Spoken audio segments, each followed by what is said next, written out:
Ladies and gentlemen, welcome back to Hell. Good morning, Blade Tipal, Darkrai, Trihexia, Yura, Noctis, Mr. Red. Random thought. I got a comment on the VOD that I'm still trying to parse. And I was wondering if anybody could lend some insight into it. It said, and I quote, let me find it here. Here we go.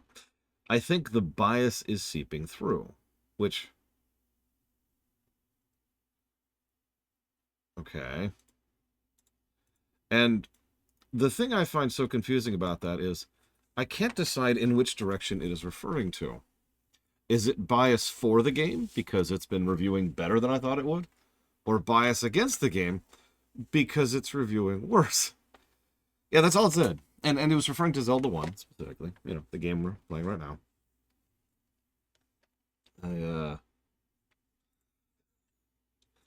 I'm not sure what to make of that one. Really. So here's how today is going to work. We're going to stick it out for as long as we can in this unmitigated hell of nightmarish death. And then, when we give up, we're going to go ahead and we're going to pull up a map. Yeah, bias is seeping. I don't know what to make of that.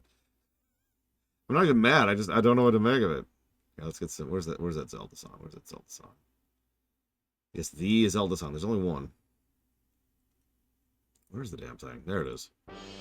Yes, we are on second quest. Torture. We beat the game yesterday. And so far, it's not doing great. Oh yeah, by the way, for those who are not aware, the dungeons 1 through, I believe, 5 in second quest all make the word Zelda.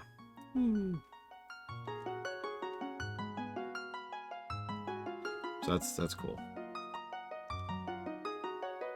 I will admit, I've already been tempted to just pull up a map and be like, you know what? Probably Blade to Roll. Zelda does appear for like 3 microseconds during the ending. Like after you kill the final boss, Zelda's like, hey, I'm here. I'm here. Hey.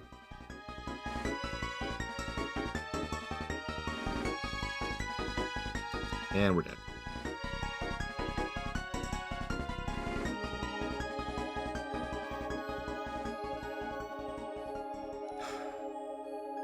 Fun fact, second quest keeps track of how many times you've died, or so I am told. I wonder what that number will be. You know, that's a good point. I don't know why I keep getting hit. That's my problem right there.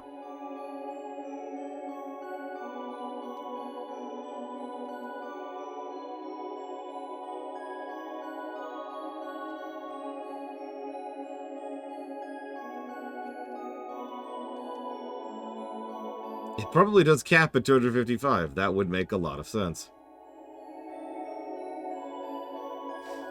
You know what? I could use some more amazing advice. What do I do about people who insist this is the greatest game ever made?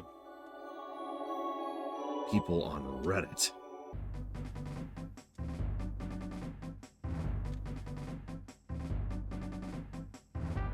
Because if there's one thing I care about in my life, it's the opinion of Redditors. Who I've never met. Total strangers. If I don't have the validation of total strangers, what am I even doing with my life?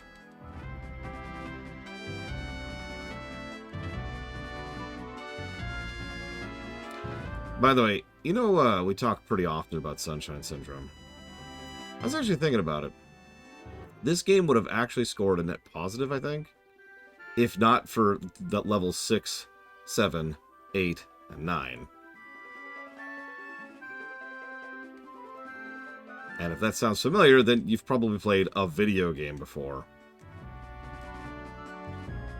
We were talking about this yesterday, about how there's arguably nothing really wrong with just playing portions of a video game or being okay with not beating a video game. And how plenty of us, myself included, can totally used to just play certain portions of the game and then, you know, put the game down because it's like, yep, that was the part I wanted to replay. Hell, I still do that sometimes. Well, okay, that's not true. I had done that until I stopped playing video games for fun on the side. Hi, Taquota.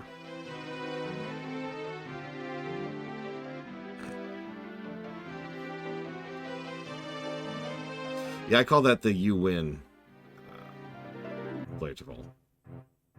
This is the best save of the game ever. Oh, yep, you're right. As soon as they're gone. Alright, so. Negative to gameplay. Oh god, is Paper Mario 2 today? Oh man. Okay.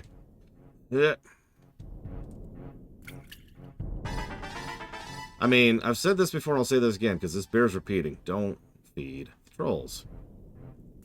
Someone's just gonna troll. They are not worth the time and effort, and feeding them just makes everything worse for everyone. I mean, are you familiar with the term lolcow means? If you're not, I envy you. Because I only became aware of what that meant relatively recently in my internet career. Damn it. I don't need to kill these, do I?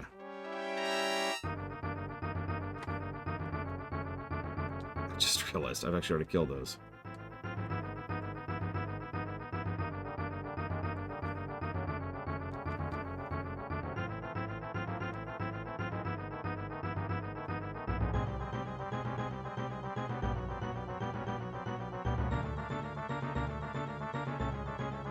How many bombs do I have right now? 7. Okay, I got some bombs to spare.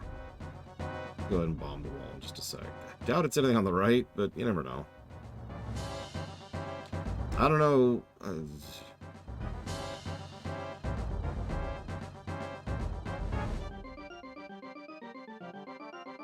But no, what a lolcow is someone that you deliberately go out of your way to screw with in order to get their reaction. Right click to them.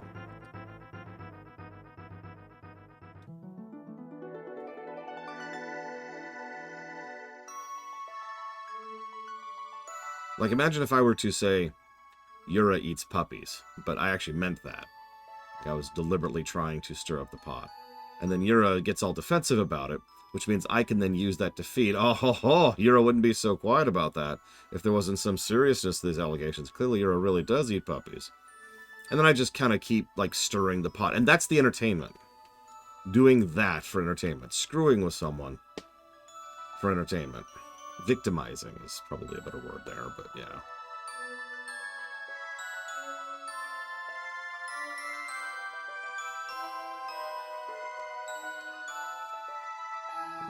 There's my freaking boomerang.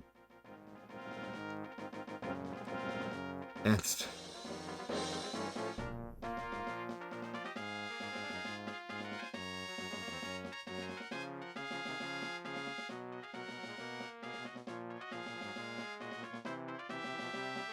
I did get a key and no doors to use it on, but I have 2 keys now.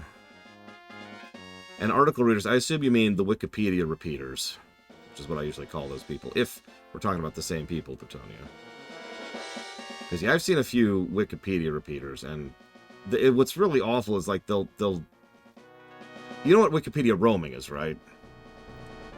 It's when you go looking up the average crop yield of corn in the southern Midwest of the United States, and then you end up studying the ancient Mesopotamian grain culture, right? You just drift from topic to topic. Yeah, the Wiki Walk. This one, I'm not even going to name names, but there's this one Wiki creator I know who just does that. He doesn't do it deliberately, near as I can tell. He just does it to pad out the runtime to hit whatever metric he's trying to hit. So he'll be like, let's talk about such and such. Drift, drift, drift, drift. And he'll just keep talking about other completely unrelated things. There's no cohesion. There's no logic or sense make or even like studies or analysis or conclusion. He just reads Wikipedia. He disguises it pretty well. But oh my god. No, what's that? Plutonia. That was weird. Ah!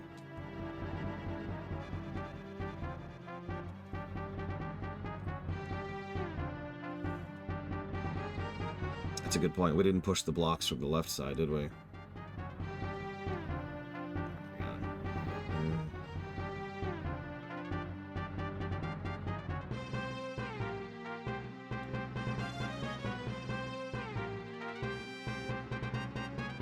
Okay, so let's get rid of these, because remember, you can't push blocks until everything's dead. Whoop, up, up, up. Now, death by Keese. That would be a little embarrassing. Come here, please, please.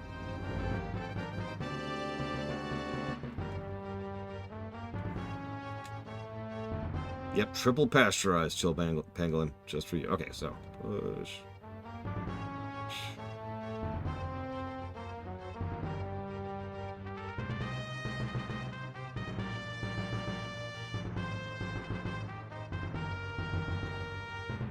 So I'm going to go ahead and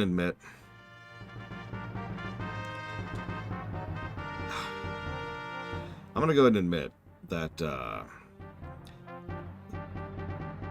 the only reason that I know what to do here is because Frieza has told me twice, once yesterday and once today, what to do.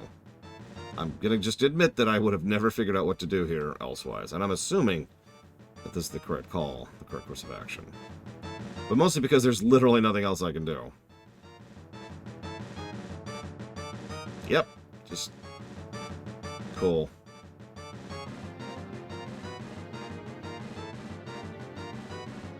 Yeah, that was not the kind of thing that I would have figured out. I'm just gonna own up to that.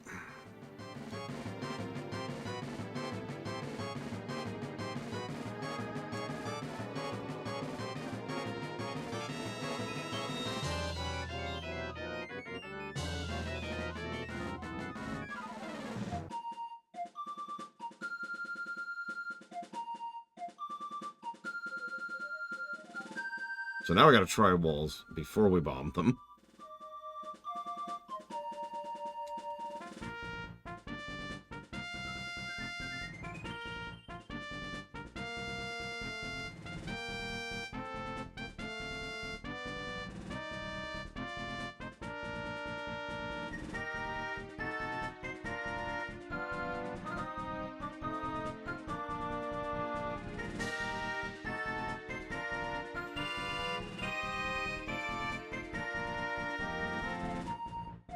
You know, I actually don't know what to code. I'm just doing it out of habit.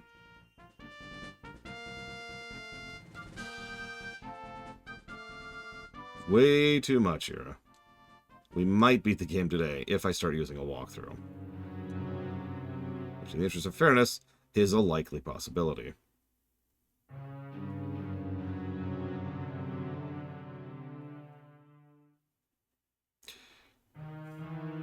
Also, I just realized that room just broke one of the principal rules of the game. We went off the map.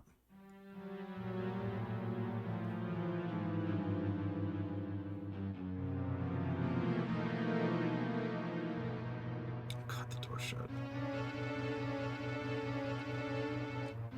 One of the best ways the game allows you to kind of figure out where you're going, what you're doing, is it's got those map buttons on the upper left there, so... Or buttons. Room indicators. So you can kind of see, you know, what you haven't interacted with and get a gauging idea for what you can do. We just went off the map.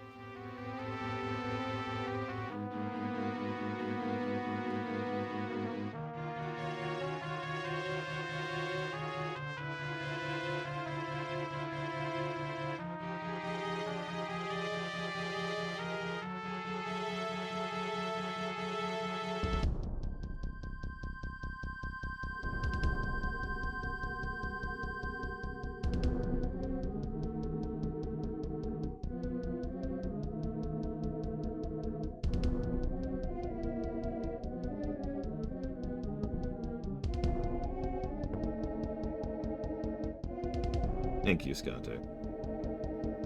I'm rather a fan of Four Swords' soundtrack myself. Oh my god.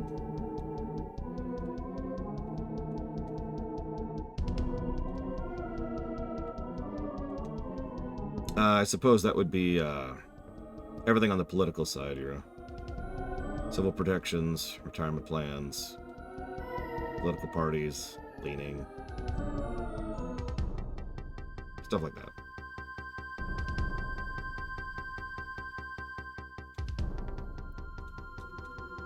Not really for myself, as absolutely bizarre as that probably sounds. Nieces.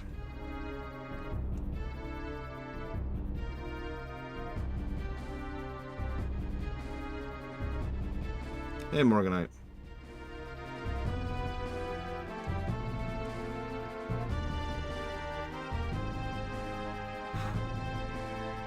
I know, right, George Jr.? I cannot believe we got Four Swords Adventures.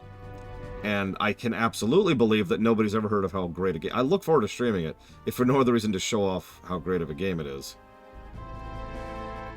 Because I have a really strong belief that people are going to look at it and be like, oh my god, I've never heard of this game before.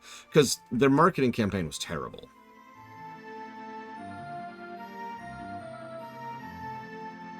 Like, I know a lot of people who thought you had to play it with the GBA, because it was being marketed as a plug for that GBA adapter they had for the GameCube. And I know several people who thought it was multiplayer only. Neither of these things are true.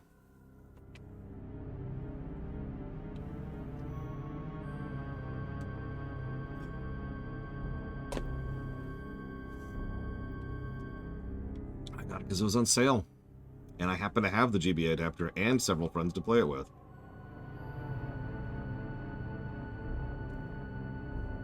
And I was just like, oh, this is actually a really good game. Holy crap. Good morning, Bragwin. I hope you're having a good day. And I didn't say hi. Sorry, Blue Felix. Morning, Blue Felix. Yeah, then I played it by myself, and I was like, oh my god, it's a good game. And yeah, the Scandinavian countries are actually great. You're probably thinking, why wouldn't you want to move there then? There's actually a really, really basic reason. It's really, really boring reason, but it's true. So the Scandinavian countries have a bit of issue with light. Duration of days, especially for long swaths of the year. And several people in my family, including my beloved sister, have, I forget what it's called, but the thing where you have seasonal depression based on how much light you have in your life. You know, daylight. So, in all honesty, our primary location we were looking to moving towards was either Sweden or Finland for a pretty long time. Until that little factoid popped up, and it was just like, oh. And that just sort of killed any interest in moving up there, because that's just, there's nothing you can do about that, right? And that's just kind of a non-starter. So that sucks. Okay. I have no idea what boss this is. I guess we'll find out in a second. Gleok. Okay, that could be worse. That could be worse.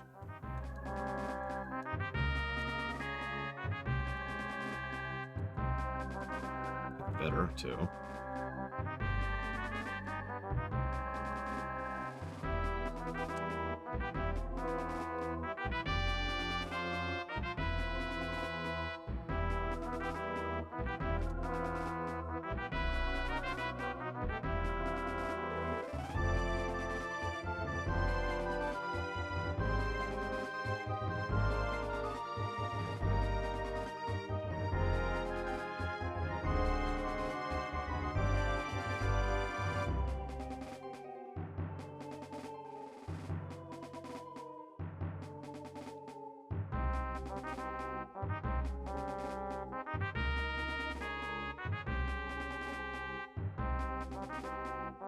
No, wrong one.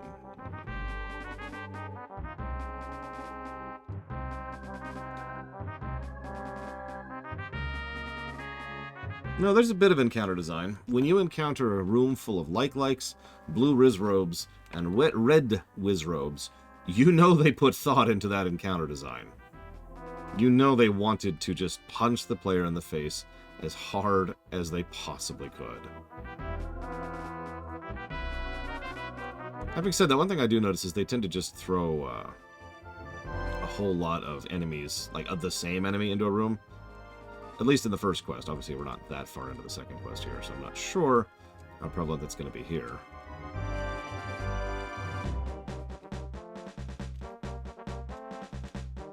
Yeah, when you walk into a room with 8 blue dark nuts, it's like, okay.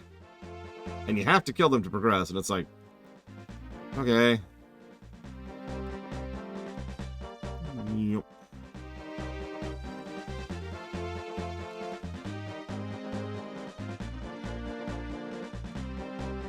I'm not sure, Yura.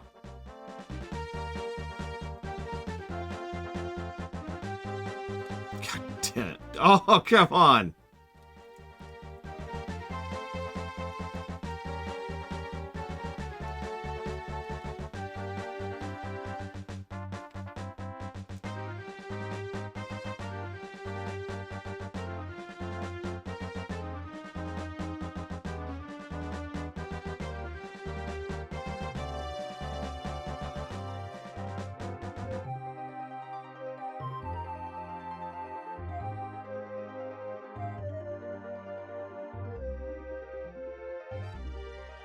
Actually, I think it is easier to load one type of enemy.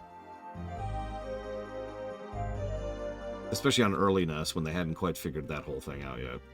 I can name several later NES games which have absolutely no issues having multiple scripts running at the same time. But this is early NES, or at the very least, it was designed as early NES, might be a better way to put that.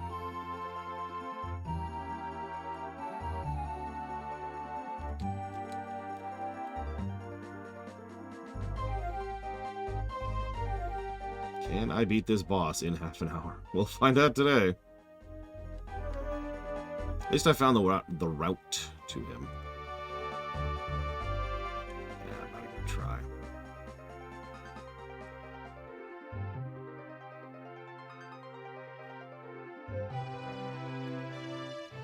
I was just thinking about trying to farm the red dark nuts for a heart, but that's risky.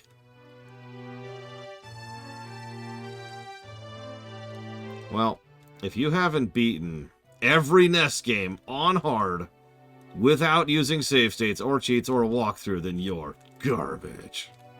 Which naturally means I am garbage, so I have not done that. I might try to kill these. I can kind of be safe about it.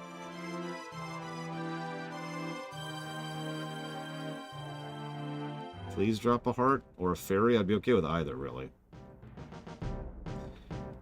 Thanks. I will need a lot of rupees, so you know what? I can't complain. Oh, come on, you stupid keys. This isn't even worth trying, is it? Alright, fine. It's this or just die on the boss. So let's see if we can get something off the dark nuts here. How well written is this game? Actually, pretty well written. Guy, I've forgotten his name. Not Miyamoto, the guy who based this off of Lord of the Rings. Did a decent job, especially with the manual, which I read out already.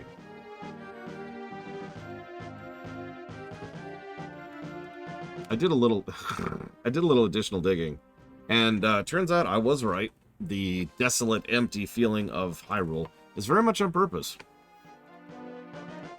Now, at the time, it wasn't because of a narrative reason, it was because of limitations of the game. But still, serendipity and all that.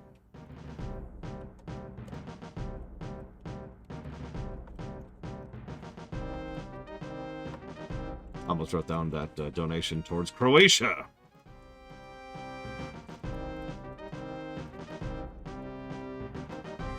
Thank you, Noctis Exel. I will put that towards Mass Effect Andromeda, Gothic 1, ship. A game being monotonous to watch. Well, we would have to zoom in and figure out why this is monotonous to watch. Now, personally, I think it's because of that jackass in the lower right. So if we get rid of him, maybe the game might actually improve. But ignoring that, I'm not sure what category that would fall under when it comes to review purposes. If you mean visually, then yeah, that's actually covered by the brickwork negative I have already given. Please drop something. Please drop a heart. Excuse me, I gotta have to be specific here. Thank you.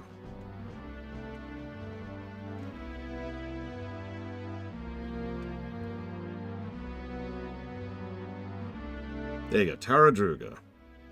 I still haven't played. That's true, we are literally doing the same thing over and over. As I die to the boss over and over, but that's just because I suck. That's not the game's fault.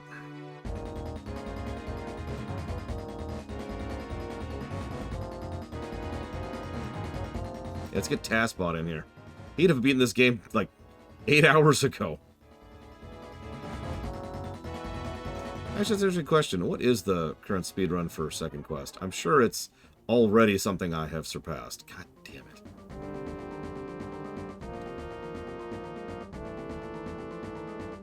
Right, pushing every block. Every block. Every block. Well, Shepard isn't much of a commander, Zactath, so obviously the answer there is Commander Riker, who is actually demonstrably a really good commander multiple times. Behold the rubies. Okay, so there's nothing here. Got it.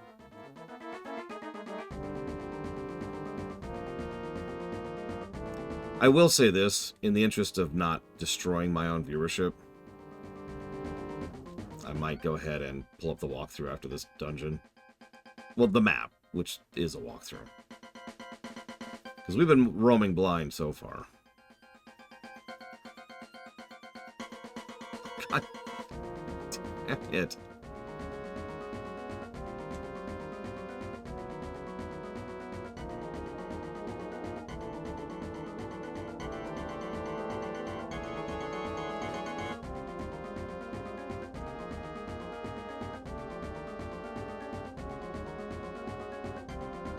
"32 minutes. Yeah.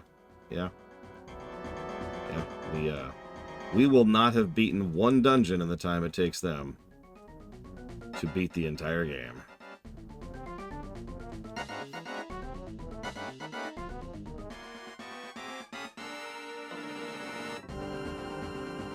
No, I have not, Euro. What's it on?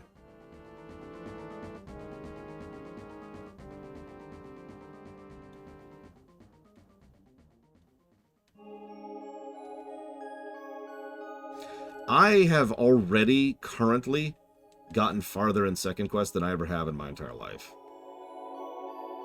This is the farthest I've been in this game. Now, I should clarify that, because you can do dungeons out of order and blah, blah, blah. Because I've actually been in dungeons I'm not currently in. Like, I haven't reached yet. But, having actually completed a dungeon and almost all of a second dungeon, it's farther than I ever got before. I realized pretty early on the level of dickishness that second quest had. The mean-spiritedness of it is really the big thing. When it teaches you something, and then penalizes you for doing that thing. And I don't consider that to be particularly acceptable. So I just walked away from second quest completely, for pretty much the same reason I walked away from Lost Levels.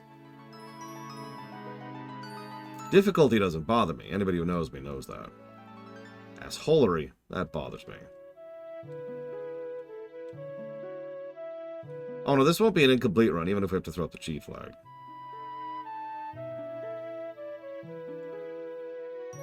This is an S game. We've got cheats. And we have a map. So I can tell where the hell I'm going. Like, for example, if I pulled up the map right now, I could probably figure out where the 4 overworld hearts are and go get them. Nothing. Literal nothing.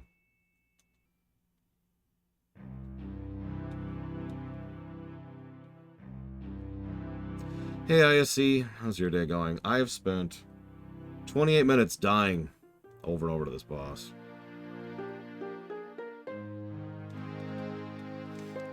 Hell, we can also go farm rupees and then buy the ring. And then figure out where the ring vendor is, sorry. Because I don't actually know where it is. And then go buy the ring.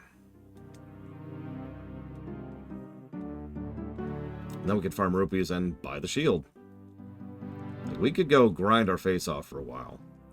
And be a lot more prepped for this stuff. And it might actually be worth doing at this point. So, tell you what. If we die one more time to Gleeok here, it's only a double Gleeok, too. I will go farm my face off.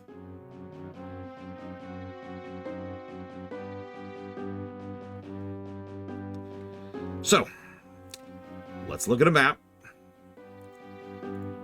I have a map ready. What do we got here? Where are we?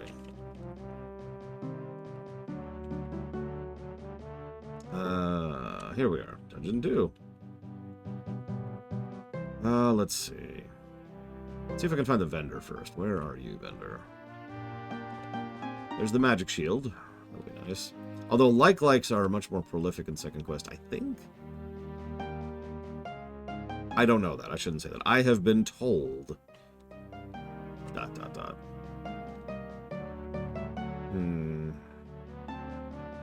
Of course it's behind a pass-through wall. Why wouldn't it be? There it is, right there. Wow, okay. So, okay.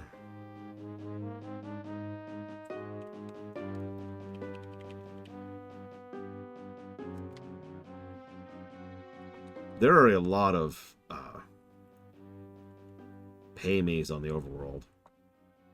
But you're right, some of them seem to be reasonably well hidden. A lot of burning bush kind of situations. Okay. Let's do this.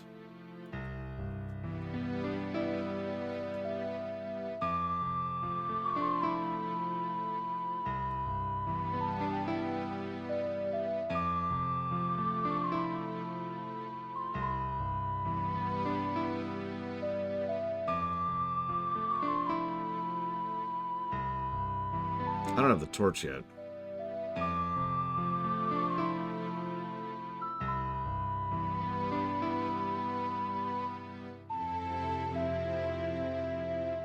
Well, that's a good question, but again, Noctis Exol, I've never beaten Second Quest, and I've already shown you more of Second Quest than I have ever done. So I can't really answer that. Having said that, I remember Master Quest over in Ocarina having some good early on stuff, though. Jesus, Yura, that's not great. Whoa there. Whoa there, buddy.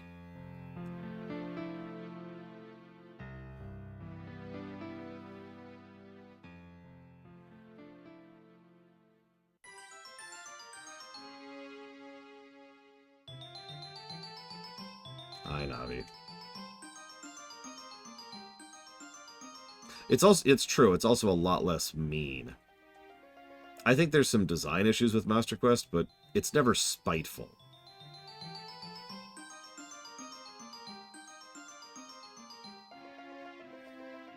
Okay. Let me look at the map for a second. 'Cause I want to be up there. I also need money.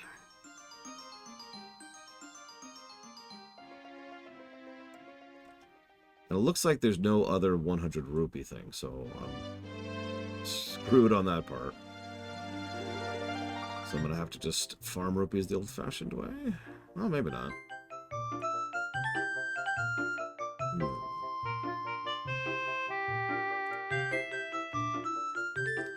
Let's go make some money. As we go through the Kakariko Forest. Or the Kokiri Forest, excuse me. Screwed up my pronunciations there. Swear I can talk.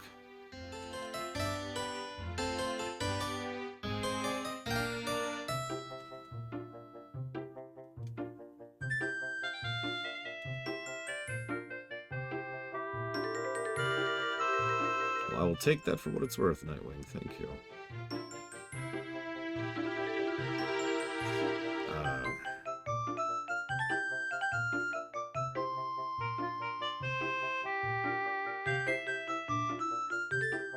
Speaking of bullcrap in this very game, even in the vanilla quest.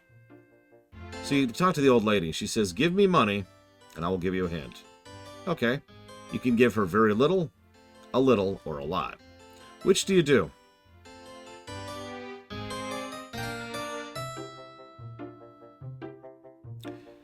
I'll tell you right now, if you pay her too little, she'll call you a cheapskate, and you get nothing for your money. If you give her too much, she calls you rich and gives you nothing. I was actually angry when I discovered that because I remember distinctly running around farming rupees to get the 50 rupees just to do that. Didn't take long. You know, it wasn't a big thing. It was just here. And then paid the money. And then she was like, oh, wow, you sure are rich. And I'm like, but...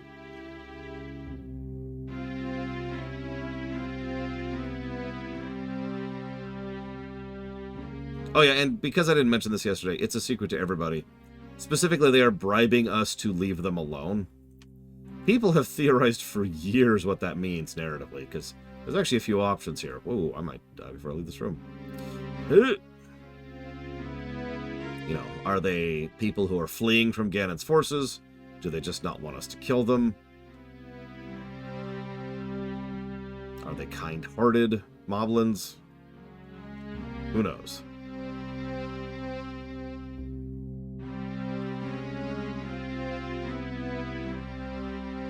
Don't spawn on the right, don't spawn on the right!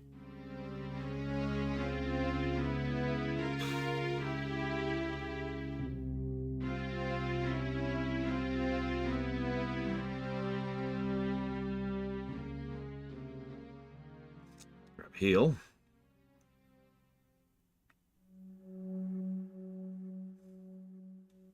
So how many brownie points do I get for having successfully gotten to the end of level 2 without using a map? In second quest. Does that count for anything? Do I get anything for that? Or just eternal shame?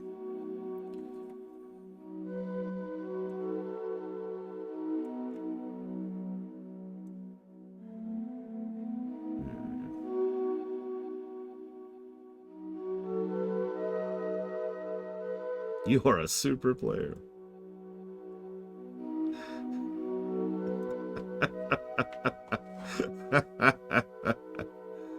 Oh, man. Oh, man, I'll totally take a batch of brownies. No funny stuff, though. I'm extremely allergic to marijuana.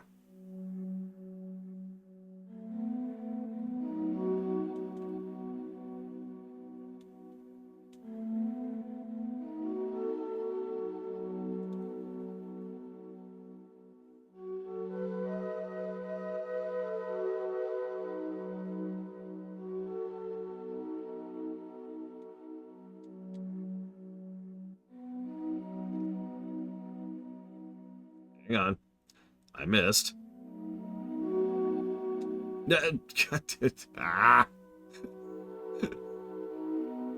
Listen, playing games is hard, okay? What?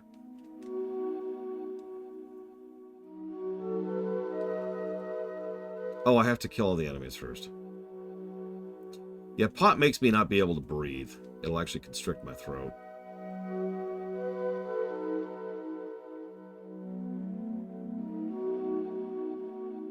This is the spot.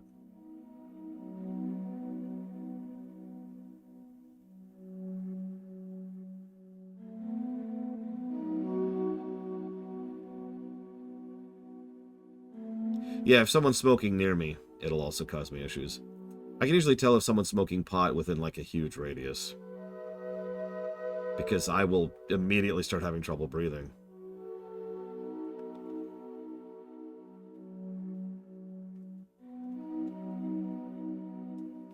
Whatever. Get it somewhere else. Uh-oh. Hold on, hold on. We aggroed something.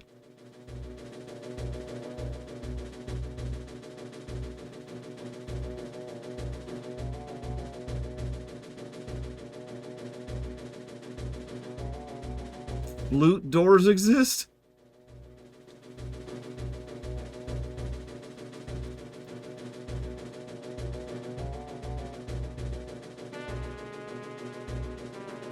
Alright, hang on. So now we got our money. We got our paper. Looks like our fastest way is going to be this way. This game is so much better the moment I have a map. Which, yeah.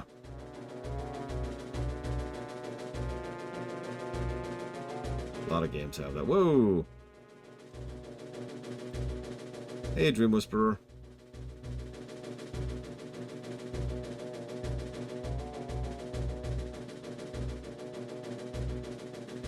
I just need to not die. Which is probably impossible.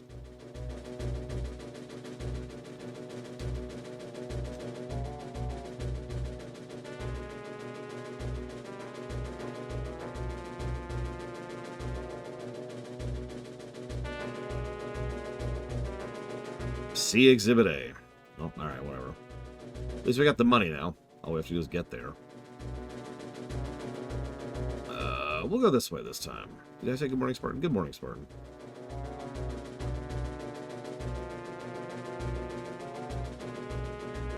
I should see if these drop hearts. I could use them. Ah! No, hearts, not death. Yeah, imagine if you lost half your money. Or all of it!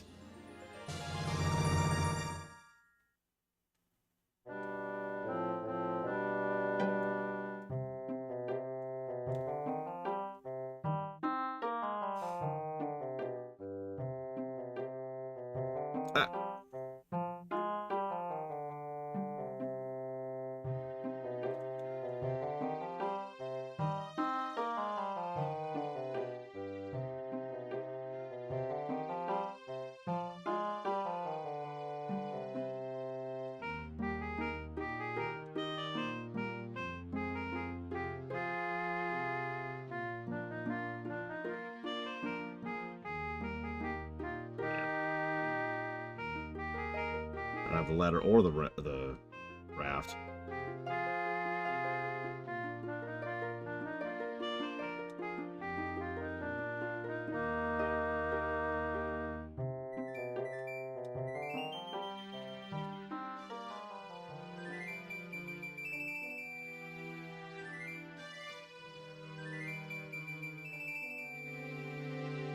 The good news is I was only 5 screens away from where I'm going.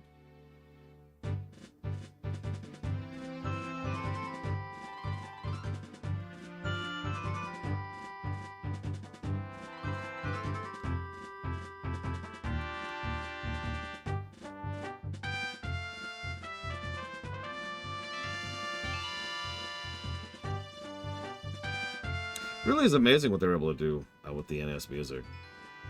I mean, listen to this.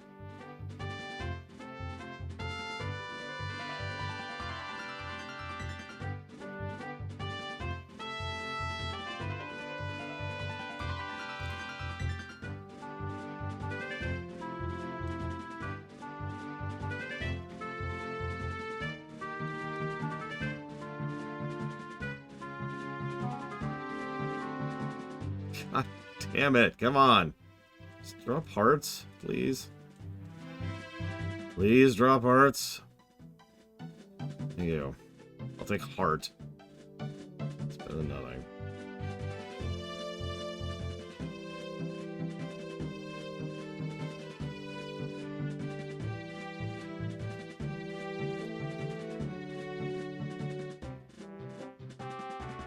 Ocarina is a fascinating soundtrack for me because so much of it is atmospheric rather than music, but that atmosphere works really well for the scenes it's in. Run for it. Okay. I mean, Octopath Traveler introduced all kinds of fun new ways to grind. That's part of why the game sucks so bad. Having said that, yeah, in Octopath Traveler, it's grind dice rolls. You have skills that you can use on people, and if you succeed, you get a piece of loot, which itself is random. So you have to succeed at the roll, and then you have to succeed at getting the right item off of them. Octopath Traveler also introduced several other aspects of grind, too. But actually, probably a better example of that is Guild Wars 1, where one of the biggest grinds in that game is travel. Just getting to a destination usually rewards you with better loot, gear, and access. But you have to get there. Hey, Ross. I want you to do me a favor. I want you to shoot me in the face, Ross. Just right in the face. Please. Oh, God. I'm now 2 screens away, which means I'm about to die to this Piat. Sorry, 3 screens away. Oh, jeez. And we're dead. I can't make the run. Ah. Yeah, cutting grass. Actually, that's not a bad example. Cutting grass is usually one of the main farming methods in Zelda games.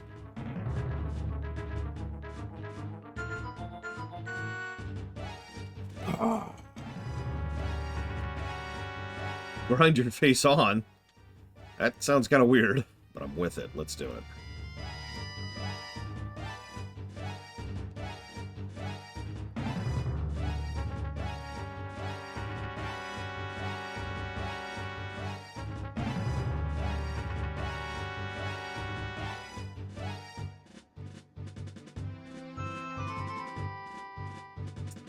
Had to get in that parting blow, didn't you, buddy? God damn it! I even waited.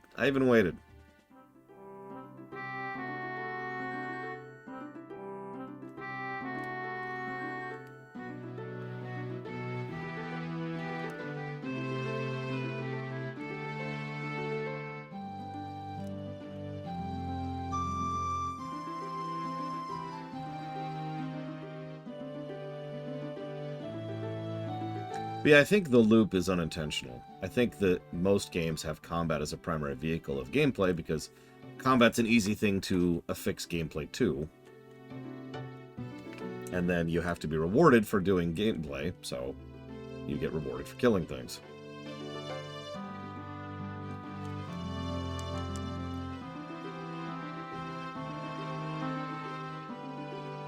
Oh god, please tell me I don't have to kill all these to do this.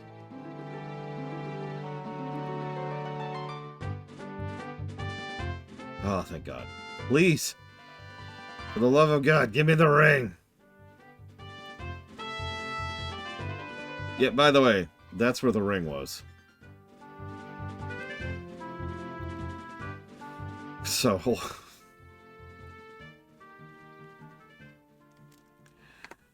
Alright, let's look at the map now, again, now that we got that. I think I can only get one other heart right now. Yeah, because I need the ladder for that, and I need the raft for that. To my knowledge, 250 is the cheapest you can do that with.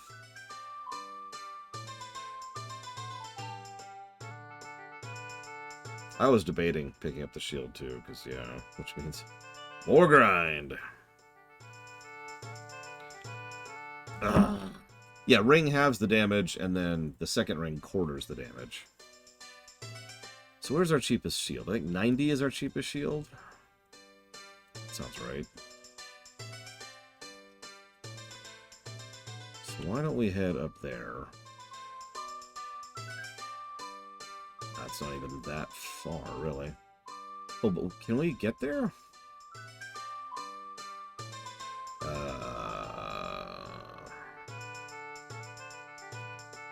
Yeah, I believe so. Blade Develop, it'll no-sell certain damage. Okay, well, it's actually faster to die, so let's die really quick. Kill me. Kill me, Kratos.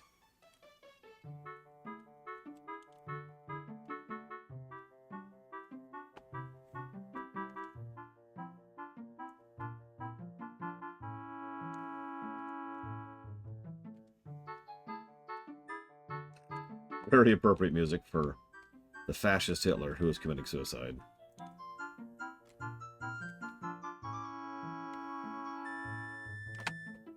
Yeah, let me move the map here really quick.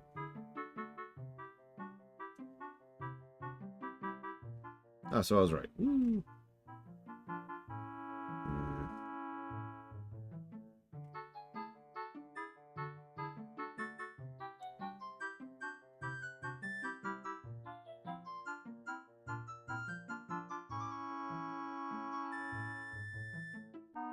Sorry, I'm checking something. Looks like there are no rupees on the way up there, so we do have to grind on our way up. Or we could grind down here, because the Tektites actually have a better drop rate for rupees than anything else. So, it's time to grind the money. Oh, sorry.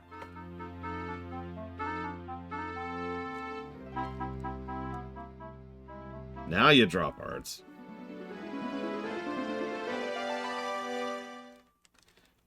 Yep, we gotta do a montage. Every time you show a little bit improvement, to show it all would take too long. You gotta have a montage.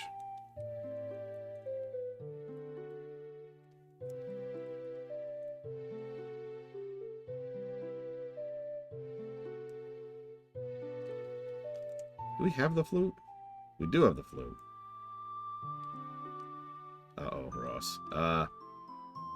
Listen. I don't know what you're going to do with that incredible wealth, but please, have mercy. I'm begging you. No, put the money down, Ross.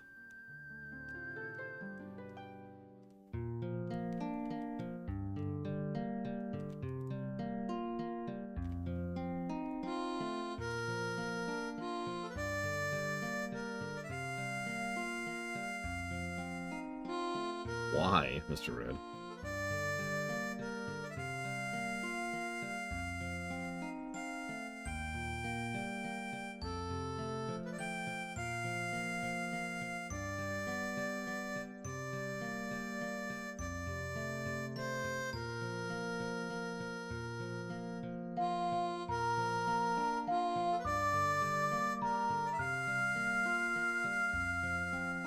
That would have been cool if they did it right, Plutonia. You know that whole, introduce, escalate, conclude thing? Well, imagine if you get a new item, and it's like, here's how you use it, and there's like a tutorial thing, then a slightly harder tutorial thing, then a much harder tutorial thing, and it's like, alright, you did it, and it's framed as a montage. I don't know, I think that could have worked. Hey, Dr. Winter, how is your day going? I think just keep dropping hearts. Not what I actually need. Give me your money. Give me your delicious money. Not you in chat. Just the enemies in game. Give me your money.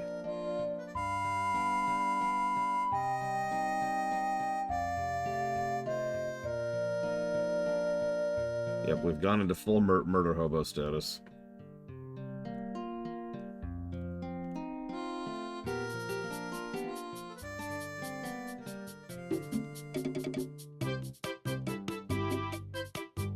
This is the song that's playing in Link's head while he's murdering the countryside. Oh yeah, I never actually talked about this yesterday. So the 10 rule for the bomb thing. You have to kill 9 enemies without taking damage, and then you kill the 10th enemy with a bomb. And that guarantees a drop of bombs. Kind of a random and esoteric rule, but what's really strange about it to me is that it was very deliberate. But, like, nothing indicates that. Even a little bit. So, how did that become a thing?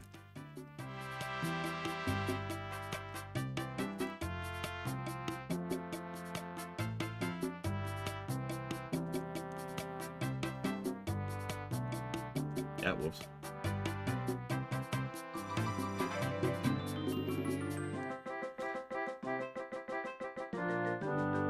LTTP is what introduced the pot thing, right? Pots thing. Not marijuana. That was Zelda 2. Yep, 10th enemy has the bomb.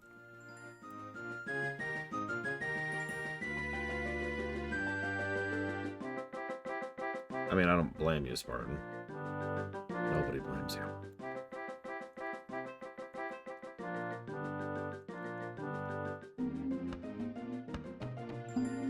Hey, Braven, what'd you have for breakfast? Let me live vicariously.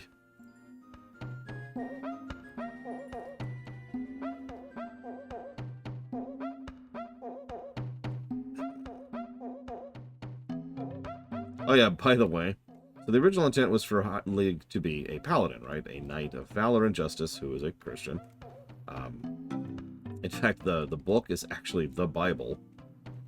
But the reason I bring all that up is he was in his late 20s, apparently, according to original design documents. The reason I bring that up is I was double-checking the Hyrule Historia last night to, double-check a few things. And according to Hyrule Historia, he's 10 here. Which one's more valid? Which one you believe more? That's up to you. I'm just here to report on this crap. But that does bring up a topic I wanted to talk about. I actually find a tremendous enjoyment of pulling off the impossible task of trying to, for example, connect the FFs together. As a creative exercise. Something for fun. I've been doing that since I was pretty young, actually. I had a whole order back in the day of the order in which the FFs occurred and how they connected to each other. But again, that was for fun. But the older I get, the more I've noticed that, well, games have this thing, especially, well, most of fiction has this thing, where they like to try and insist upon continuity because someone somewhere decided continuity is the latest thing, probably Game of Thrones, and as a consequence, they're like, oh man, we gotta have continuity, but without actually doing anything to earn that other than saying, oh yeah, no, this is connected in this way. Or if I could put this as bluntly as I possibly can, it feels like they got Bob from accounting down there to be like, hey Bob, connect the Final Fantasy games. Sure. And then he did it in the worst way possible.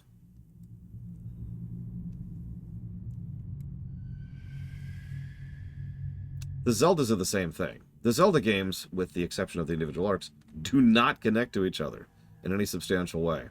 And all of the bullcrap they've come up with over the years to try and force and shove the Zelda games into one continuity is stupid. And the fact that they keep insisting on it is mind-boggling to me. I legitimately don't understand where this insistence is that every Zelda game has to be the same continuity.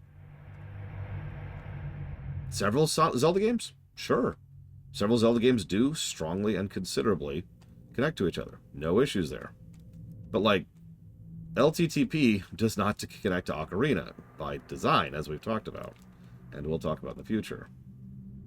Skyward doesn't connect to anything except possibly Breath of the Wild. And, again, the main reason there is mostly the absence of most of the other elements of the mythos. And a big emphasis on Goddess Hylia, who is, of course, the major figure in Skyward. It's also worth noting that the same guy wrote and directed Skyward and several other games, including, I think, Minish. But also, of course, Breath of the Wild and Tears of the Kingdom. No, I don't remember his name right now. I wrote it down. You know, I keep thinking, I'll just get 2 more rupees, and then I'll say thank you to Croatia. Now I'll just get 1 more rupee, and then I'll say thank you to Croatia. I just need 1 more, Croatia. I just need 1 more. Just, I'm good for it. I'm good for it, I swear. You know I'm good for it, Pops. I never done wrong by you.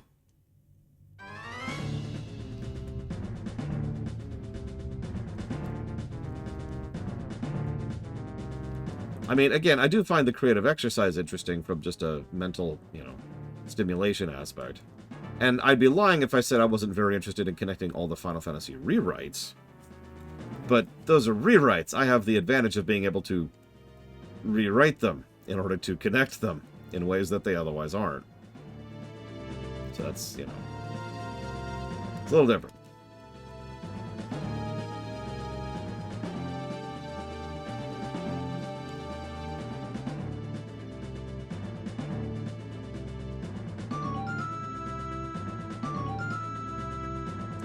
Okay, shield get. Ugh.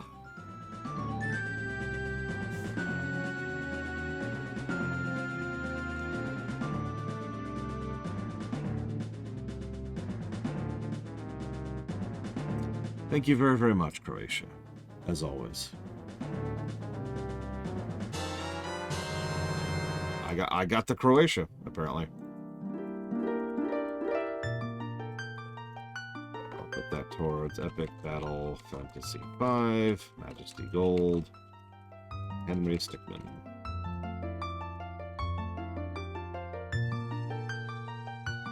Use Croatia wisely. I could make a joke there. Okay, so I need to be there. So this is going to be a trip. Like a hell of a trip. But I think it's worth it, so we're going to do it. This is the last heart I can get at the moment. So let's go on a journey, shall we?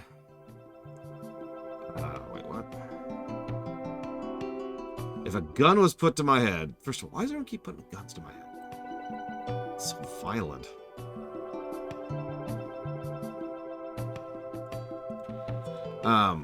Would I be able to fit FF11, the 13s, 14, and 15 seamlessly into the FF rewrite?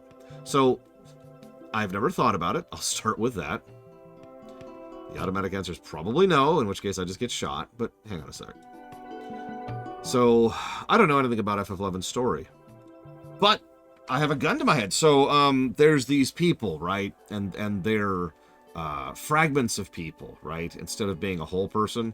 And that's why you need to group up in FF11. That's the whole story. And it turns out it was all just a story someone was telling someone else in the FF rewrites, because that makes no goddamn sense within the concept of the setting. So there's FF11. Okay, cool. Now for the 13s. Okay, so I've got it.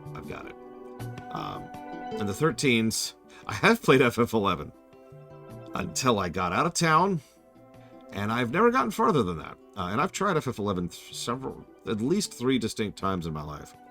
I've never gotten past that point. Anyways, so, 13s. So, obviously, we've got the dark god, Beelzebub, and his evil, evil ways. And his desire to reset reality and remove all independent thought from the universe.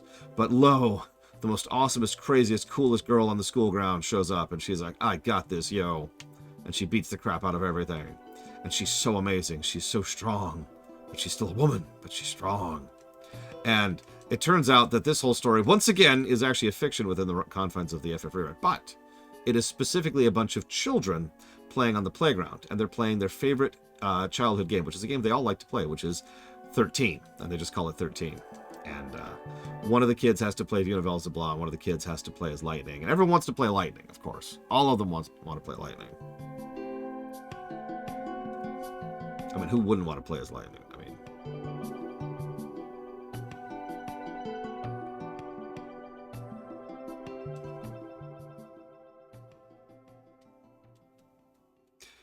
Then 14. And there's this one really whiny kid. We're not sure what he is. He doesn't actually belong in the story. He's just there for some reason. And there's this one kid who always insists he's actually the hero of the story, but it doesn't have anything to do with anything, so he's just over there, like, on to the side, flexing and playing on his own. Probably Yura. Okay, so 14. How do I fit 14 in the rest of that crap? Alright, so obviously 14 doesn't fit at all. Let's just start with that. The very existence of the despair wave precludes 14 fitting with anything. I need to be a little careful. So we're going to do this. And we're going to get hit by our own thing, but that's okay. I act. Everything's okay. Everything's fine. Everything's fine. We're going to pause.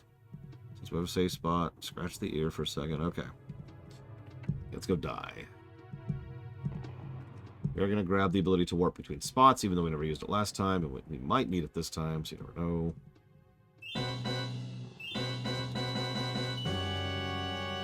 Yep.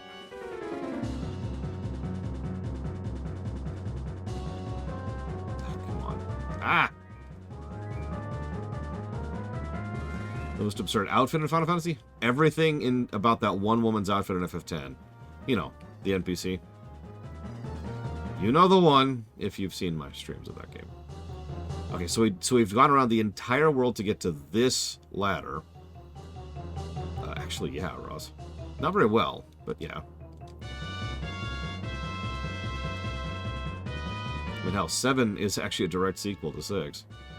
And 6 is a direct follow-through of 3, although others don't really fit as well. Hell, even 5 references 4. Seriously. Anyways. Okay, so is this a whistle? There's got to be a whistle, right? Oh, jeez, I got to kill all the Lionels then.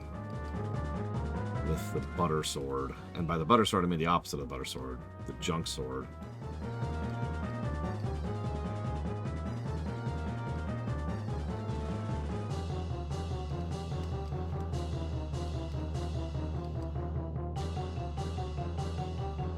So if I was to connect 14, the problem is 14, when trying to do a rewrite, one of the first things I do is I establish bedrock. Immediately after I establish bedrock, I try to identify the central pillars of the story, right? Both 14's bedrock, the ether nature of the setting, and central pillars, most notably everything to do with the spoilers, are things that are fundamentally incompatible with the entire rest of the FF rewrite. Without cheating and just saying, it's another planet that's over there, there's nothing to do with anything. Again, if you're just going to do something like that, it doesn't count, as I've argued myself. Oh my god, Lance, you can die. Thank you.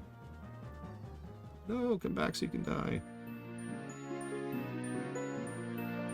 Thrilling enemy design, by the way. Invincible except when not moving. I can stop moving anywhere. And 15. God, screw 15. I mean, no, screw 15. It's got to be the whistle.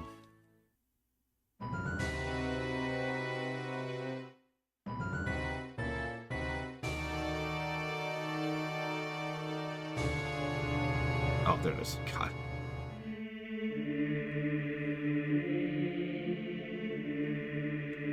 I mean, honestly, 15 would actually be pretty easy to slide in. All you have to do, remove all the tech stuff. That's easy. Ow. And then just focus on the trio. Yeah, make it another FF3. Remove the end of the world stakes. Remove the stupid cycle of hatred. Toss the villain out the window completely. Just make it the road trip.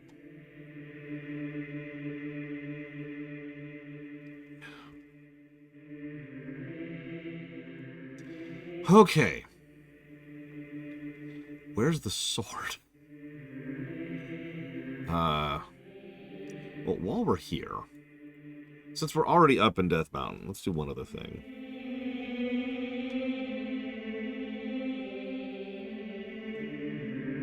Let's die, apparently.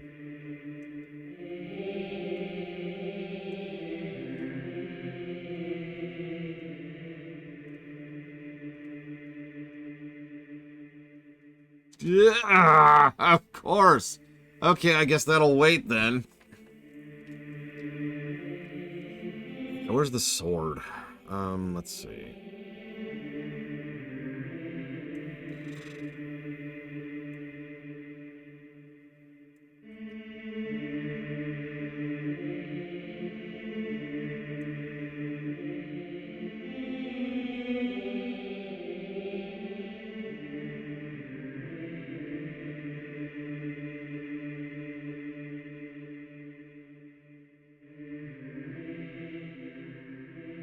Where is the sword? I'm not seeing the sword. Unless it's in a dungeon. God, that'd be funny. By funny, I mean, ah!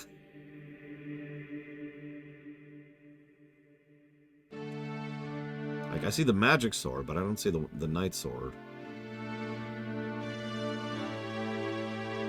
Do I like FF15? No. The dynamic between the three brothers, excuse me, friends, who might as well be brothers, is easily the best part of that game, and is some good stuff. Oh, so it is. God, I did not even see that.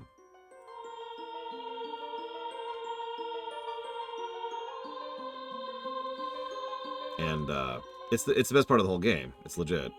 Everything else about that, no.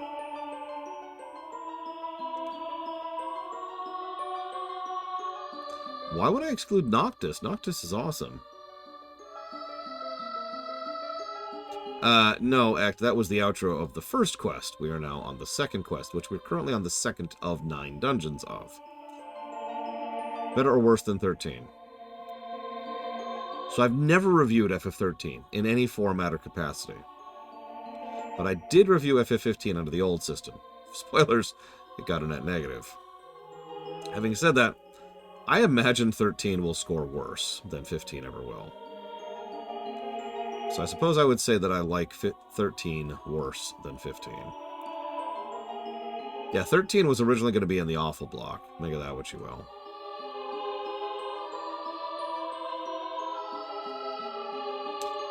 It's the big dude whose name I can barely remember, Blade Chaval.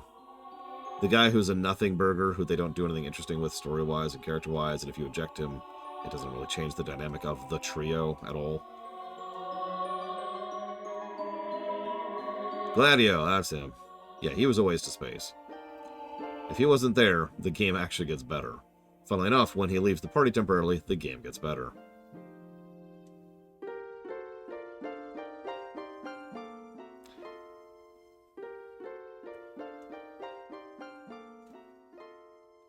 But yeah, so there's Noctis, I almost said Ingus and Luneth. Wow, lore. Okay,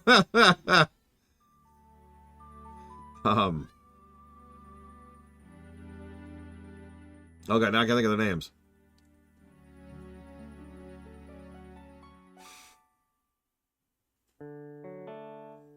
Prompto and Ingus. Or is it Ingus? Okay, now I'm doubting myself.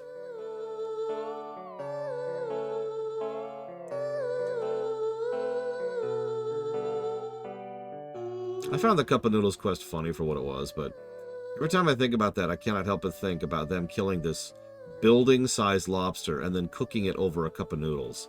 It's about this big. Is it Ignis? Ingus? No wonder I was thinking about Luneth. I feel slightly less stupid. Slightly.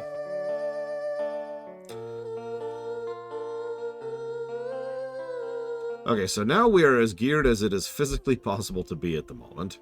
We have the ring, we have the shield, we have substantially more hearts, and we have a better sword. Sure, a good thing we used a walkthrough, which, as usual, continues to be a thing true for games like these.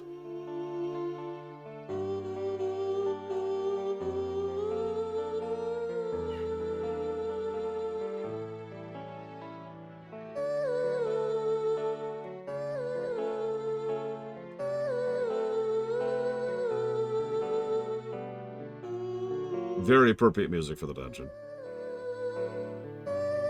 See, I figured this is the one way to get Ross on my side. I play Ocarina music, and that way he'll forgive the fact that, you know, I'm playing Zelda 1 and scoring it badly.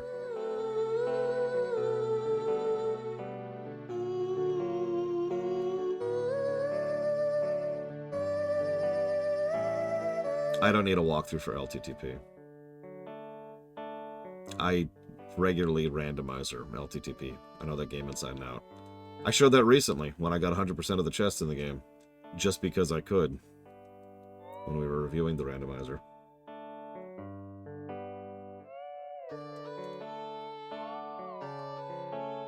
Like, I'm sorry, I don't need a walkthrough for LTTP.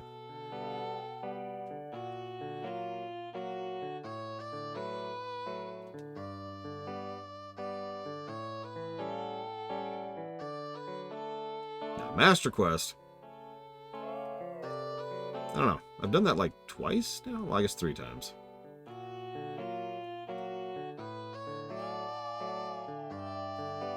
Do you guys have to be blocking the way? Is that required? You know, just because you gave me the stopwatch.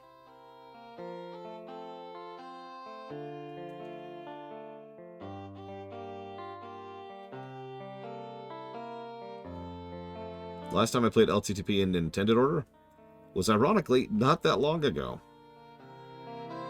It was for the theater.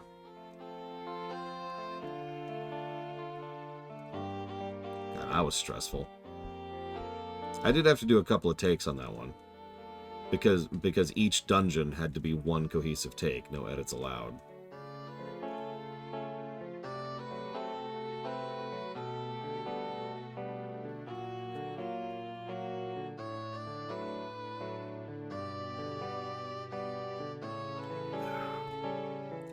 Okay. So that sucked. Negatives. Let me think about this for a second.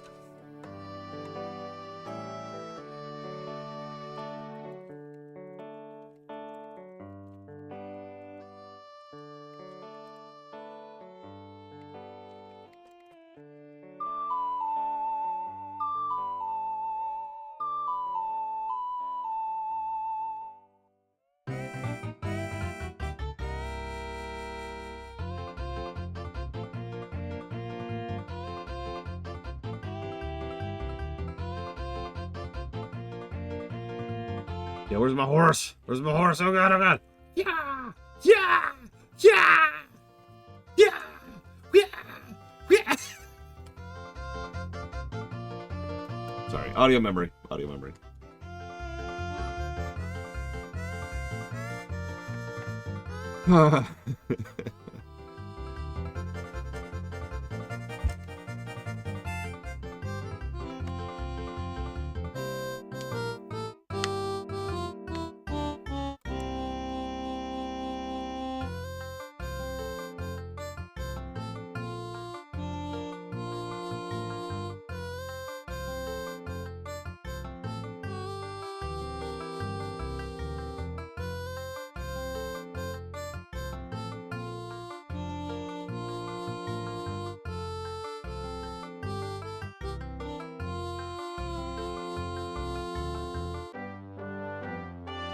Your car?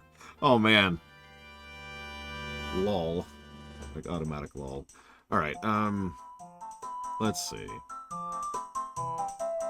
Where am I going? I've got a map. Let's use it. We're going to Dungeon 3, which requires the flute. Okay, I know where that is.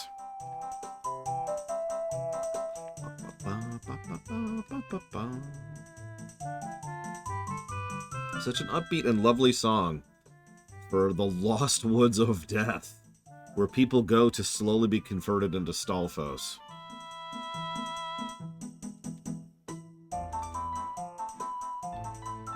A fate that arguably befalls even our hero, although that's something that's debatable.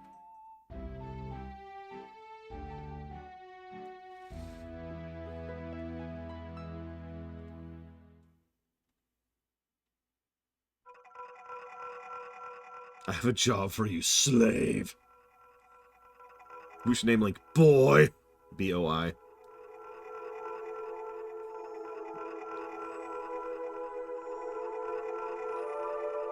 Yeah, exactly, Darkrai. But then she leaves him. You know, I'm gonna shut up for this song.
How long have I been muted? Oh, right, I muted myself after the song started.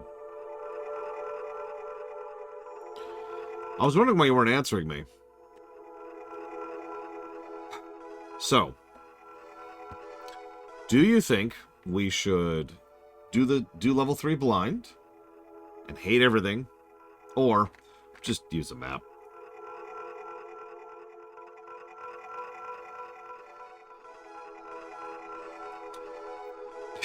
Yeah,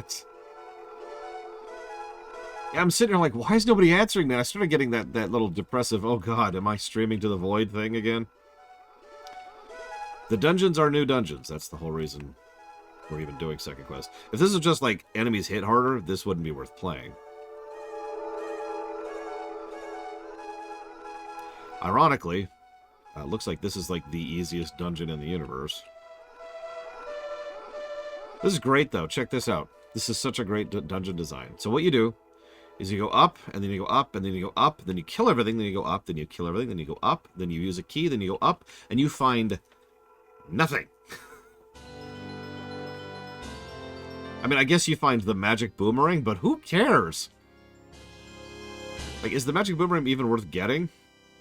Instead, if we want to just finish the dungeon, what we do is we go up, we go right, we beat the boss, and then we go down, and then we go up, and then we go left.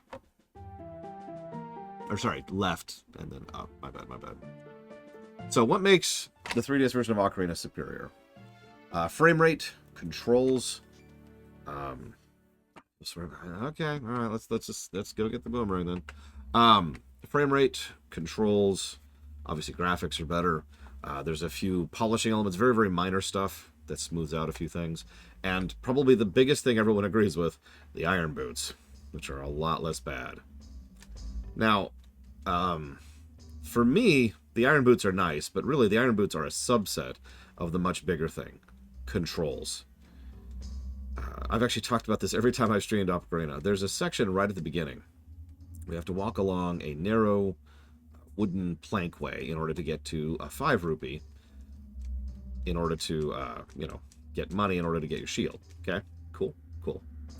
I fall off that so normally on the N64 version because the N64 controllers are, this is hard to understand, I'm sure, N64 controls. It's pretty much the same thing that Mario 64 tends to have. The 3DS version has much improved overall control scheme, and that's obviously just with basic things like analog. Imagine doing this room, by the way, if we hadn't gotten the shield and also the ring. Just picture that. And the sword, and the hearts. So, the words. But it's also the bottom menu. So, the bottom part of the 3DS is allowed to use... I need the bait to get the... Well, screw the boomerang, then.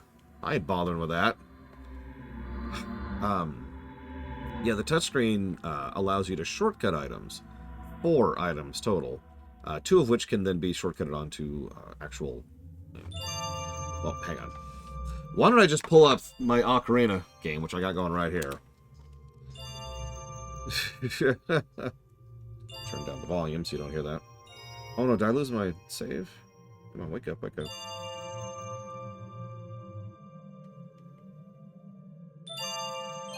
Well, anyways, while that's loading. Oh, it's already unloading. God, 3DS. Stop being so fast.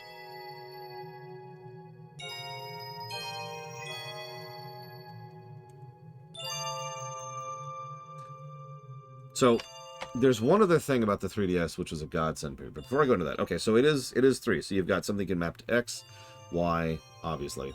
But you've also got the taps, and then you've got the Ocarina, which is down there in the lower left, and you've got first-person mode. And having those extra 2 shortcuts is amazing. But what's different about the iron boots? Very simple. So in the original, you have to tap the gear button, and then you have to go unequip the boots, But in this game, the boots are just an item, which can be hotkeyed. So you don't have to enter the menu at all in order to use the boots. You just swap, swap, swap, swap, like that. So imagine a game which stalls every time you enter the menu, and then you have to go manually switch item equipment, and then leave the menu, and then turn on the menu, and then leave the menu. Every single time you swap the boots. I actually know several players who do challenge runs of the Water Temple, which boils down to do the least amount of swaps possible. Like, try to math out how few boot swappings you can get away with in the game. In the dungeon, rather. So yeah, being able to just hotkey everything, that's sweet.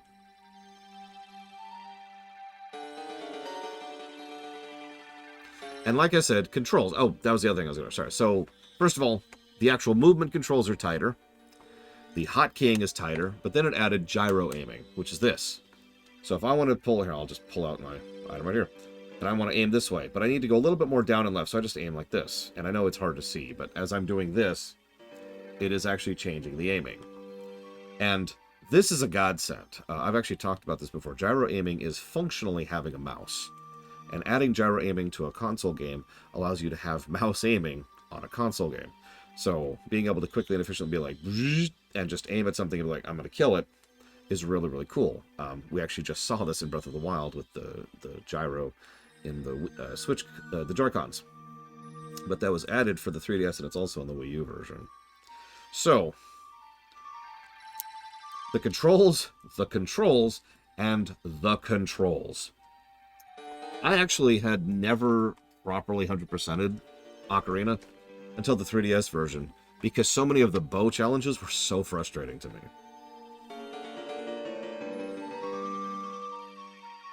Oh, absolutely, Ross.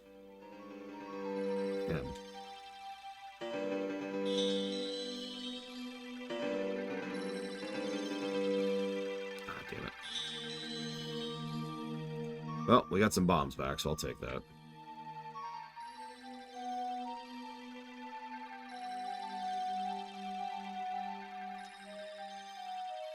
Yeah, that's actually pretty good. Hey, there's the boss.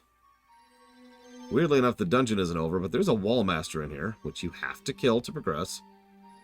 Because screw you. This is second quest.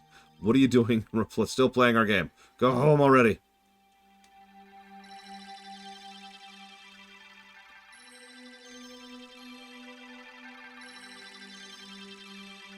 Oh god, I remember that, Frieza. Speaking of which, anybody else excited about NES Remix 3? AKA World Championship, or whatever they're calling it, but it's NES Remix 3.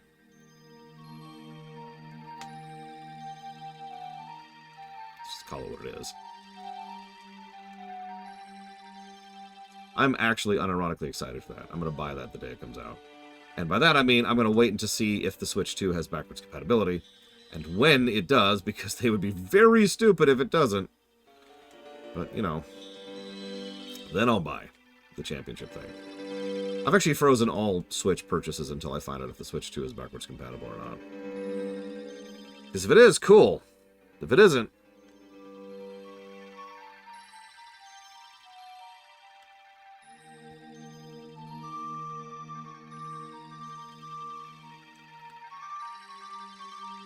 Okay, so that was Dungeon 3. Not terrible, but the enemy spam is actually getting worse. I will buy a Switch 2 at launch, yes. Yes, the game is still muted. Don't worry, it's the same 2 songs, I swear. There are only 2.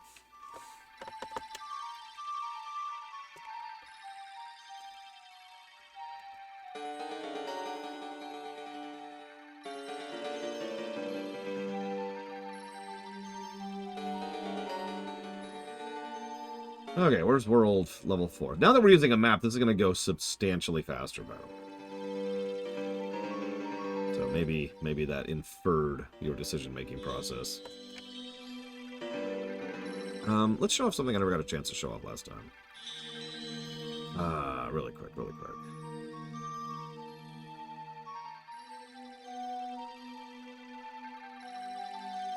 Oh yeah, by the way, fun thing. Just like in LTTP, and probably this is why it's like that in LTTP, if you decide to save and quit, it counts as a death. So...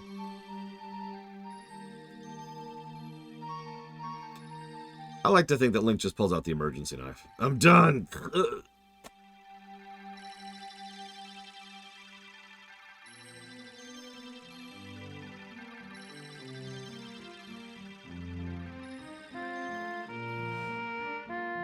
Well, it's funny because you remember what I talked about how much Miyamoto didn't want there to be a score in this game?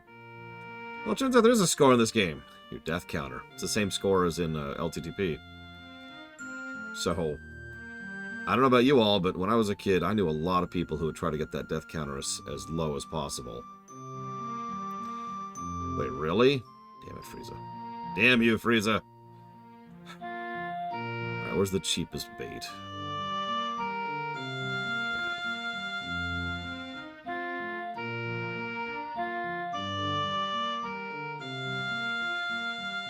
Surely someone sells it for less than 100.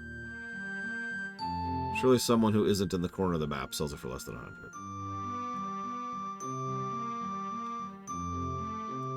Yeah, exactly, Pillars of Snow.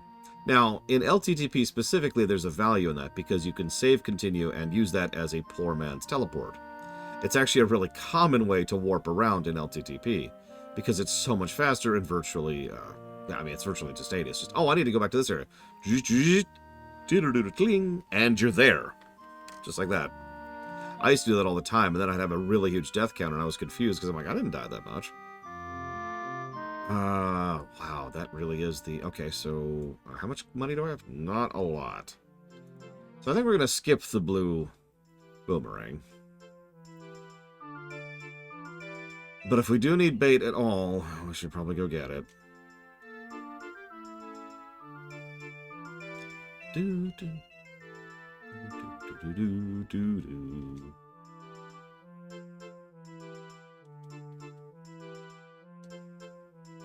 Run run around. Man, I freaking love this town. Sorry. Didn't mean to copy wrong.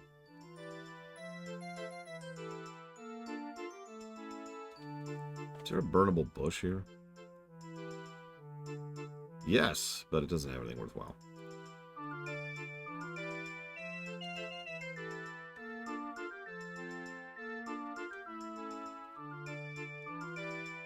Did I already get that? I don't remember if I got that. Hang on. Where's my flute? No, I see. I am far too embarrassed to sing in front of anybody else. I'll sing a lot in private, because I don't judge myself. Well, okay. I know I suck, and therefore I am judging myself the same way I always would, but actually opening myself up to someone else hearing my music? No, I couldn't take that.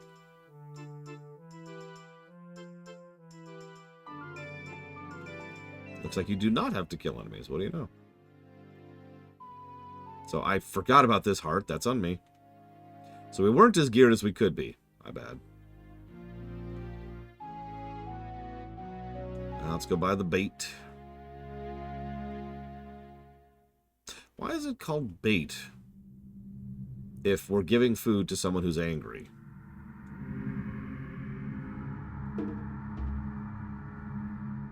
Why are we in the Shadow Temple all of a sudden? I didn't authorize this.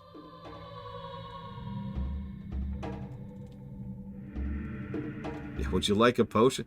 I mean, potions are useful if you're doing specific types of speedruns. But otherwise, yeah. Just take the permanent health upgrade.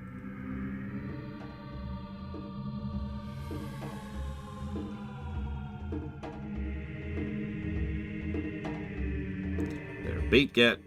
Okay, now let's head to 4. Where's 4 again? I was just looking at it. There's 6. There's 7. Ah. There's 5. Which we actually can't reach right now. There's 4. Okay, I see it. It's actually not that far from here. Hey, DZ Maven. Yeah, we're using a map. Although I actually haven't gotten lost yet. No. But for the sake of getting on with it, we're just using maps now.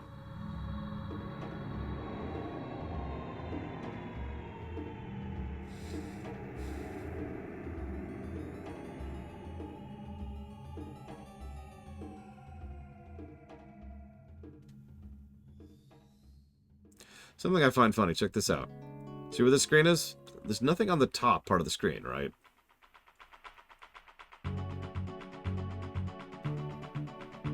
And yet there's a path down from this screen. But of course that leads to nothing because this is this screen.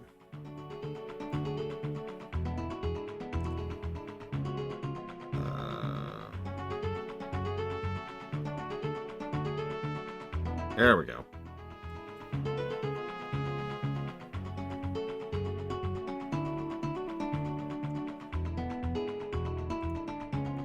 So now we're just gonna pull up the map. Like I said, we're just gonna do that. That's just our lives.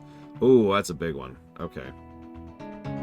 Oh, hey, there's a leave your life or your money one in this. There's also a thing that increase our bombs, but I don't have the money for that.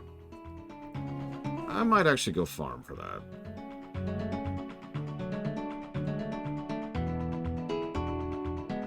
Oh, God damn it.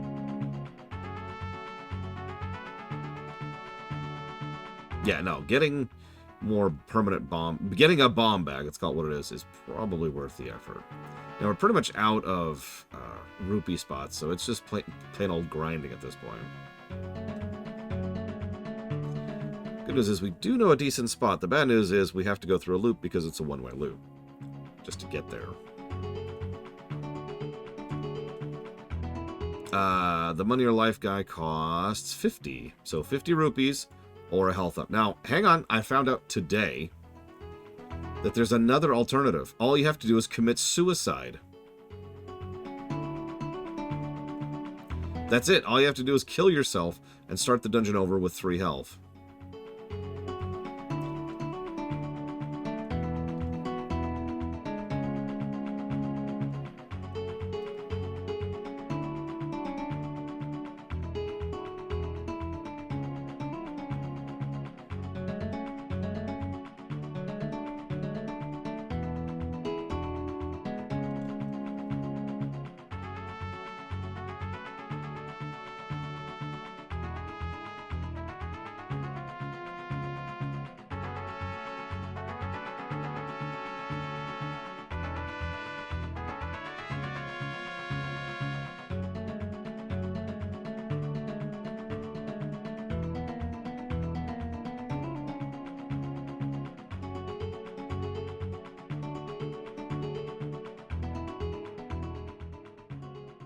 That's an interesting question, Act. I'm gonna go with no. I honestly wish Second Quest didn't exist at all, to be quite frank. Everything that's playing is Ocarina. This is all Ocarina of Time. This is the Ocarina of Time composite song. Oh my god. Some games can be fun for being bad, but like, ugh. But yeah, no, I wish we had beat the game yesterday, you know. I cannot imagine that Second Quest will be worthy of a single positive. Oh, I'm sorry, that was the Gerudo Valley. Sorry, it's one of the most famous songs in Zelda history. I figured you knew already. It's the Laguna's fighting theme, the man with the machine gun, of Zelda. Or Gilgamesh of Zelda, if you prefer.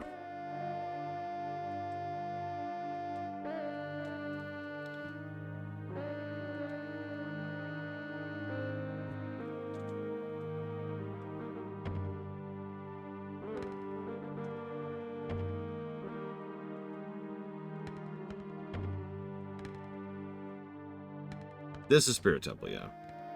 Now that I'm using maps, yes, Act. I honestly felt like this could have dragged out to get tomorrow at the rate we were going. Because you might think, well, what's the benefit of maps if you aren't even getting lost in the dungeons? The upgrades that we currently have. Finding those hearts. Finding where the sword is. Finding where the vendor is in order to be able to buy the ring. All of that came at the expense of having a map. Hell, the grinding I'm doing right now is something that I owe to the usage of a map. Knowing there's going to be an upgrade guy in the upcoming dungeon means I can walk in with the money ready to go for that.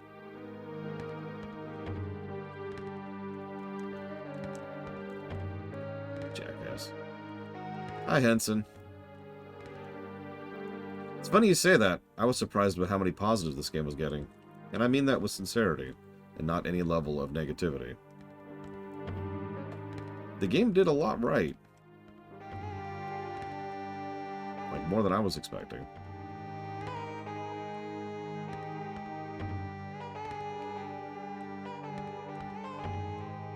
Oh yeah, so this is the warp thing. I wanted to show this off.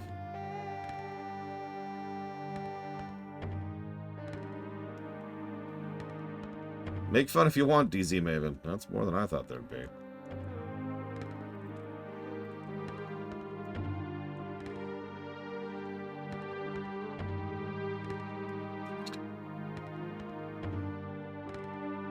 But anyways, this is the Spirit Temple now. What, some of the other 86 games, Dakota? Or like the other top-downs? A heart and 2 fairies. What in the world is with this drop? Now that I need money, all they're dropping is health.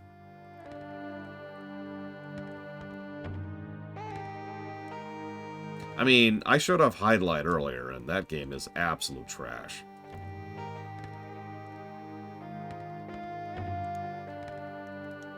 Like, if you honestly thought that this was bad, no.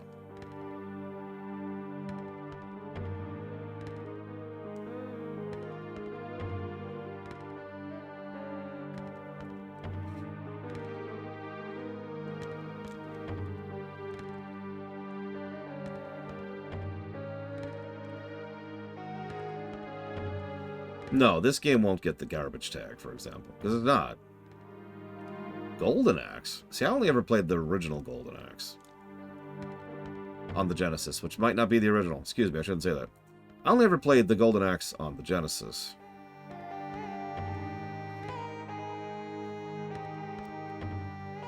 God, I still don't have the ladder, I just realized.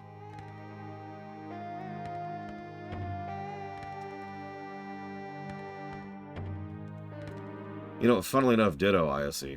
Not the first, but it was pretty early on. Wasn't my copy, of course.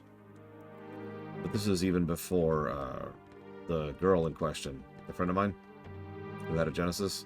No, this was like, God, like a friend of my mother's or something like that. And he happened to have a Genesis. And he was like, here, go play this while I hang out with your mother. And I played Golden Axe. I was like, whoa. This game sucks. I mean...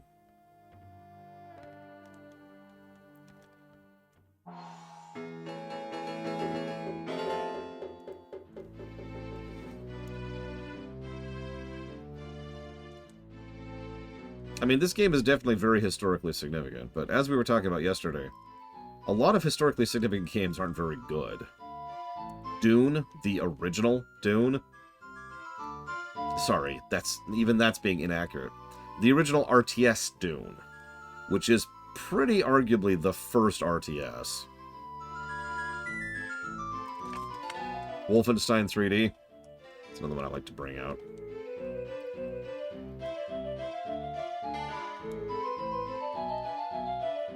Oh, and this is Kotake and Kaume's theme.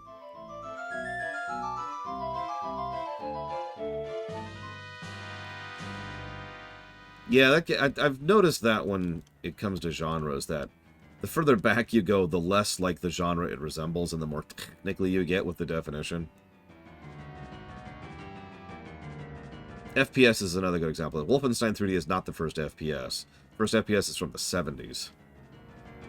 But it barely qualifies. You know, it's the most bare bones thing. It is first person and you shoot things. That's it. It's a tank game.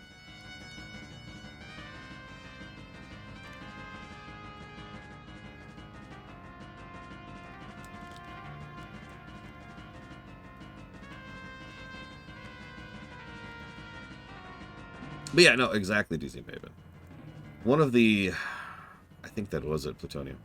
One of the... I even played that game back in the day. The unfortunate realities of life is that it usually takes someone who doesn't get to profit off of their invention to then add that to the universe so other people can make it good.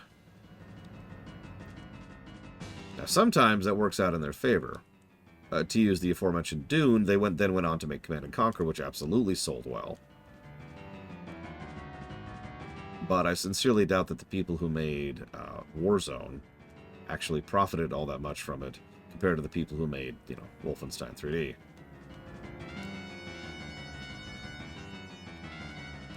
I know, right, Blade Devil? It's weird how much of an improvement, and the only thing that's changed is I brought up a map.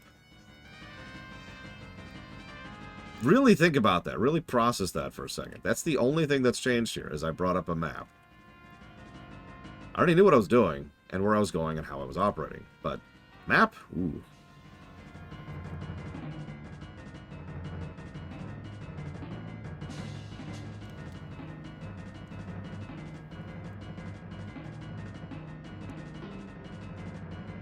I have a feeling this is part of why people remember this game so well, to be quite honest. It's because, they either know what they're doing, or they used a walkthrough. No judgment. Now, I thought about this, because there's probably one category of people who did neither. Can you guess? That's right. It's kids with too much time on their hands. No, seriously, think about this for a second. Imagine for a moment if you didn't care about how much time this game was consuming. So you've got a sheet of paper next to you. And you go into a room, you bomb every square inch of the room, then you burn every square inch of the room, and then you use the whistle, and nothing's there. So then on the little map, you'd like check that off, like nothing good here. And you make like a little terrain thing and move on to the next room. And then you just do this over and over and over for every screen in the game. This is actually how people found most of this stuff originally, is they quite literally X-rayed every single square inch of the game. And yeah, exactly, Frieza. We only had a couple of games. There's only so much we had. By the way, there's the final dungeon right there. So we just kept playing them as they wasted our time, and we put up with that because what else are we going to do? Now, I will freely admit I wasn't really like that back in the day.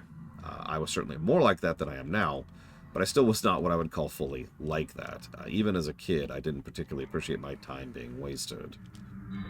Now, I think there's at least two reasons for that. One, I had a lot of friends who I would hang out with and do stuff with. So time spent, grinding in Zelda is time I could have been spent hanging out with my friends, going out and playing or whatever. And so, A. But also, B, I think it's this one. Yep, there it is.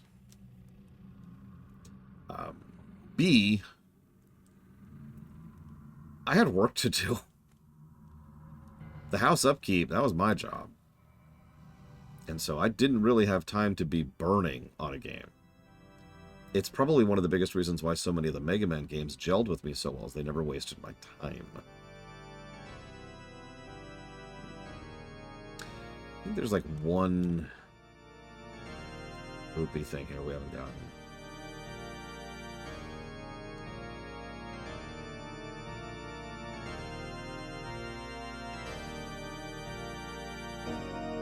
No judgment, by the way. Not trying to make a point, just thinking it out loud. I think that's one of the biggest reasons why I've never had that level of tolerance a lot of other people have for these kind of things. I don't know if I have a favorite game series, per se. I mean, obviously there's Final Fantasy, but FF has a lot of, like 40 minutes, maybe an hour, Star Wars. Yesterday, I lost progress because, speaking of which, because the game crashed and I hadn't save stated in a while. I had to smash through like a dungeon and a half and do a bunch of overworld stuff. I managed that in 20 minutes. Because the moment I knew where I was going and what I was doing, it just happened like smoothly and immediately.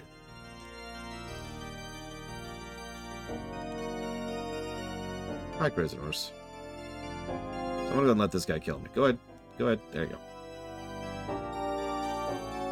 But yeah, one of the reasons I keep track of franchise average golden numbers and median golden numbers is because I'm actually curious, what is my favorite franchise?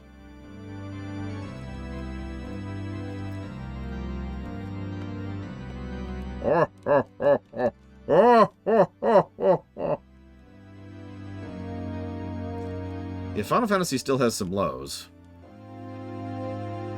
So does Mega Man. Mega Man has Mega Man X7, for God's sakes. Hoo-yah! Oh!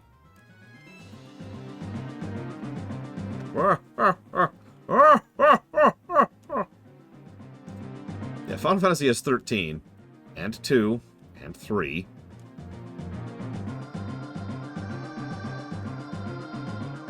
And 14 1.0. StarCraft is neat and all, but StarCraft 1 is a bit too problematic, and StarCraft 2, while being my favorite game of all time, at least at the moment, is still like one game, you know? Actually, I know quite a few people like FF2. I am very curious how the Pixel Remaster version will score, because in addition to the other obvious changes, like the more obvious quality of life stuff, they actually changed how some of the stat gain formulas work in the Pixel Remaster version of FF2. Which I only know because I was looking up info for the game when I was doing the rewrite. I was like, oh, huh.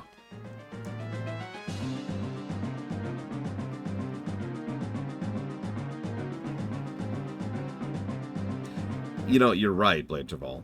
For all the venom I spit at FF13, and I spit plenty at it, I don't think it'll score as bad as Mega Man X7. That game is total gosh darned garbage.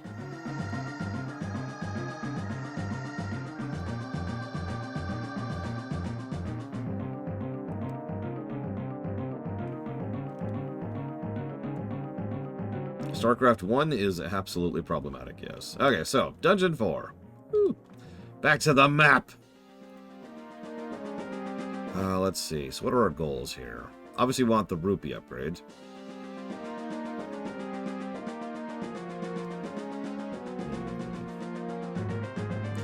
Are most sequels better than the original? That's an interesting question. Logically, that's how that should be, right? Right? I mean, shouldn't sequels get better?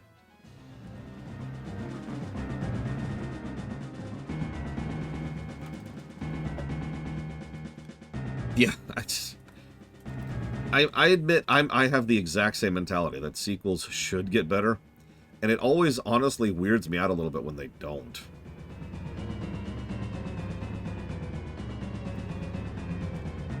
Oops, I'm not tabbed to the game. That's why it's being weird. Anyways, we've got until Ganon's tower's collapsing. We gotta get out of here. Ah, crap!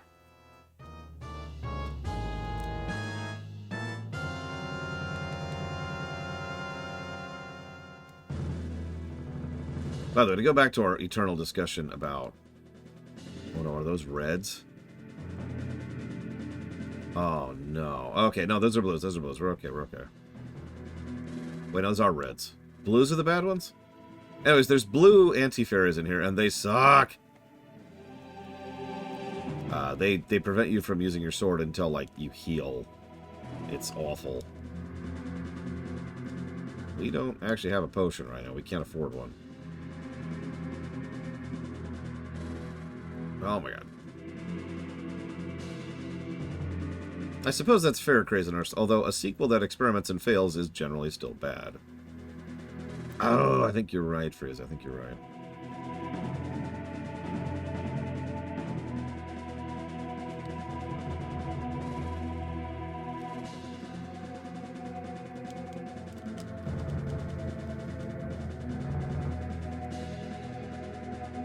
These guys start going if you let them go. Jesus. Holy crap. I might die to this. Get back here. What the crap? Ah!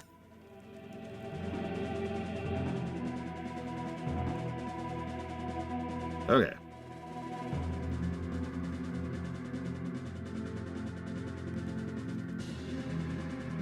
Still don't have the bow. I just noticed that.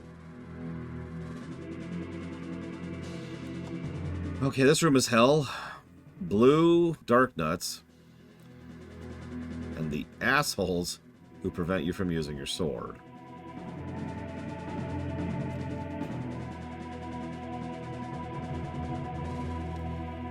Yeah, absolutely, Star Wars.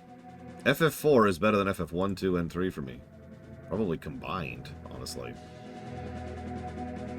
Like, if you just took all the good elements of FF1, 2, and 3, I still don't think they would equal up to 4. Awesome. Shadow Machine. No spoilers. Spoil away. I'm not going to be able to play it for a while. A few months, at least. Remember, that run's already funded. What am I doing in here? Do I need to do this room?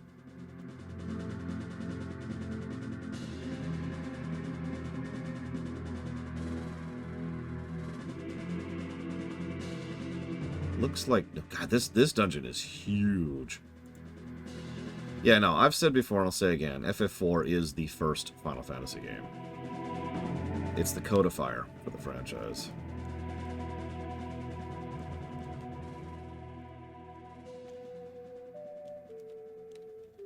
Damn it, Zelda, no, don't do it! Don't do it, Zelda! It's a mistake. That's true, Frieza. Do I need to kill everyone here? Nope. Actually, yep. Damn. Okay, well, let's kill everyone. Come here and die, I guess. I just can't have any joy in murder hoboing anymore. Although, looks like I'm about to die, so let's be a little cautious. Sure wish I had a microphone I could blow into right by now.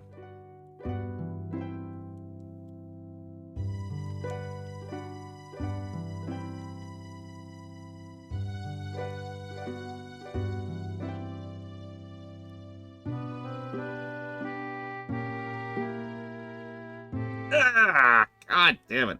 I don't have a bow, Henson. You don't get the bow this early in this game. In second quest. It's okay. We know where we're going. You know, I do not know.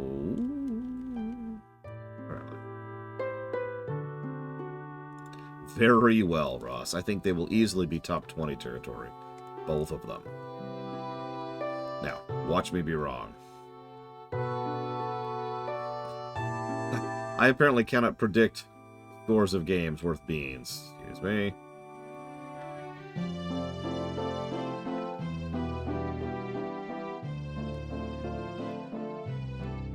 So hang on, let's think about this for a second. So not counting, like, long-term franchises. Let's think of how many games go from 1 to 2. How many of those go up or down? So, Zelda 1 to 2, who knows, honestly. I would say Mario 1 to 2 definitely went up. Not a big up, but it still went up. Oh my god, there's a pulse right in my face. Ahem. Mega Man 1 to 2, huge jump up. Contra 1 to 2, I think that's a jump up. Not a big one, but it's still a jump up. Adventure Island 1 to 2 was a jump up. Final Fantasy 1 to 2 is a jump down. Dragon Age 1 to 2 is a jump down. Sonic 1 to 2 is a big jump up. Portal 1 to 2 is a huge jump up. Unfortunately, I actually haven't played Metal Slug 2. Metroid 1 to 2, yep, big jump, absolutely. Which is funny because it was a Game Boy game, but an egg on my face. Halo 1, yep, Halo 1 to 2. Talos 1 to 2, obviously I'm not there yet. Shantae 1 to 2, huge jump up. Lufia 1 to 2, gargantuan jump up. Please don't tell Savicom. She'll murder me. Command & Conquer. So, rather than do Dune to Command & Conquer, I think it's more accurate to say Command & Conquer to Command & Conquer 2. I haven't played Command & Conquer 2 since it came out, and I've never replayed it, because I kinda didn't like it.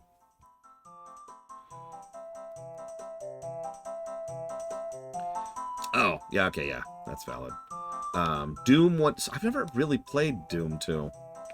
It will be kind of doing my first real playthrough during the Doom block. Probably later this year.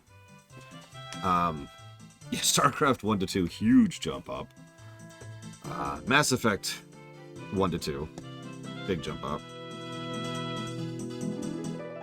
Oh. By the way, the Triforce is right there through a one-way door, which I only know because of the map. Fatal Frame, I haven't played. Civ 1 to 2, another big one up.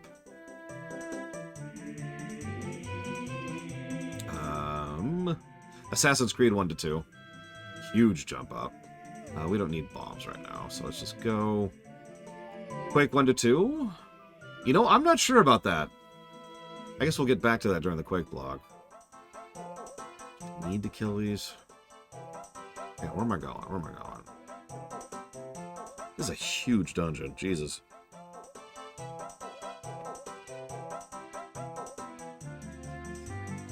This is a 31 tile dungeon. This place is gargantuan.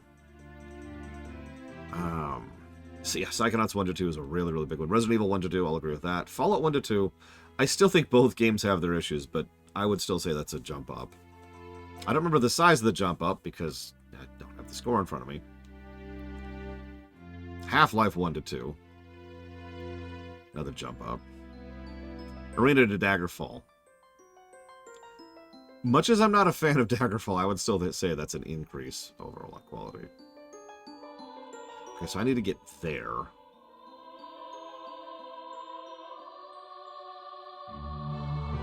No.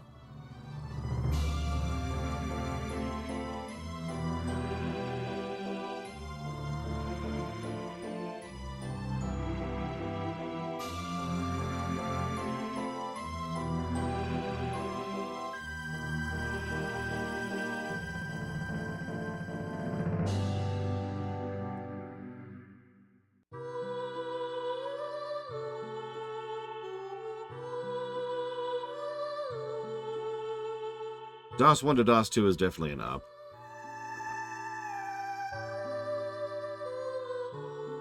I haven't played Star Tropics 2. Not on purpose, I've never actually played it.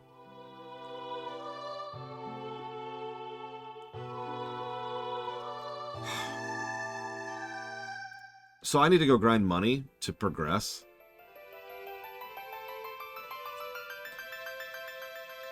Literally. That's actually what I have to do now. Mandatorily. Required. So, I'm looking at the map. The leave your money or your life guy is in the way to get to the end of the dungeon. There is no other... I just reread the map like 3 or 4 times. The only way to reach the boss of the Triforce is to go...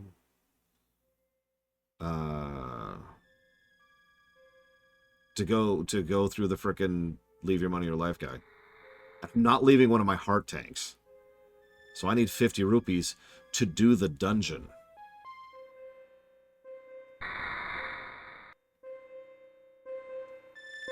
By the way, after you get the Triforce is when you can get the dungeon item, which we do want. And if you go the wrong way after you get the Triforce, you end up back at the beginning of the dungeon and have to go through and leave your money or life with the guy again. I don't know if he charges you a second time, but... Oh, wow! Okay, okay.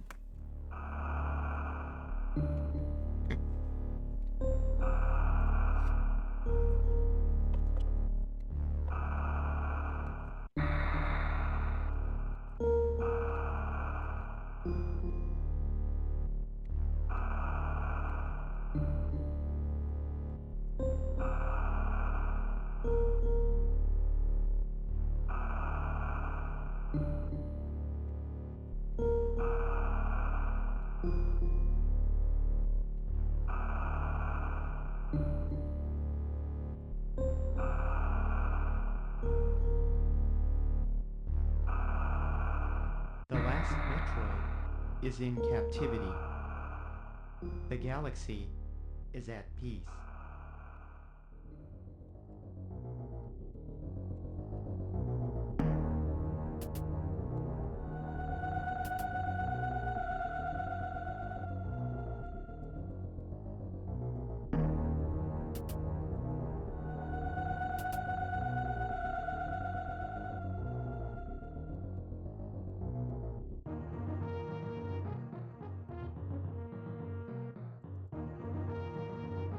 I mean, if Metroids get onto most worlds, those worlds are doomed.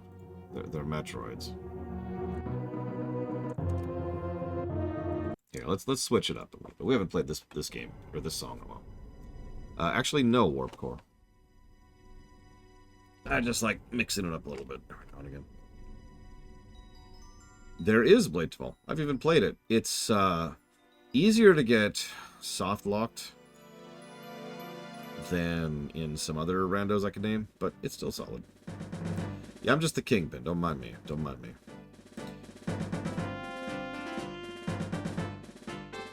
I mean, I'm sure there's several Mr. Ed. After all, Star Fox exists.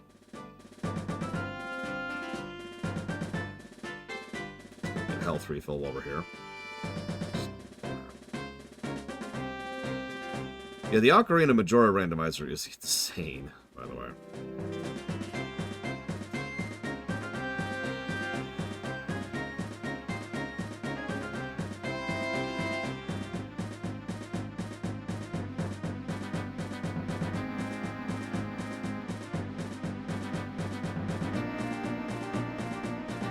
I mean, you say that, I get insulted all the time, Warpcore, for saying that my chosen outfits for streaming are boring because I use a standardized uniform rather than wearing whatever random t-shirt I'm wearing that day.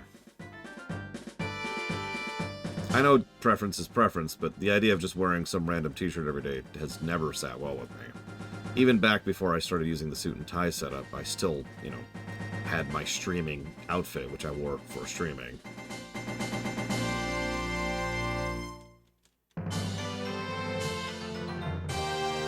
Anyways, let's see. I already mentioned Assassin's Creed. I've never played Prince of Persia 2. To be more accurate, The Sands of Time 2.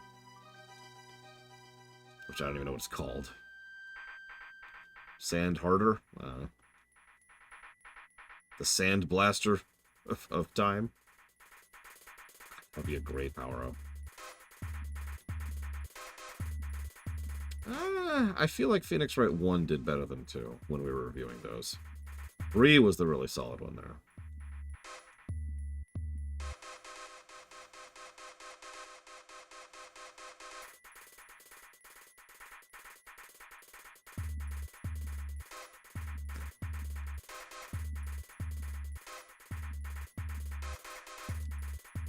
I also know some people who think my outfit's fine, except for the tie. I should just ditch the tie.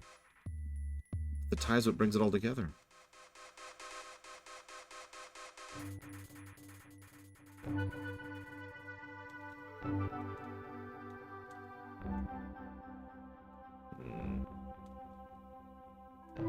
Trying Now I'm trying to think of the franchise. I guess there's Super Punch-Out to Punch-Out, which is a step down. Well, actually, you know what? Hang on. I'm questioning myself on that, because I haven't reviewed either of those games yet. I don't know. We'll see someday.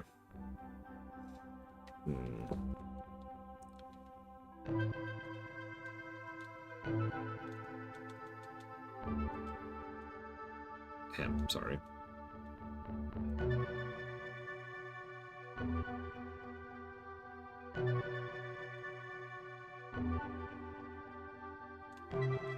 Yeah, Chrono Trigger to Chrono Cross. No comment.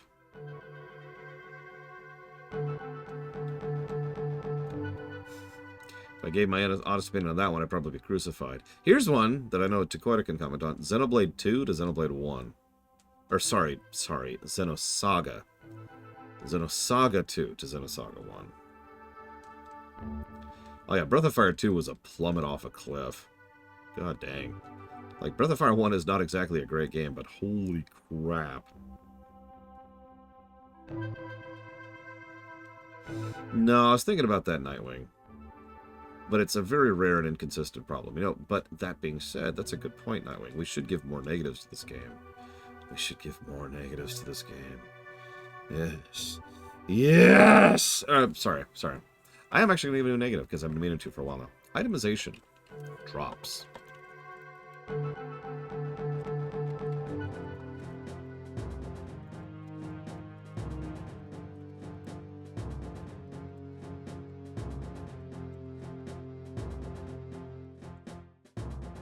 By all means, Warpcore, if you can think of a story positive to this game, I'm listening.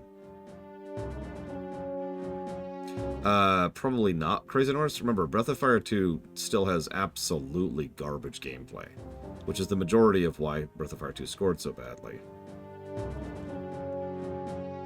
That is an unfinished, buggy mess of a game. No, but it does have a planet, Warpcore. Oh, you know what? I think the HUD is not up to date. Yep, nope, that's on me.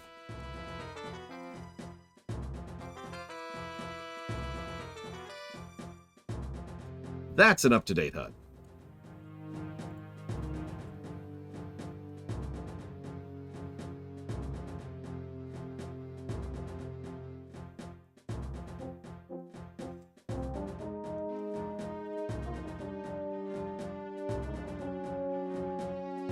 Yeah, here's my review of Zelda 1.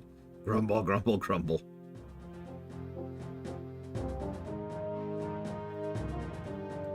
I would agree Super Mario Kart to Mario 64 is a jump up.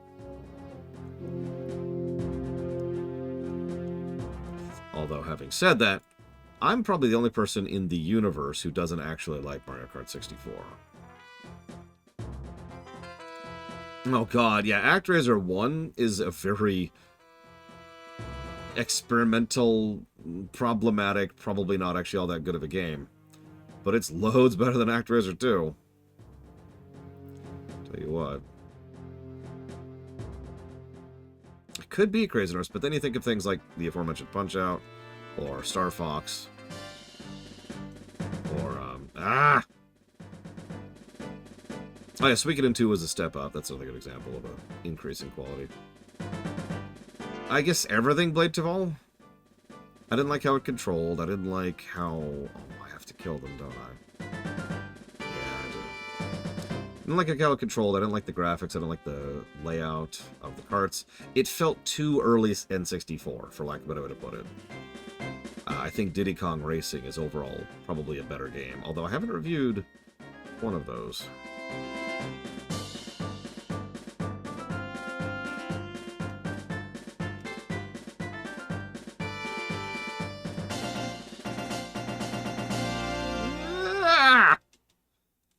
I'm gonna die. I'm gonna die in this room that I have to kill.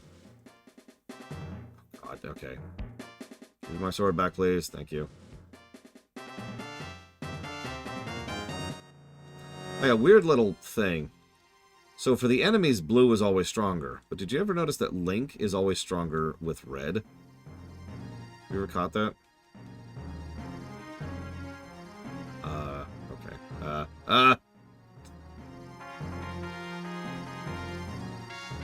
Random weird thoughts of the day. Please come back, blue. There we go. Okay. Oh my god. Okay, hold up.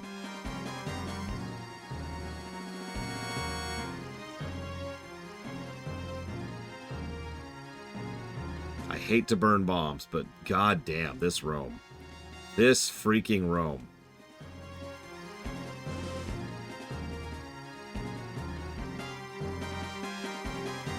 Oh my goodness. Okay.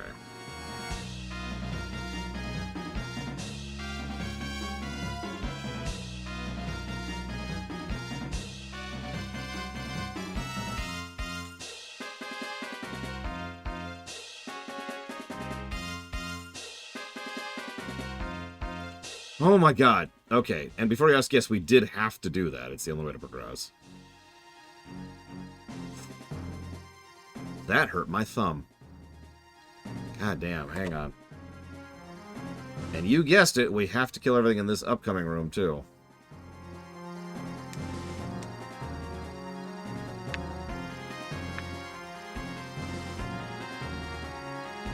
That's a good point. Blue Boomerang is stronger. And yet red health and red armor are stronger. Red ring. Then again, the arrows are blue. Man, I don't know.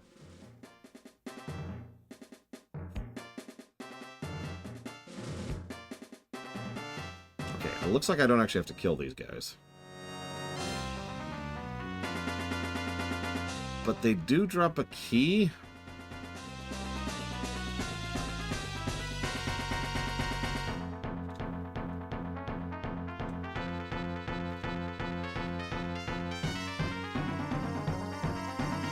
Okay, and we're dead.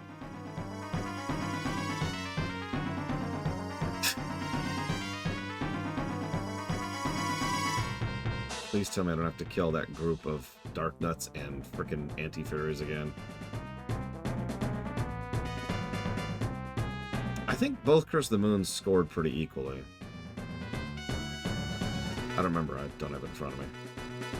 Oh, thank God. I don't have to kill them again.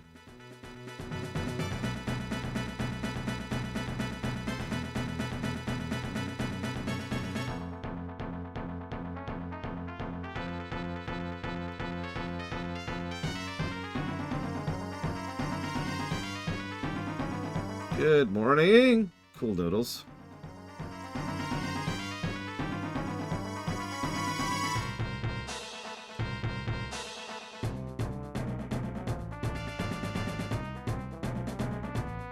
Hang on. Where do I want to go here? I could use a spare key, just in case. So let's go get a spare key.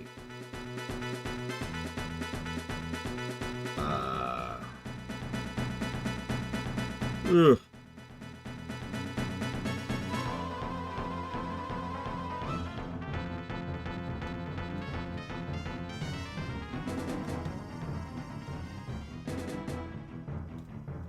Come back here, you stupid bull's voice.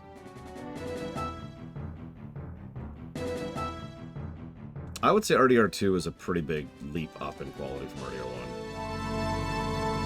But RDR1 is still a pretty solid game by memory. Although, I suppose we'll test that theory someday. Grand Theft Auto 3 to Vice City is probably another good example. Even though I still think Vice City is not a particularly good game, but I think I'm the only person on the planet who thinks that.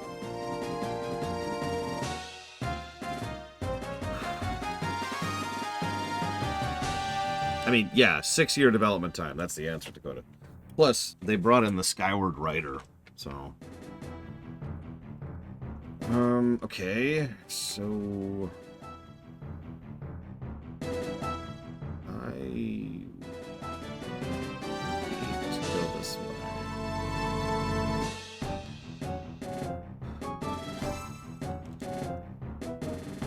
I don't know how to do this without getting hit. You know what? Hang on, I got an idea. Yeah, Age of Empires 1 to 2, that's a big up. I agree. I wanted so badly to like Age of Empires 1. I really did.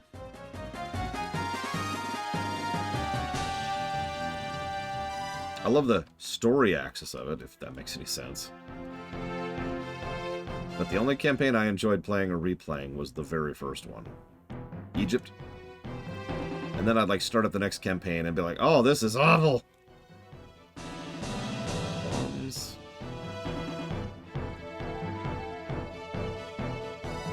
What do you mean, Act?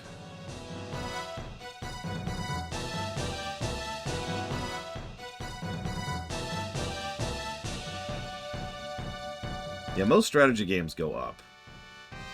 Warcraft 1 to Warcraft 2, StarCraft 1 to StarCraft 2, Command & Conquer 1 to Command & Conquer 2, maybe.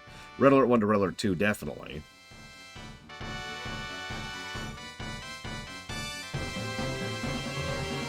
But I don't and cannot have the ladder yet. Why? Whatever. So anyways, this is what I've been referencing several times. The way to progress is to pay a health tax or a money tax. Thanks, asshole.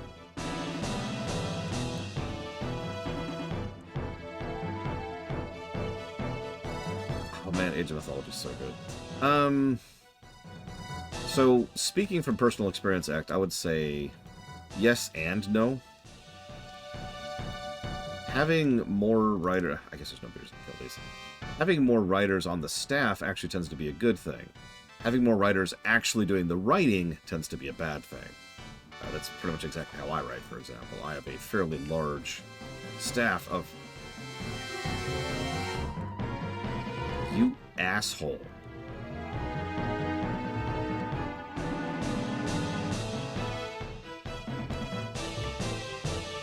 In case you missed that, there's a room of just red dudes right before the boss. We have to then backtrack here to the blue room to get access to our sword again for the boss. By boss, I of course mean two bosses, because of course there's two bosses. Why wouldn't there be?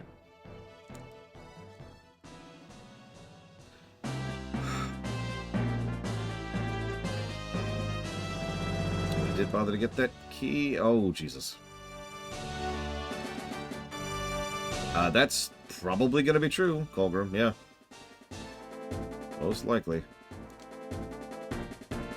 I would be surprised. The only Zelda game that's in the running for beating this is 2.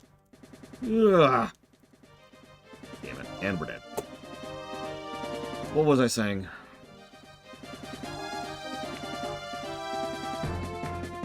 This is second quest, Czar. Writers. So I have tons and tons and tons of writers, but how many people actually sit down and write the script of the rewrites? One person. Me.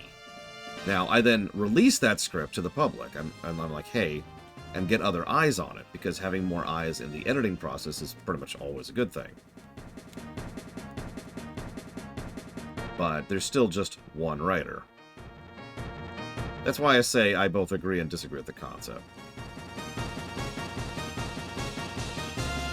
That's because Star Fox OST is better than 64's. I just don't have a composite for that.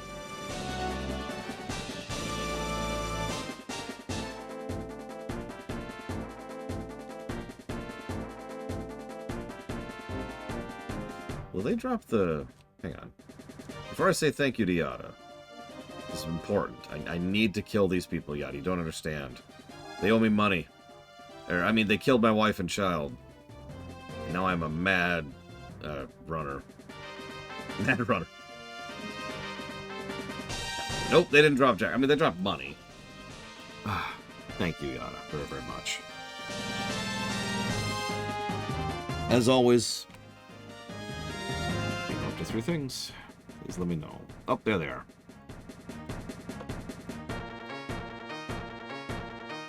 BBC Kakarot, the B RPG block. Xenosaga.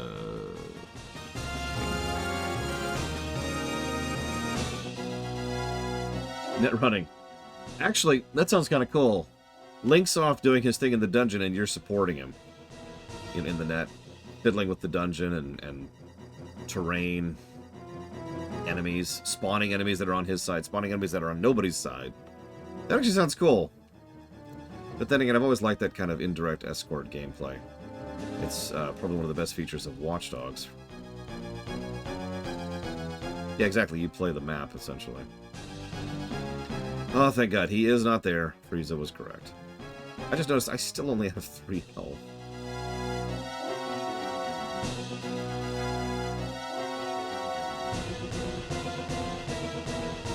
And there's like nothing that refills health on the way there. All the enemies on the way there either drop rupees or nothing.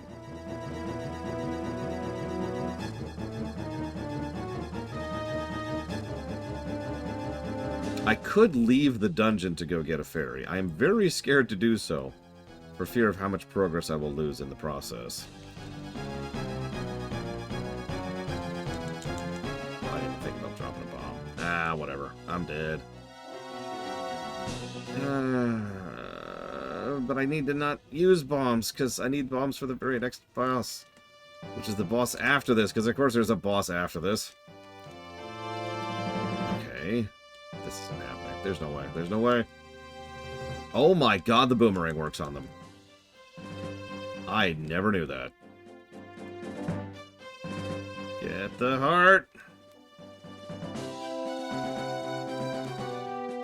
I would never do that FCEUX, Colgrim.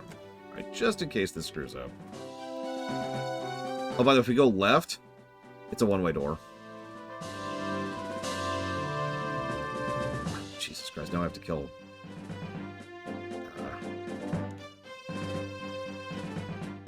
Yeah, I kind of threw that out of desperation.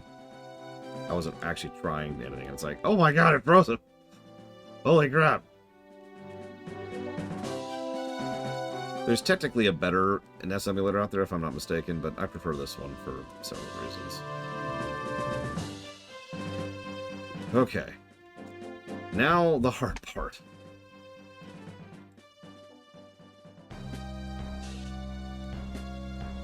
Oh my God. Did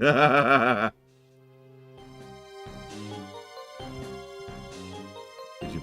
Oh my God.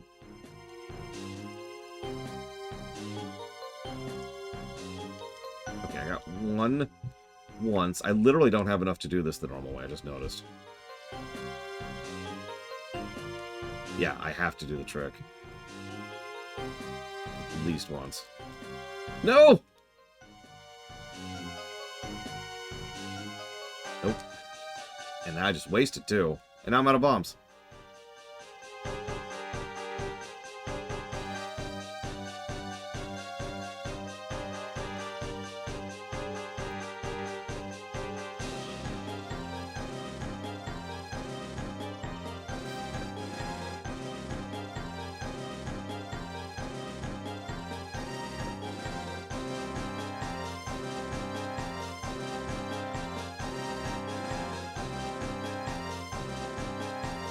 The good news is I'm pretty sure the second Dig Dugger will stay dead.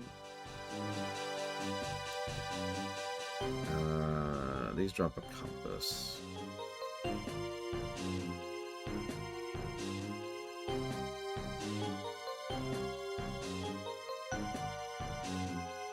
They can drop bombs. But they didn't because they hate me.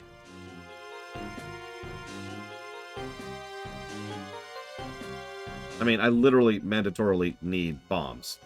Nothing else really matters at the moment, so... Might as well throw some health at some attempted drops.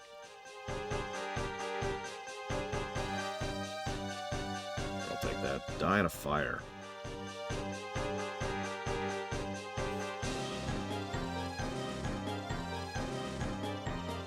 You know, I don't know what the bunnies are supposed to be, honestly. The Pole's voices. They're from the moon, that's all I know. No, no, no, no!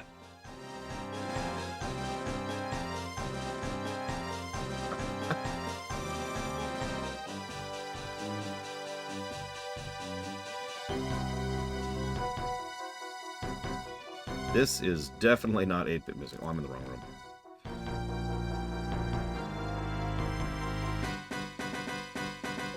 God damn it. Ah!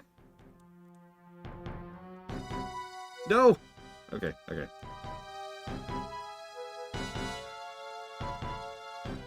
Okay, so I've got terrible news. If I kill all these people, nothing will happen.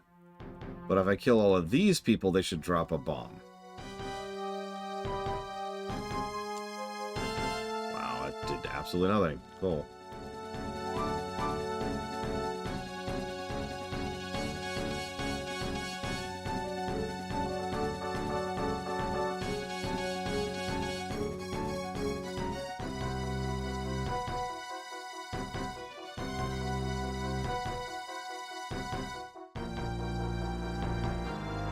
Four bombs is still not enough. I don't believe so, Bladetool. I think the static drops only spawn the one time. We can test that theory right now, because if I kill everything in this room, it will also drop a bomb. So let's find out what happens.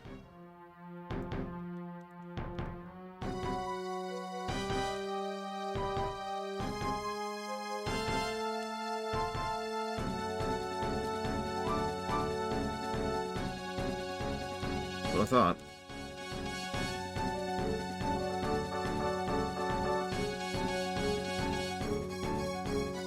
Okay.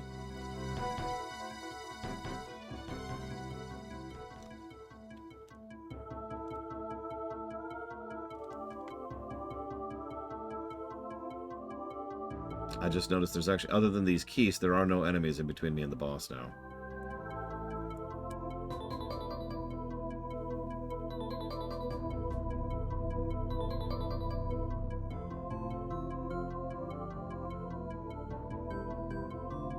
Yeah, sorry, Zara, this is Star Fox 64 music.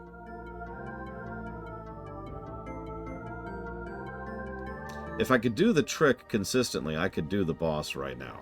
I cannot do the trick consistently because I don't remember how to. I did it on accident last time.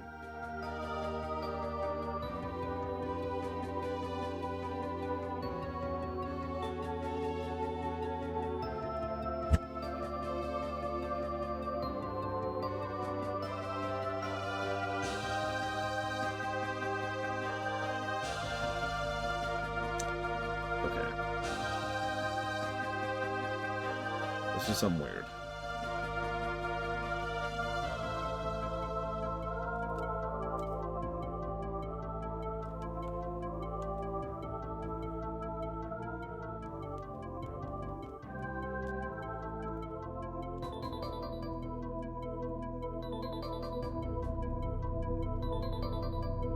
Let's pray for drops.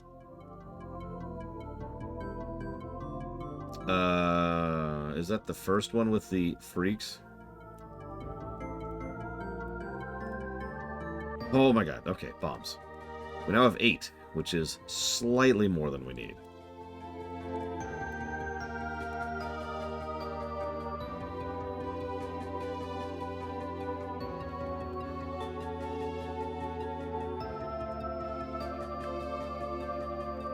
Oh, if you're wondering, if we go to the right, there's 10 rupees over there. Or, no, sorry, there's a Dodongo. My bad. On the screen. And the map, which I just have no interest in.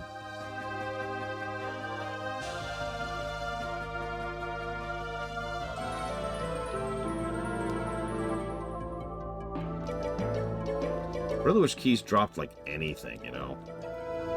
Like, is there any method by which keys drop anything?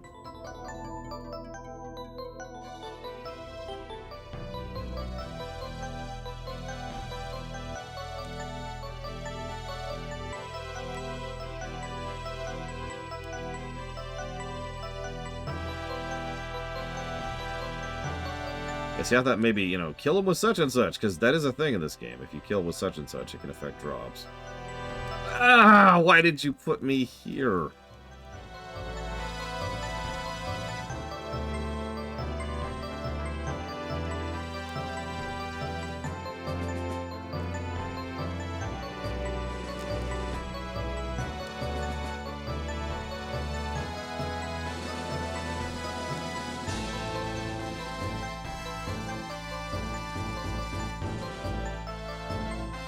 If you're wondering what I keep doing here, the red guys get rid of your ability to use your sword. The blue guys then give it back. So if I get hit by a red guy, I have to backtrack to get my sword back.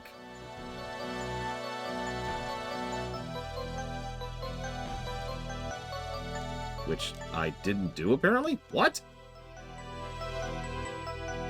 Damn it, I think you're right. I think I didn't let a guy hit me. Oh my god, why do I exist? Why can't I just stop existing? Why? And these keys, which respawn every time you come through, are just a health tax. With no benefits at all.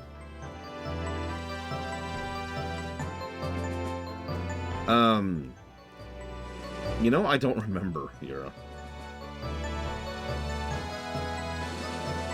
I mean, I had them. I bought them on the GBA.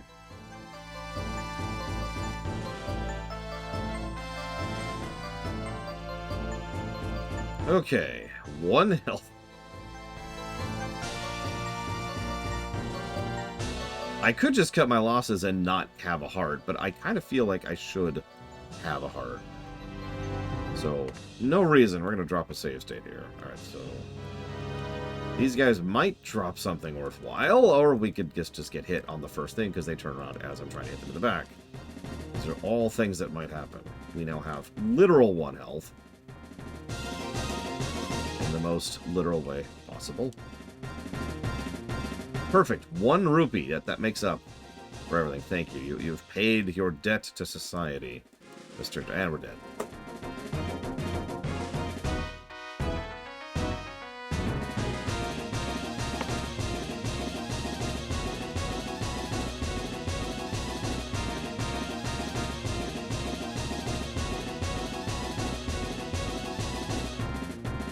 Easier, Colgrim.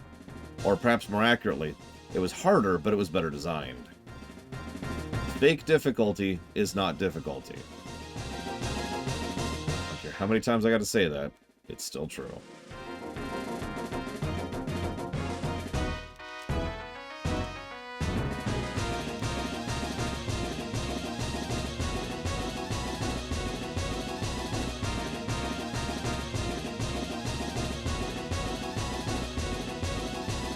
It's okay, we're in dungeon 4 of 9. We are not quite halfway there. On the plus side, we've done almost all the overworld stuff we can do. So it's just dungeons from here on out.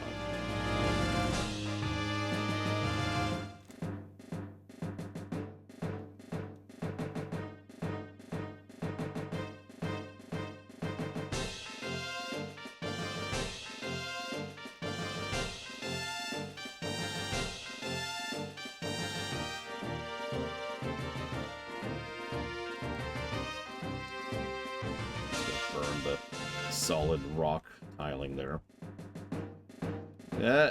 Okay. Hurry.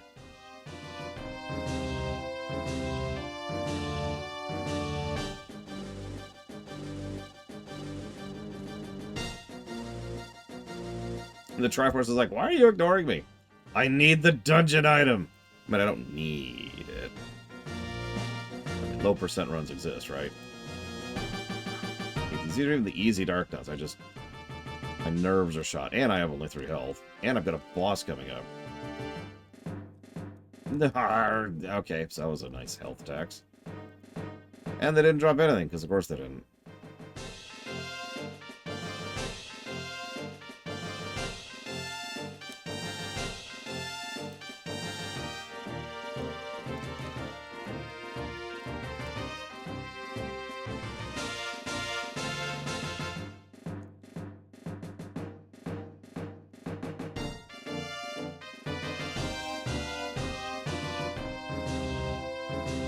Imagine doing this without the ring, which I remind you is having the damage we take. Okay, so the good news is we're here. The bad news is we gotta kill this room, which includes 2 dark nuts and 2 pulse voices. So this sucks. Okay.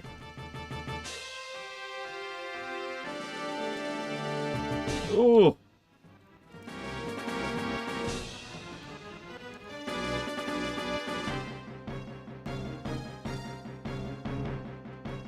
The meat.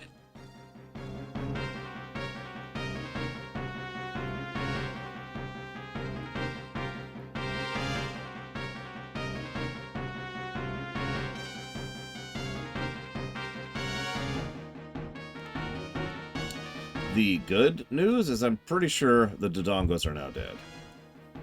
We'll find out.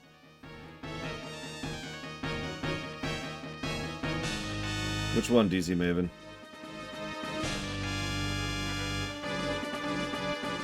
Super Robot Wars. Well, now I actually have never played that.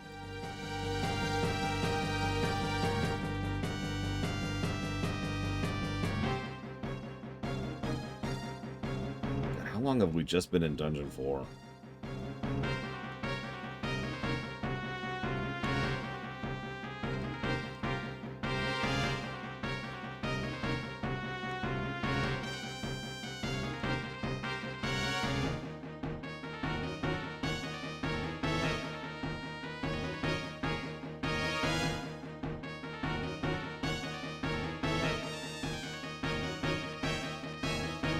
Hey, look, there's a key you can't get. Screw you! Honestly, if this guy respawned... Oh my god. The guy who takes your health or your money.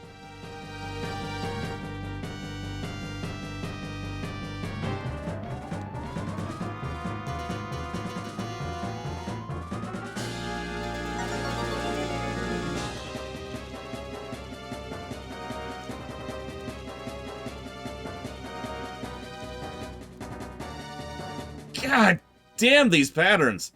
Okay. Jesus. So make sure I still have my sword there.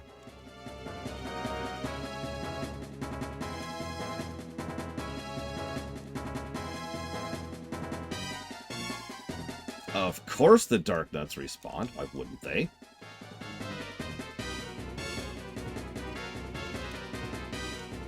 You know what? Yeah, I'll take that. Screw you. Screw you. I'll even take the heart. Yeah, Saints Row. That's actually a good example. Oh my god, they're not dead.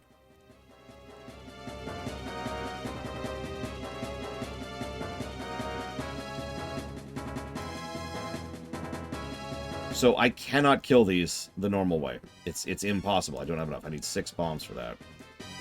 So we're going to see if we can use the trick. Because I don't know how to do it, but I know it exists.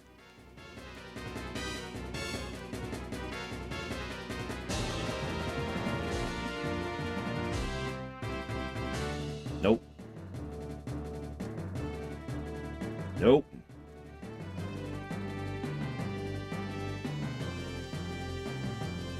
Nope.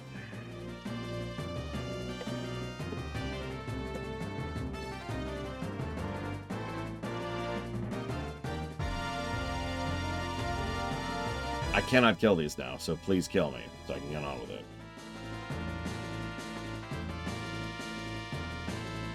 I'm in Dungeon 4, Chill Pangolin, but yes is the answer to your question.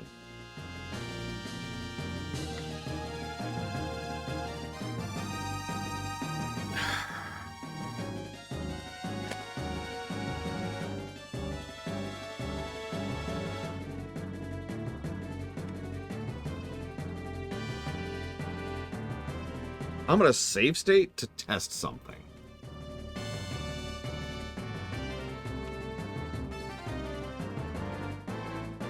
I mean, that would be cheating. Oh, I see. That's how that works.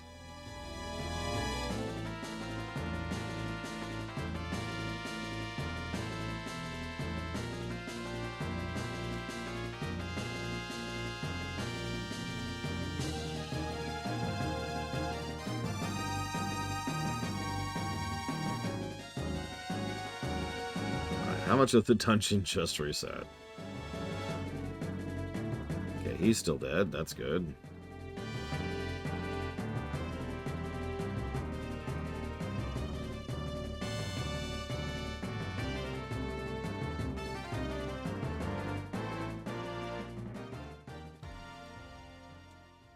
These guys respawned. No surprises there.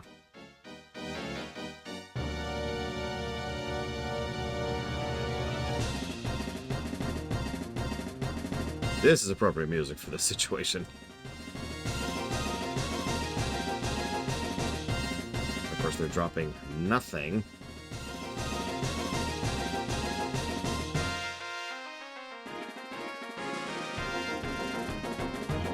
Literal nothing. Actually nothing.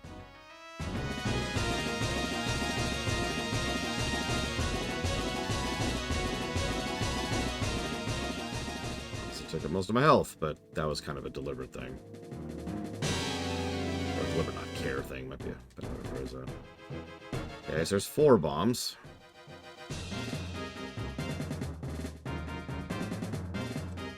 Still not enough.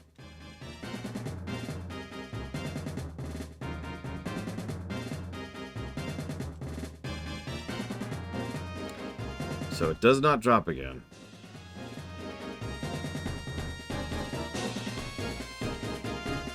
I think it's supposed to be the Undercity Shiny Toki.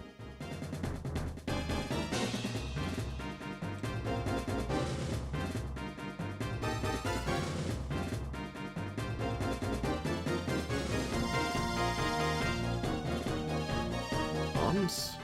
Bombs? Bombs? Bombs.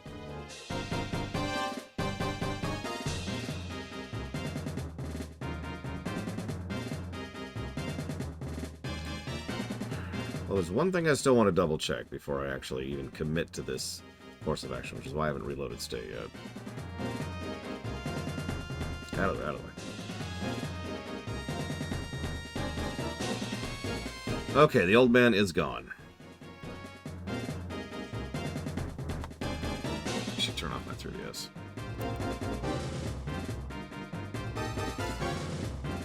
Well.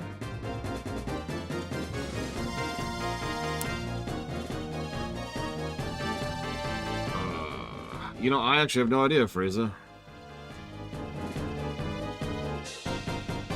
But part of the problem is I have no idea how long it's been since I've killed something, so... There's 6 in here. Okay.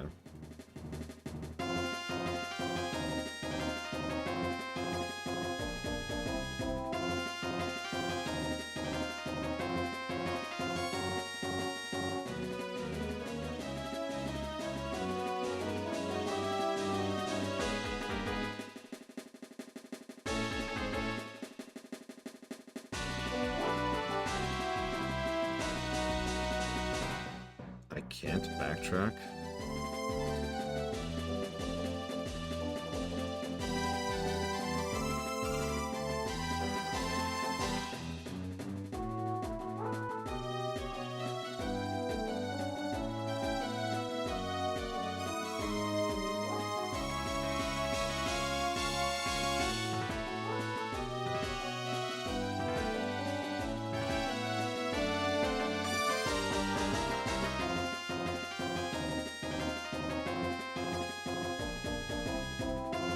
Okay, so we've been hit.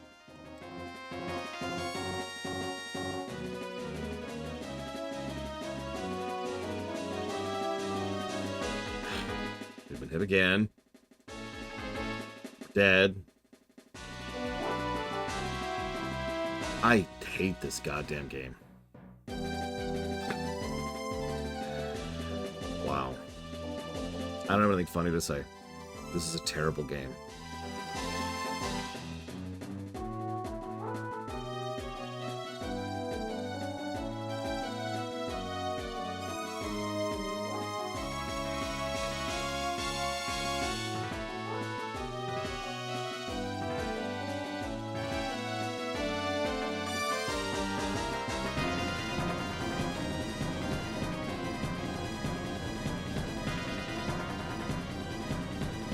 Oh, I never got rid of it. It's 109.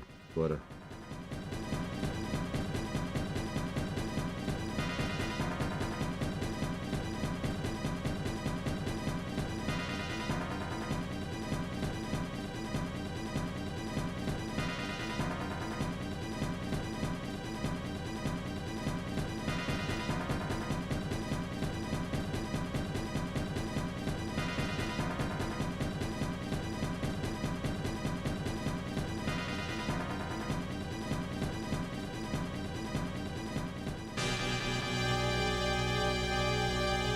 Piss off, please.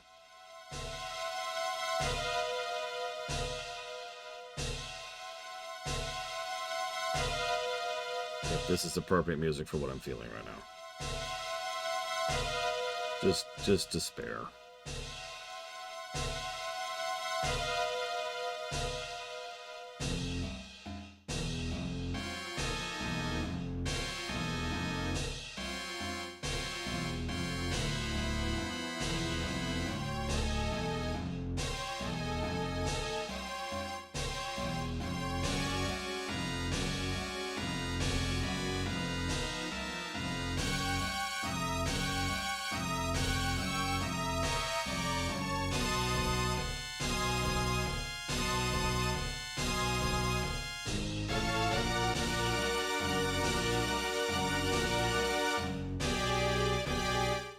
I am actually arguably over-leveled right now, prisoners. I have armor, I have the best sword that's available at the moment, and I have all the hearts that I currently have access to get.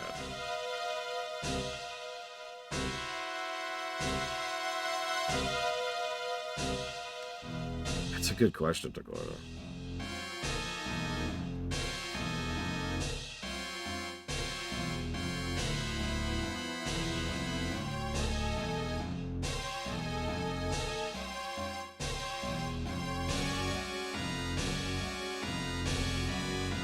Only one person, and they left pretty quickly, prisoners.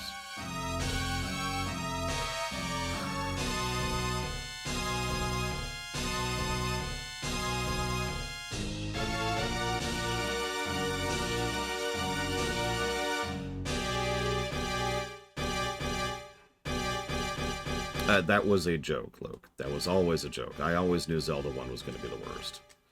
The only one that was ever in contention there for Zelda 1's supremacy as the worst is Zelda 2. The next game we're playing, by the way. So that's 8. Evo, could you do me a favor and murder my face off, please? I would really appreciate it.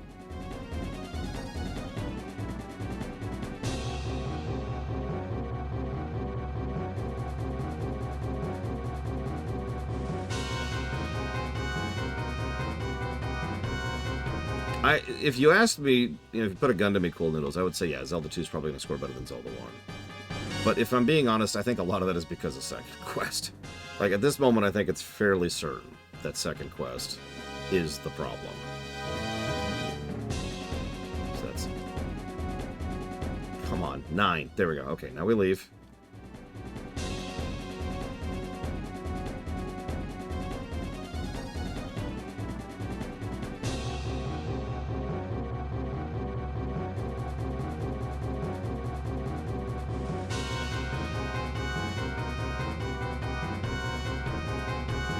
Or maybe commission Evo making a portrait of me beating the crap out of a bad game. Bombs. Okay, so we now have 7 bombs. I think you're absolutely right, Cool Noodles, yeah. Absolutely. Okay, so we have 7 bombs. I am going to make several save states here. Because that was insanity. I cannot believe the Dodongos respawn. I cannot believe that. Just gobsmacked at that.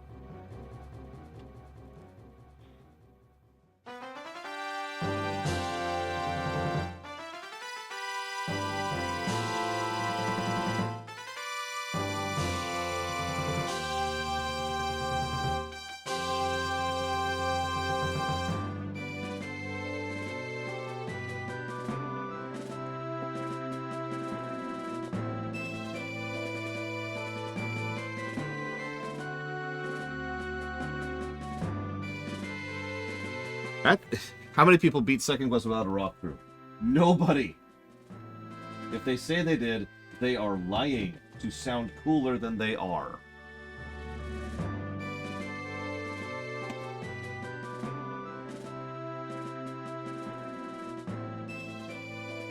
I'm gonna read that. You know, I don't even remember if Nintendo Power covered second quest. Because remember, Nintendo Power was spawned by this game. We talked about that yesterday. And Nintendo Power wasn't until later. This is actually relatively early on in the timeline, really. Thank you, Blade Chaval. Thank you for making me right. Why was this game popular? Well, I actually mentioned this earlier. Two big reasons. First of all, this was new. The very idea of this open world explory of a game was such a new concept. It was innovative for the time. The kind of thing that most people never actually saw. So, okay. Second point, this game not only came with a bit of a walkthrough, but pretty much launched the strategy guide industry, and I'm barely joking about that. The amount of those guides or magazines or whatever you could get at the time were huge. And back in the day, you could also get, there was a newsletter you could sign up for just for mailing in a thing that came with the game that gave you tips and tricks for the game itself. It also had a save feature, which was huge. Like, legitimately huge. Being able to retain your progress across playthroughs, that's bonkers. And I know that sounds so pathetic by modern standards, but it's true. Like, for real, imagine for a moment if this game did not have a save feature. Just picture having to beat this game in one playthrough. Without turning off the NES. Oh, sure, now I get it. Whatever. Okay, one more save. We haven't had to load a save yet. We still haven't thrown out the cheat flag, but now we got to do this room. And this is our final obstacle. We've actually gotten to this room already, once. But this is several dark nuts and Pole's voices in narrow corridors. I didn't think that would do anything. Having said that, we have some spare bombs because we got the trick on that last one, so we're going to use them. Because we have to. Oh my god. Oh my god. Oh my god. Almost out of bombs. Okay, blue one's gone. We got a heart back. We should be able to get these a couple of times as they're going by. So he's gone. 2 Pole's voices. Now, Pole's voice is hurt. 1 Pole's voice. Come on. Come on. They're hurt, they're random, and they can lunge long distances. And apparently I haven't done any damage to this one yet.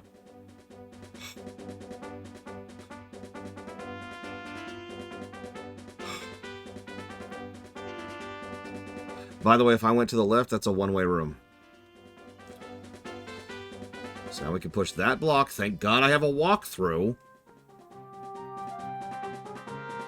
And we get, functionally, we get a heart piece. And access to Dungeon 5. Like I said, we actually did need this.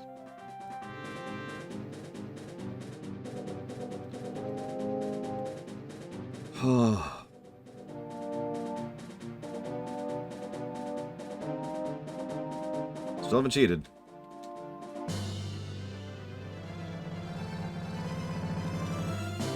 I am not going up that ladder with that Keese being a dick. You can die, Keese.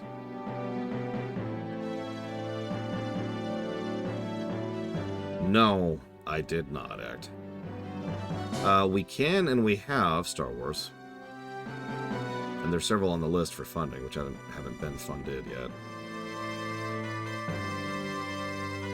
Yes, that's right, we beat Andros.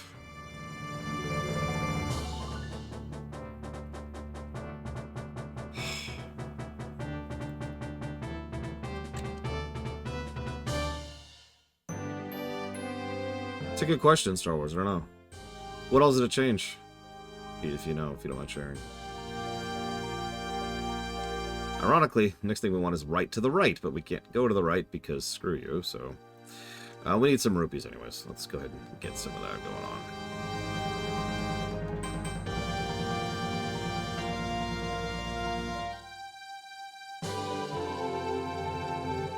I just feel exhausted.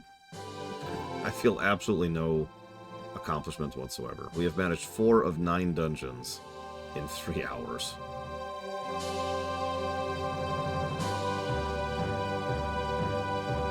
And a lot of that was in Dungeon 4.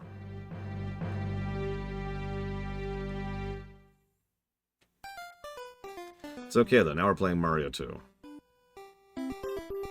You know, I don't know, DZ Maven, considering Nintendo themselves were pretty big on the remake scene.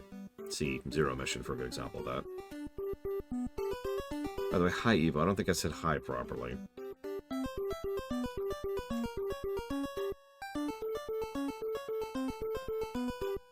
Well, so, okay.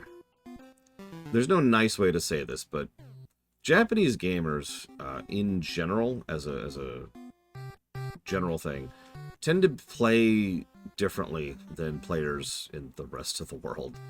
And what I mean by that is they tend to be a little bit more crazy and insane. There's a reason why a lot of Japanese games' top speedrunners tend to be Japanese. People who play FF4 or FF5 and memorize step counter things. Or people who will do any percent or low percent. Or, I don't know, like the FF14 scene is another good example. You ever wonder why they have multiple times refused to break down the barriers between the Japanese servers and the rest of the world servers in FF14? Because the biggest stated reason, which I agree with completely, is that Japanese players of FF14 are so elitist about the game that they don't want to inflict them on the rest of the world. Now, obviously, this is a generalization. But the reason I'm bringing all this up is because they tend to be a little bit more hardcore about things. And the hardcore Japanese gamers, yeah, they're dicks. This is the nicest way to put that. Now, hardcore gamers in general are dicks, but the reason I'm singling out Japanese here specifically is because that's what some of these games were aimed at. This is their target audience. They wanted the dicks to have a game that they could play and keep playing. That's what Lost Levels was. That's what Second Quest is. That's what frickin' Milon Secret Castle was for, right? It was aimed at that audience of people who wanted to flex their gigantic dicks all over everyone else because they could beat the game that was unfair. The game that was pointlessly brutal.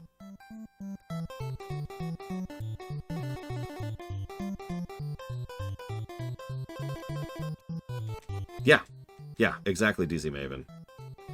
It's a flex, being able to say that they beat these terrible games on their own terms. And I agree that's a terrible way to design a game. In fact, so does Nintendo. You'll notice that's stopped. I'll use Metroid Dread as an example. Metroid Dread has an Oko mode that is nowhere near as brutal and punishing as this, because it's a properly designed difficulty. Even the Master Quest mode over in Breath of the Wild is a better designed difficulty than this nonsense. Because they realized at some point or another in development history, I know those are two Switch games, but the point is, they realized at some point or another that catering to that audience was not a great idea. And yeah, this is absolutely a consequence of the arcade scene, 100%. A lot of the arcade games were designed to be brutally, horrifically, unfairly punishing. And here we are. Level 5. There's several, Ryman. This also ties a little bit into the rental scene, but only a little bit. Don't even get me started about that, Arspruce. Oh! So yeah, no, that's why these games are designed this way, and that's why this trash is this trash.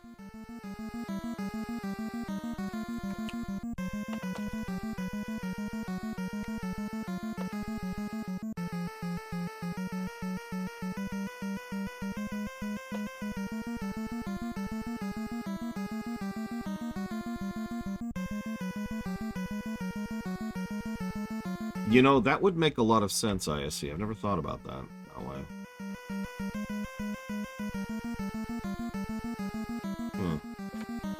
See you around, Cool Noodles. Have a good one. It also is worth noting that a lot of people designing games in this era, the early and mid-'80s, were people who started their careers designing arcade games. So, you know, that's normal. You design for a specific thing and you get used to that. And then you keep designing for that. That's true in every generation, actually. A lot of the early PS1 and N64 stuff sucked in many ways because most of those designers were people who cut their teeth on the SNES and the Genesis and the TurboGrafx 16 and all the other ones. And they just weren't prepared for the shift in paradigm. That's also true to Koida. In many cases, they're just like, ugh. No, you're not allowed to fund anything ever, Star Wars. I disallow you giving me money.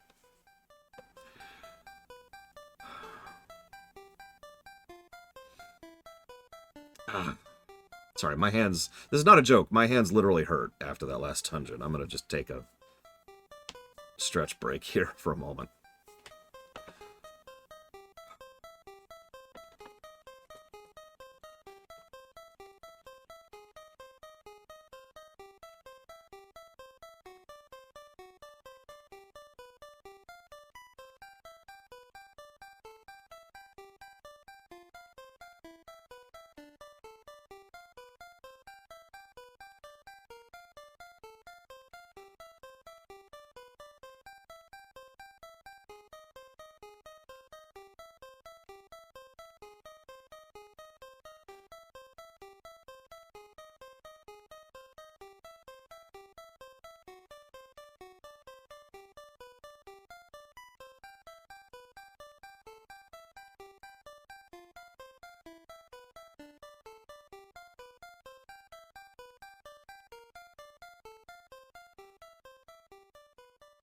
Thank you, Evo. I hope you're having as good a day as you possibly can. You know, for all the issues I have with Mario 3, you know one thing I do not have an issue with Mario 3 in? The music. This is vibe music right here. I'm sorry.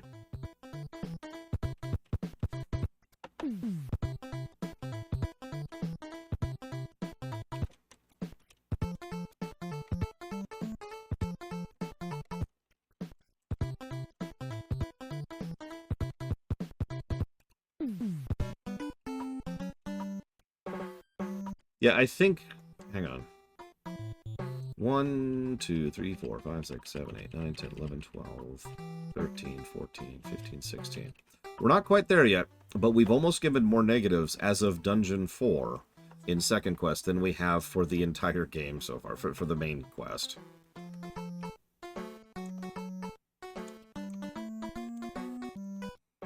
And I stand by that.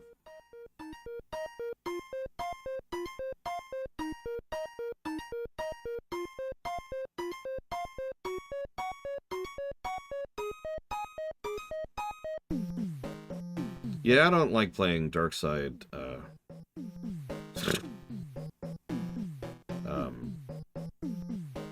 in terms of several things in Star Wars. In Tor. There we go. Aw, a friend of mine is sharing their day with me. That always makes my day better. Even if they have pistachio cheesecake, that's a thing? There's pistachio cheesecake. Oh, I need to... is that... Can I get that on Amazon? I don't even care. I don't even care. I earned it.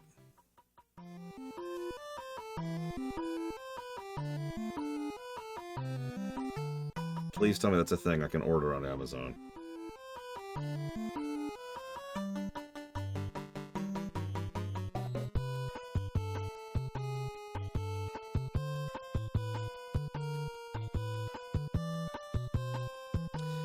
It is not.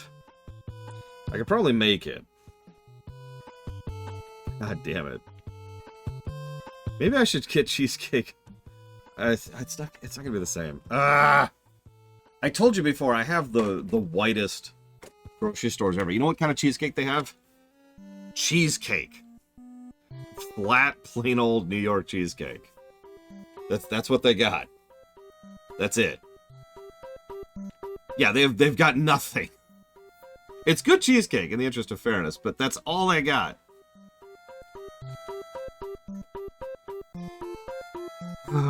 Okay, Dungeon 5. Right, where's my map? Let's pull up the map. We're not playing around at this point. Screw it.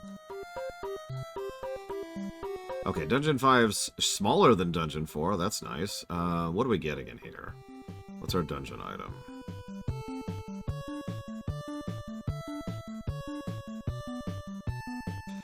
The bow.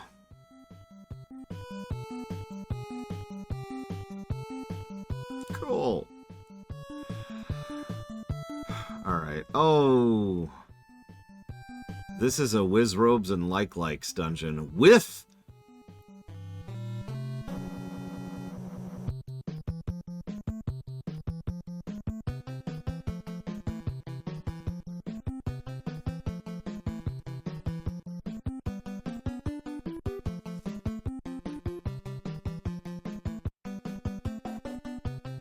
No, this is still Mario 3. Yeah, so there's two terrible things about this dungeon, okay? First of all, you need the arrow to progress through this dungeon. You need to use the bow to kill the Goma in order to progress. So you need to have bought the arrow before you come into the dungeon, or leave the dungeon, go get the arrow, and come back. Problem number one. Problem number two, this is a dungeon filled to the brim with blue whiz robes and those red jackasses. The red anti-fairies? For those of you who do not know how red anti-fairies work, they disable your ability to use the sword until you touch a blue anti-fairy or heal yourself with a potion. There are four. There are 4 blue anti-fairies in the entire dungeon. All of them are at the beginning of the dungeon.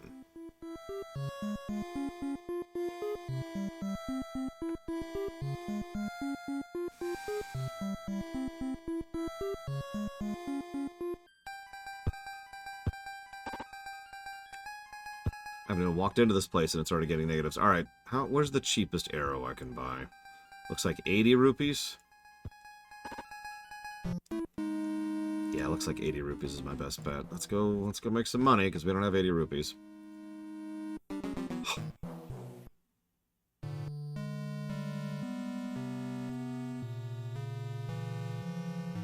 I haven't cheated yet. Somehow. Although certain elitist dickheads would absolutely qualify using a map as cheating, and those people are wrong. Do I think this game will score better than Metroid 1? Oh. You remember when we were going through Metroid 1 and several people were like, well, you know, Zelda 1 won't score as bad as this. And, you know, in all honesty, it didn't. Until we counted the second quest. It was like negative 44 or something like that. And I don't remember what Metroid 1 got, but I think it wasn't that bad. By the way, fun fact, if you... correct me if I'm wrong here, but if you buy the arrows, which is 80 rupees, and then you run out of rupees, you have to buy the arrows again. Because you're out of rupees, because you're out of arrows, so... Might be the colors, Ryman. Yeah, I think, because, yeah, Zelda, we already did the silver number. Zelda 1's silver number is negative 44. That's not great, but it's not bad. Remember, it's a linear curve now, so that's just the negative equivalent of positive 40. That's it. Okay, never mind. Ignore me. I swear I read about that, Frieza, but I'm going to believe you. I'm going to trust you on this, Frieza. I don't trust you, obviously, because you're making me play this game. By the way, thank you, Uthor. Always appreciate your support. I suppose you know what you want to put that towards, because if you don't, I'm going to make you, force you to play Zelda 1's second quest. Oh my god. You know, for all the negatives I have flung at Master Quest over an Ocarina, at least it's not second quest. Yeah, Metroid 1... I think with second quest, this might challenge Metroid 1. This is bad. This is really bad.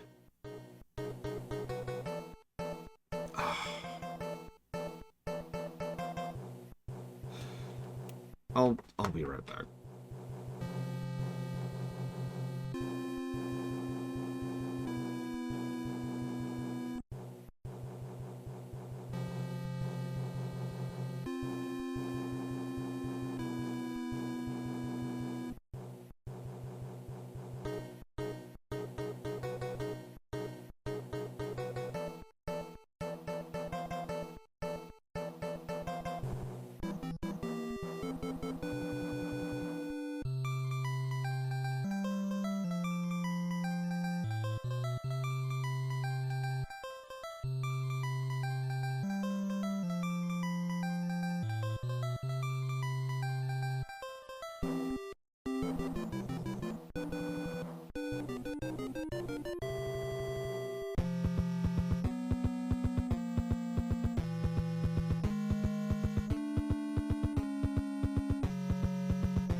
So, this is actually a coincidence. The local Costco has an in-house bakery. That's really good. My brother-in-law went there yesterday to pick up stuff for my middle niece's graduation, which was today. But by coincidence, there's a bunch left over. So what I actually did is I went upstairs and, was just chatting with him for a second to de-gauze, and actually had one of their cinnamon rolls just on the spot. And he's like, here, try one of these danishes. And these are almond. I don't remember what else, but like, it's a really thick pudding as the filling.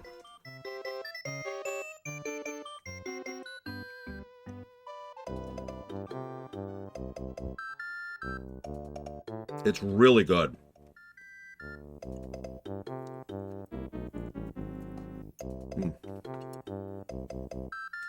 Not quite a custard. Or at least if it is a custard, it's a very thick custard. Did I fall in order? Did I Survivor? Final Fantasy 16. You got it, Uthor.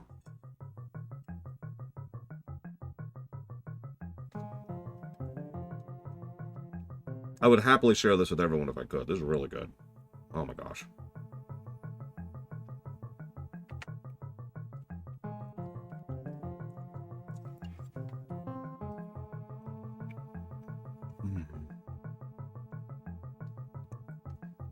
Yeah, I get upstairs and he's like, what's wrong? He's going to immediately tell. And I'm like, I'm playing Zelda 1.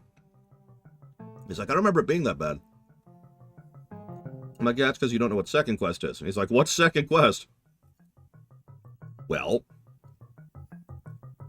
I gave him a few examples. That sounds terrible.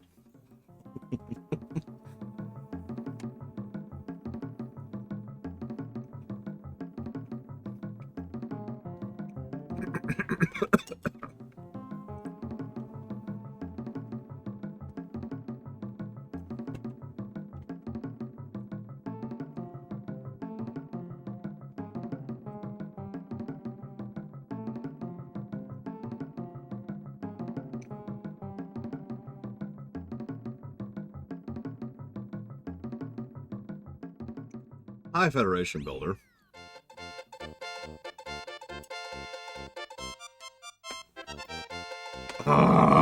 Okay. Playable Necrons. Sold. Mechanicus 2 with playable Necrons. Sold.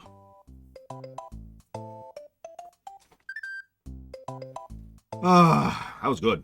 That was very good. You want to hear something absolutely wild? Do you mind if I just share this stupid story?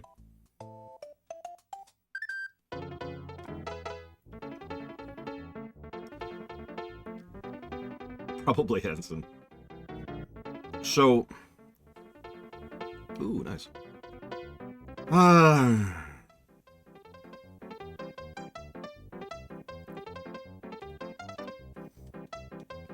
So... The past couple of days, my upper right molar has been achy. Now, that has worried me because, first of all, I actually take really good care of my teeth. I floss, I brush, I swish, and I've done so for decades. It's probably the only part of my health that's been pretty solid. As I've pointed out before, the only reason I had to have 2 molars pulled was because of coincidence and the ravages of technology. For those of you not aware of the story, in very, very brief summary, I got a few cavities filled when I was like 14 or 15, but it was a while ago. And back then, they would do them with this metal, which they don't do anymore. They don't use that anymore because it causes issues like the issues I'm having. And that metal has eventually rotted away, and the teeth had to be pulled, right? Infected tooth, that's all it is. Anyways, moving on. So other than that, little asterisk, I take very good care of my teeth. So I'm sitting here freaking out because I don't have the time, the availability, and most importantly of all, the money to afford another visit to the dentist right now. So I'm like, what the crap is going on? So I start avoiding sweets, start being careful with, what I eat, how I eat it, eating the right side. Aching isn't going away. And I'm like, And I was pretty much today at the point where I'd resigned myself to be like, all right, fine. I will go hit the dentist. I'll make an appointment. Because what else am I going to do, right? This morning, out of absolutely nowhere, I decide to massage that part of the gum a little bit, just to see what the hell's going on. And I feel something moving around, and I'm confused by that. So I go swish, and a chunk of I don't know what, it was hard, whatever it was, comes out. It was definitely formerly food. And had probably been jammed in there and just been stuck in there for however long. Pain instantly gone.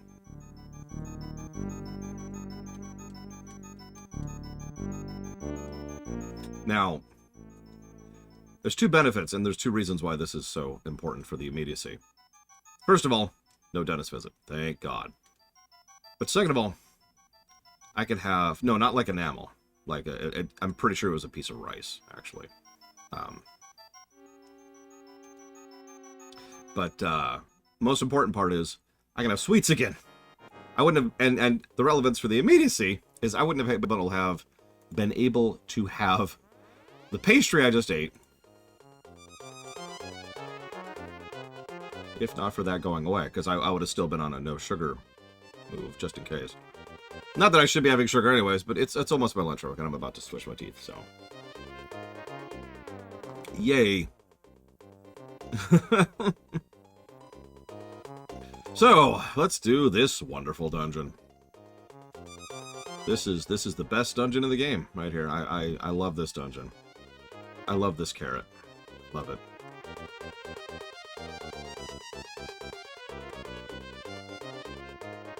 I actually don't eat popcorn anymore, pretty much for that reason. Which is a shame, because I love popcorn. Like, I crave it. Alright, hold on.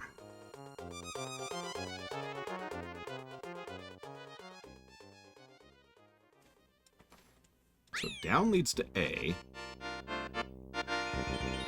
which leads to nothing. It's a dead end. What? Oh, no. A leads to the bow, which... That makes no sense. What'd you get, Ross? Yeah, exactly, Arspruce. Ugh. Yeah, I still have issues to this day on a couple parts of my teeth with cold. Too much cold, like actual cold. So ice cream, I just let it melt a little bit, for example. I prefer melted ice cream anyways. Of course I did, Trihexia. Oh god, the pretzel baconator is so good. I mean, hi. Bye, Wendy's. So wait, what does it want me to do here?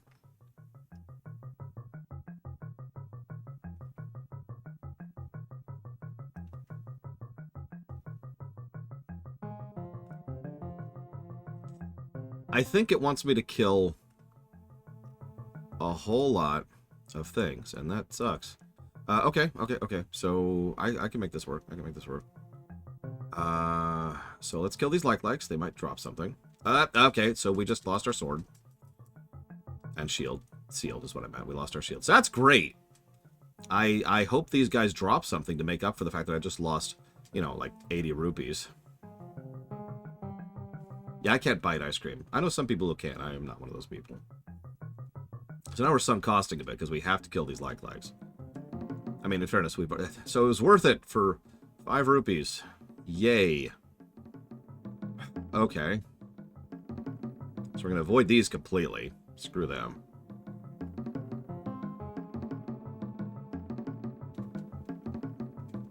Oh, by the way, Ross, I don't know why this just came into my mind. Probably because Mario World music's playing right now. But you know how you say that Mario World sucks? Because it's too easy? Guess what the most common complaint I hear about Mario Wonder is?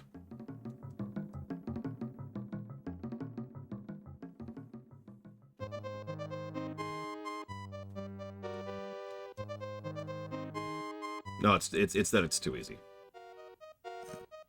I'm dead serious. I've heard that complaint a lot.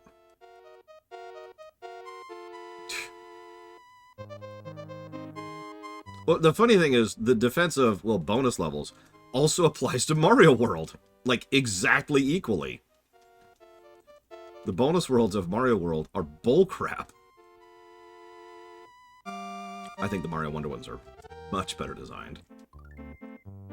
Although, if Mario Wonder isn't better designed than Mario World, then yeah, we've done something wrong somewhere. Like, as a species.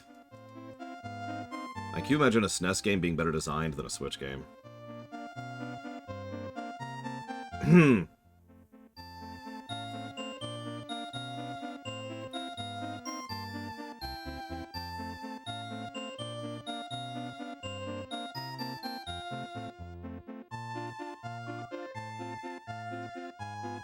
No, World is easier than 3. I'm not really poking fun. I mean, I'm kind of poking fun, but not in a malicious way. It's just funny to me that 2 great games have been degenerated by a crowd of people for the sole purpose of saying they're too easy. This actually came up recently. We were talking about the possibility of games being too easy, getting a negative. And I'll be honest, I think my barrier for that is much, much harder than most people. I think that if a game is so easy that it actually gets in the way of the game itself, then yeah, the example I like to use is StarCraft 2. If StarCraft 2 was just casual difficulty and nothing else, yeah, that's a negative, because that's awful. If that's all there is. Because at that point, you're pretty much encouraging the player to not play the game.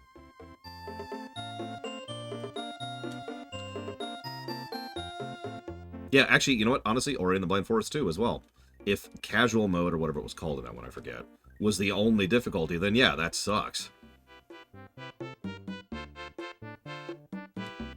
Because at that point, it's detracting from the enjoyment of the game. Yeah, I do remember it, and we played the rest of the game on normal, I'm pretty sure.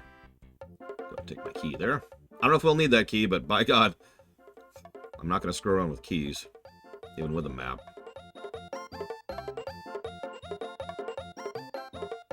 Oh, that was a really good pastry. Holy crap. Tempted to get another one. I'm not gonna, because that would be mean. Oh yeah, we still don't have our sword back. Yeah, by the way, we got hit by a red dude earlier, so we don't have our sword right now. So that's cool. It's okay, there's a blue dude right there. Come on. There we go. We have our sword back? No. No, we don't. There we go. Okay, get out of here, get out of here. Okay.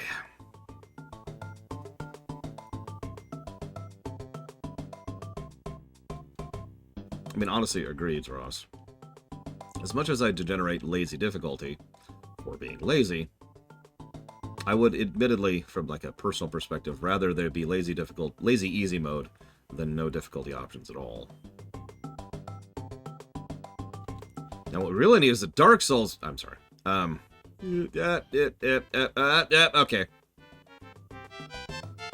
Well, it's a good thing I have you then, Evo. Now, I'm about to die.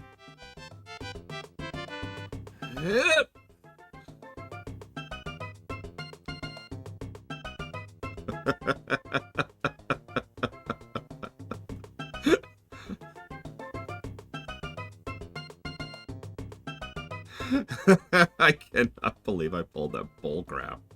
Even dropped a heart in reward. Now, fairy would have been nicer, but whatever. Actually, yeah, Frieza, absolutely. Wait. What? No, the opposite of that. What are you talking about? Explain yourself, Frieza! Or be destroyed.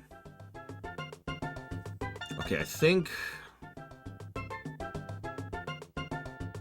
Well, no, Celeste's cheat options are awesome. Those aren't lazy at all. Sorry, I'm sorry, a noble name. Can't even get up there. Oh my god. Okay. Of course, Federation Builder, by all means. I'm about to die on this boss. So ask away. Damn, I think I placed that well, too.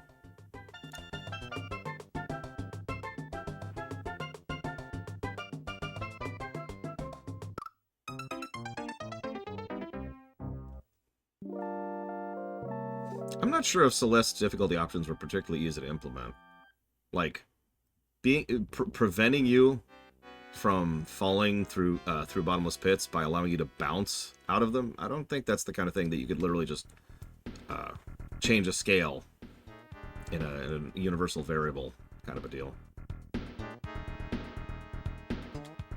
I could be wrong. I don't know much about programming. I don't know anything. I know nothing. Oh, God, get away, get away. And I know. Okay, it's okay. There is a blue guy up here. All I have to do is get through this room alive, and then get hit by the blue, and then die.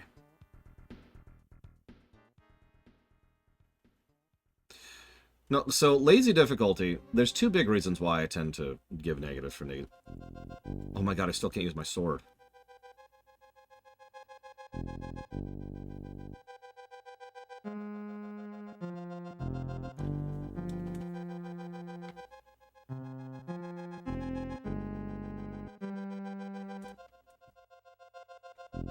It carries through death. It carries through death.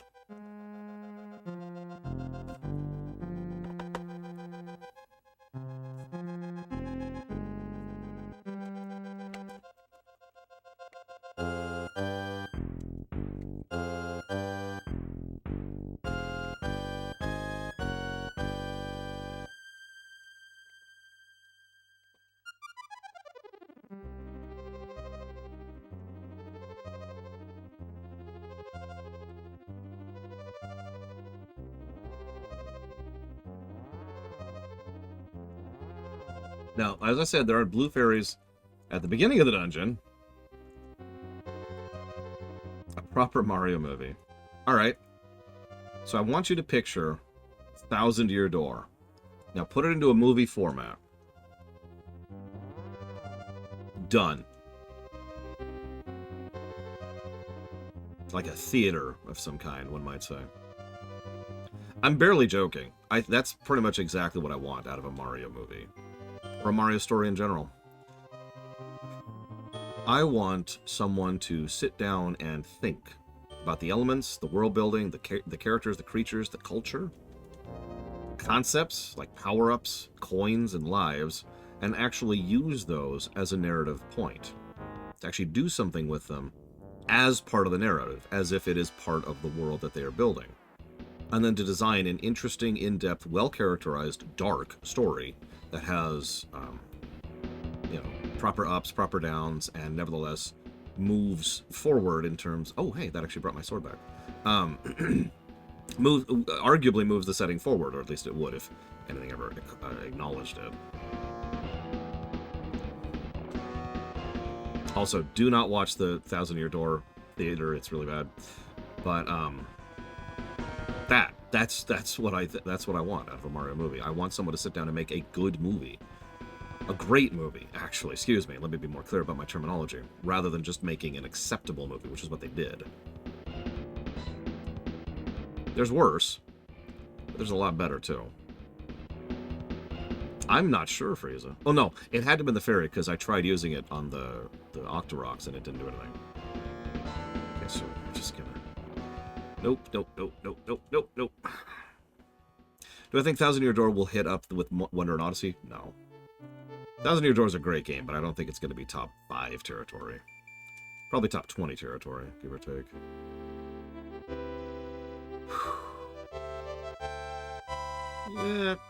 Okay, that's awful. That's actually awful, especially where the blue one is right now. Look at that. Could you come back, blue one? Blue one? Blue one? Blue one? Oh my god. Oh my god. Oh my god. Well, there goes half my health. Just to get my ability to shoot back. Oh yeah, you know what? You're dead now, aren't you? You son of a submariner. Die. Die and give me the fairy you were holding on to, you jackass. That's not worth it. Least favorite Disney movies.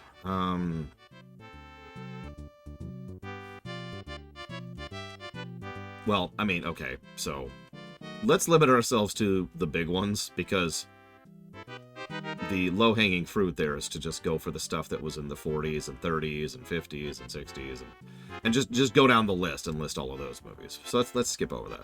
Little Mermaid and onwards. So I'm obviously going to put Tarzan up there. That's a gimme.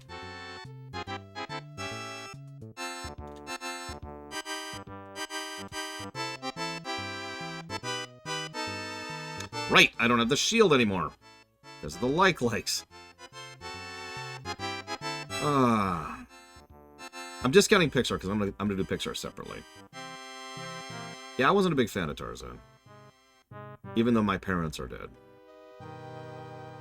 Okay, so... Like, it wasn't terrible, but, like, none of the movies in that era were terrible, so we're just picking least favorites here. I'm also not going to count the newest movies, because, honestly, Wish is the answer. God, Wish is so bad. So, Tarzan... Yeah, Pocahontas, that's honestly a pretty easy pick. Only noteworthy for a single song. In my opinion.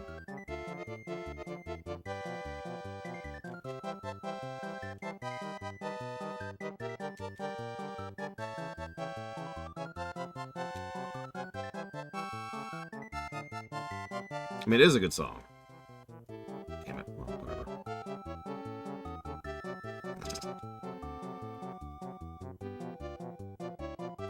One rupee for all that.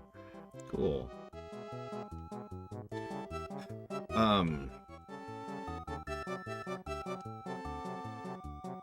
If I had to pick a third...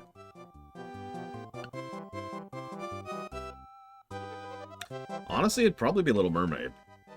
Don't mistake me, the film was very innovative and absolutely historically significant. But it's Little Mermaid.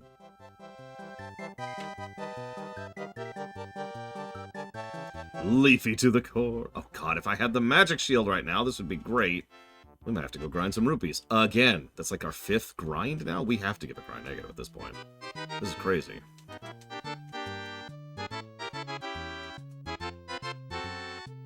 In fact, we need to grind a second time, because we don't just need a shield, we need a potion. Please? Okay, there we go. A little close. A little close.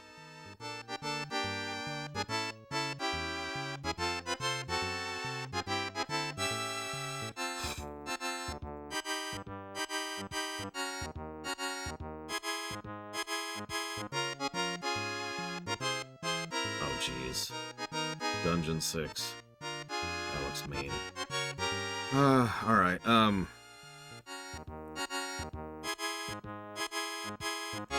Now, if I was to flip that, I'd probably put Lion King at the top. That's kind of a gimme, again. Then, I can't even think of the name of it. The other one I like that I can't think of the name of. Emperor's New Groove.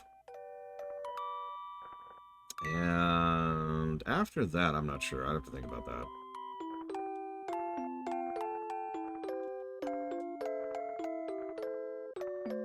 Well, yeah, because I'm kind of torn between Beauty and the Beast and Hercules, both of which work for very different reasons, I think. Oh, I forgot about Aladdin. Okay, I take that back. It's Aladdin. So, Lion King, Aladdin, and then Emperor's New Groove. There's the top 3. Again, that's not counting more modern stuff, because then Zootopia pushes Lion King down. Alright, so Pixar. Least favorite Pixar films. Not counting any of the new stuff. I haven't seen anything after Soul. So, discounting everything after Soul. Let's see here.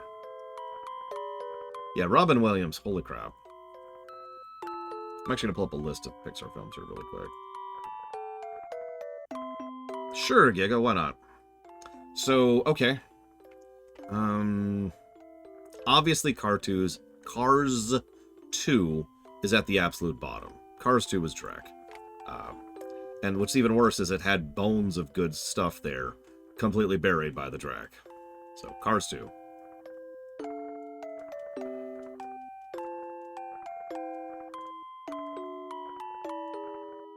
Yeah, isn't Mater so funny?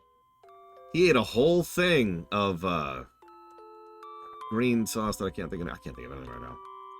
I was thinking about Little Dinosaur, but actually, technically,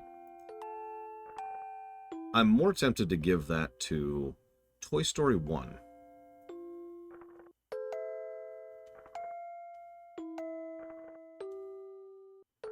I know that's not a particularly fond take, but I stand by it. Toy Story 1 has not aged particularly well at all. And,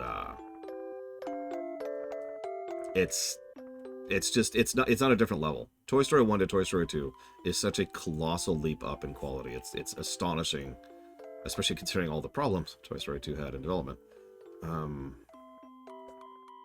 Yeah, it's a first game, exactly. Toy Story 1 was... I mean, there's a reason they were sitting on that movie for a decade, I want to say. I forget the exact number. I wrote it down in my notes when I was doing the Room series. But they were sitting on that film and the ideas of it for a very long time until they felt they could actually physically do it with the hardware that existed. And even then, it was still something that just... It was learning a bunch of new tech. And that's all everyone talked about, too, with Toy Story 1, was, look at this amazing new tech. And it's doubly funny because, like, Toy Story 1's story kind of sucks. And, Mr. Potato Head is the villain. Changed my mind. Yeah, no kidding. Oh, my God. Toy Story 2 proves that Toy Story 1 had some good bones, because Toy Story 2 is legit. But I'm getting off topic. So, okay, so we got Toy Story 1, we've got Cars 2. Those are the low-hanging fruit, I would say. And honestly, as much as I'd love to say anything else, I have to give it to The Good Dinosaur. The Good Dinosaur commits one of the worst sins of entertainment. It's boring. There's really nothing else to it. It's boring.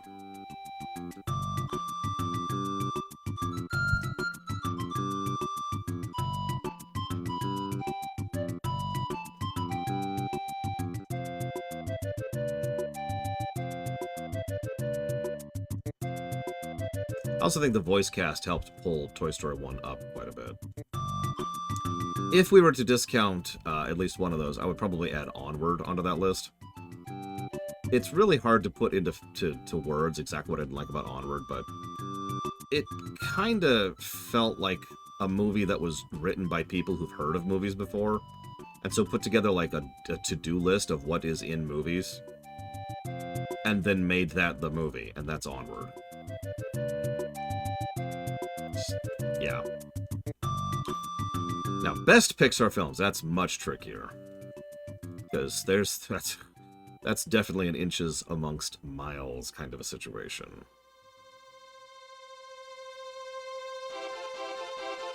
So I'm not making a list, I'm just talking some out. So we've got WALL-E, we've got Inside Out, we've got Soul, we've got Incredibles 1, we've got Up, we've got Toy Story 3.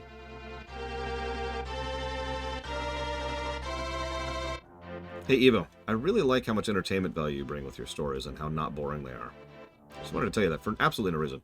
I actually rather like Ratatouille. I'm not sure I'd put that in the absolute top tier, but that's just how top tier the top tier is for Pixar films, you know? That's where that phrase comes. For those of you who never heard me use that phrase, inches amongst miles means when you have, like, when you're trying to measure which thing is longer, and all of them are several miles long, but one of them is like 2 inches longer, it gets really hard to tell which one of those is actually the longest, because the only difference is the inches amongst the miles. Like, when you get that close to each other in quality, it's hard to tell which one actually nudges out just a little bit ahead of the others.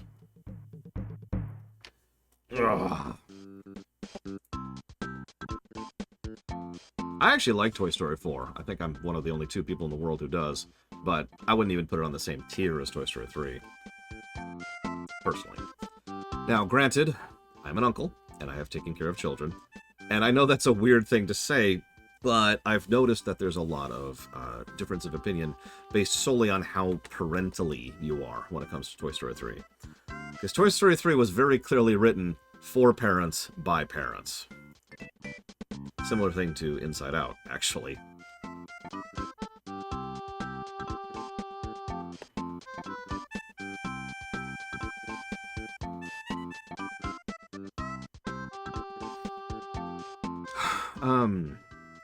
I think, so I have to pick 3.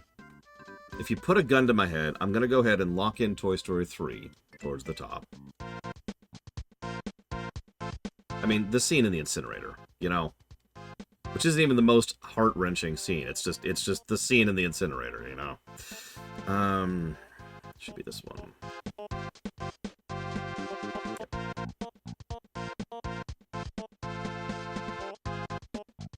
Do we have bait right now? We do. Good.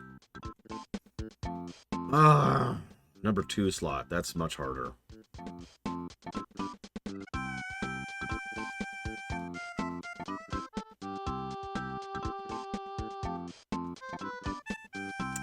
I think I'm going to give the number 2 slot to Inside Out.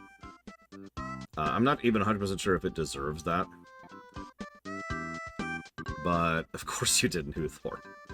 I don't think you're physically capable of agreeing with me on anything. This is the best scene of the film. I didn't like that scene. Anyways, but yeah, I'll take Inside Out. Right, Pledgeable, as my second pick. Just... It's wild. I don't even know how to describe it. Again, a little bit parenty. So, you know, that definitely hits differently. And speaking of someone who has a tremendously good memory, I remember being a teenager.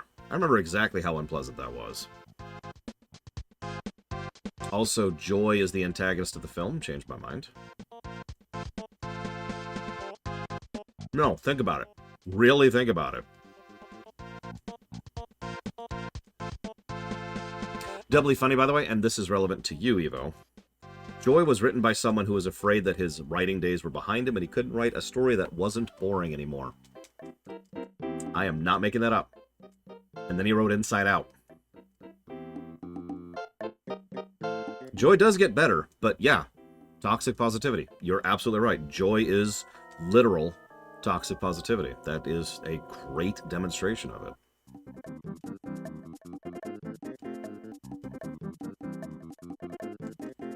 I'm concerned about Inside Out, too.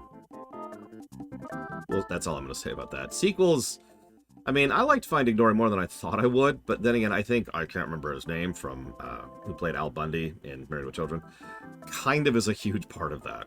Because he's a great actor and a great voice actor. I wouldn't say Incredibles 2 is a bad film, but I've never had any desire to rewatch it. I was overall not impressed with it. Certainly not to the level of the first one. Ed O'Neill, that's him. Great guy. Well, great actor.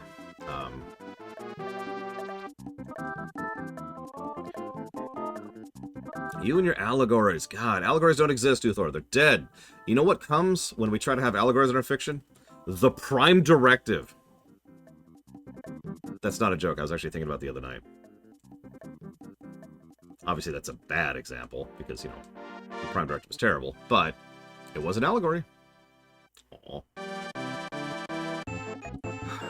Really, Crazy Norse?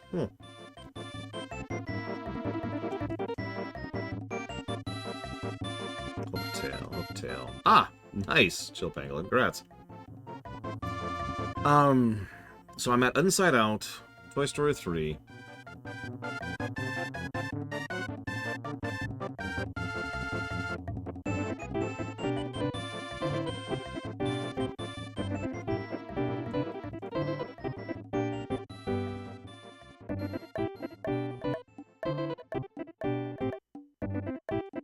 God, I am not sure. I think I'm going to go ahead and default to Incredibles 1. As much as that film has problematic allegories, I do think that Incredibles 1 is my third favorite Pixar film. That's just... It's too good. There's just too many good things. The Bond stuff, the old comic book, the silver era of comic book stuff. Just, oh... Yeah, Incredibles 1 just does too much right for me not to put it in the top 3. So there you go. Oh, that was actually painful. So Toy Story 3, Inside Out, and Incredibles 1.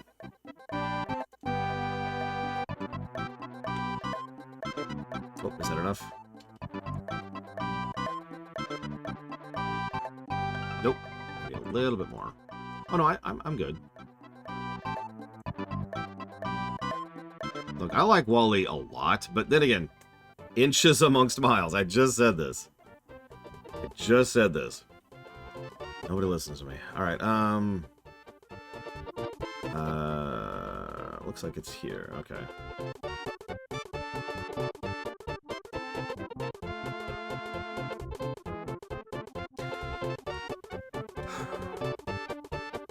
If I just rank the intro to up, ugh, that's really, really, really good.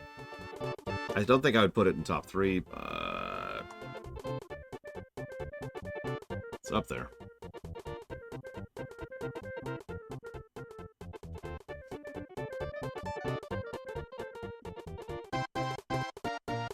It's not my fault Yoshi's Island is one of the best games I've ever reviewed, okay? I want what you want from me. Okay, now... where's Dungeon 6?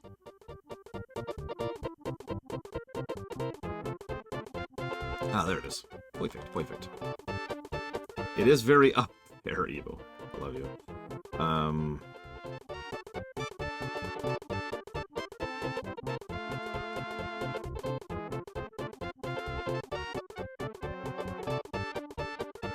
Let's see, I'd ask the same question for Star Wars, but that's easy, right? Nobody disagrees about Star Wars, right? There's also too few Star Wars films. You have to, like, limit yourself to, like, top 2, bottom 2. There's just not enough meat there. In terms of quantity. I actually liked Frozen, but I wouldn't put it near the top, and also it wasn't even in consideration, because that's a Disney film from the later era. And personally, I think that Zootopia crushes the crap out of Frozen. However, we do all know that Frozen's better than Tangled. I mean, that's just a duh. So the top 2 is easy for me. Like, just incredibly easy. I've got nothing to add to that. But the bottom 2 Star Wars films, it's actually tough. Because there are 4 films that kind of sit together towards the bottom for me.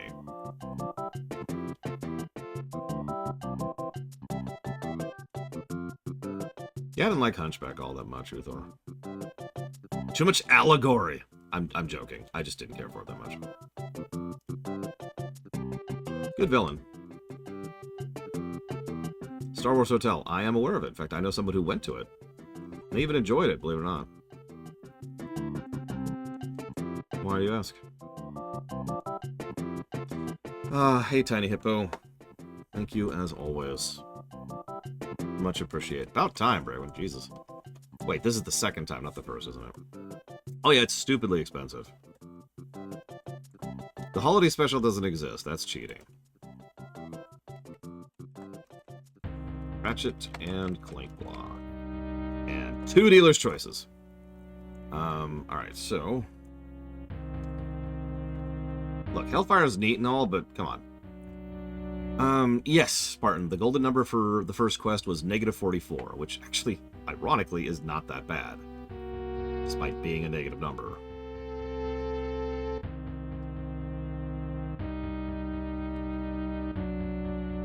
See,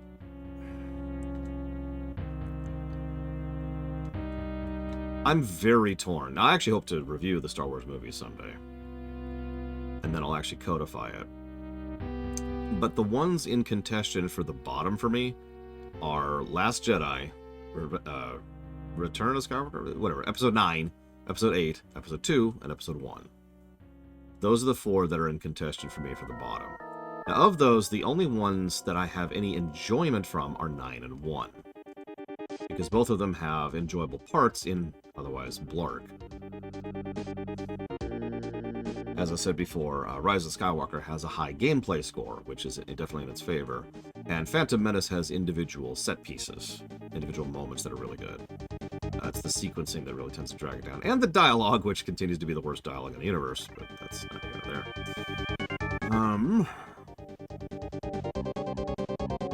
So that leaves 2 as a gimme. And Last Jedi?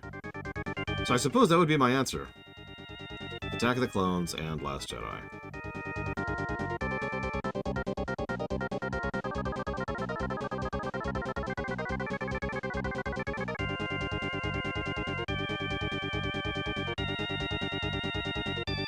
Oh, you're right. You're right, Frieza. I didn't even think about that. I love 3. If we open up the number of the top to 3, 3 is probably my 3rd favorite. Although, it's kind of close, I'll admit it. Where's the stupid sword? Where's the stupid sword?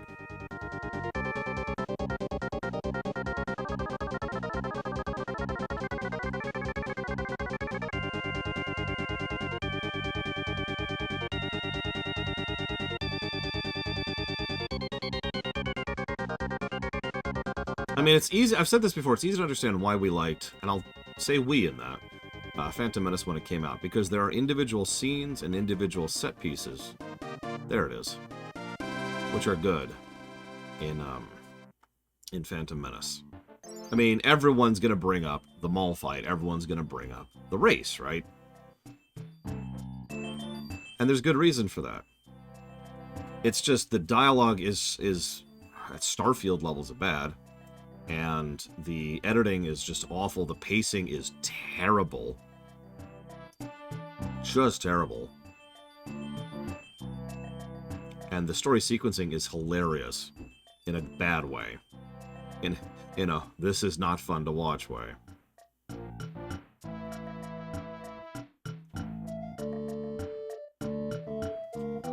And I'm not even going to get into the actual core problems with Phantom Menace.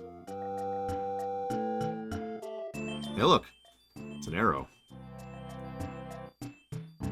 I believe it was tip of the arrow has the secret or something like that. Anyways. Hey, Maverick K. Please don't hate me for the score that's on the screen right now. Please, please, God. Okay, you can beat me. I accept it. I allow it.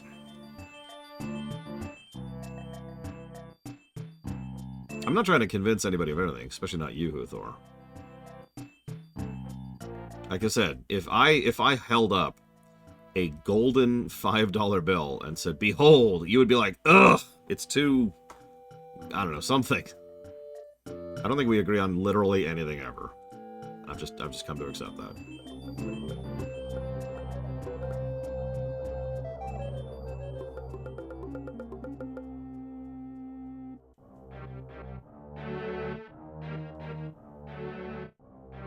I actually know quite a few people like Episode 8. That's the problem. Sorry, that's not fair. Let me explain that a little bit better.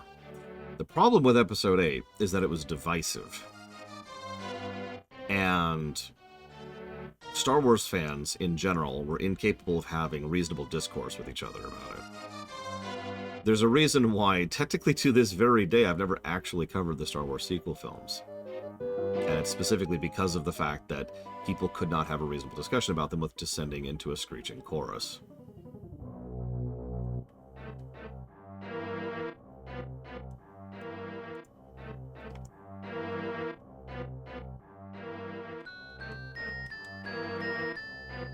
Why is this not working?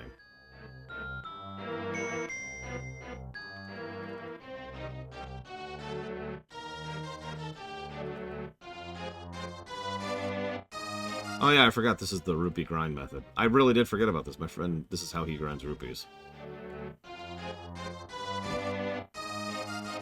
Flute? Oh, Jesus, of course it's the flute.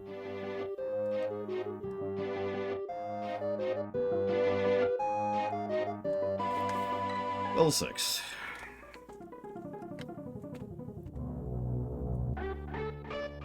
Just in time for the final boss.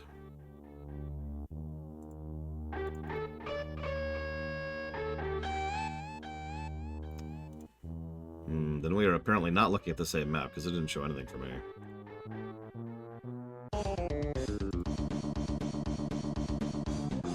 I actually liked 7 for what it was. It was a very safe film. But there's nothing necessarily wrong with that.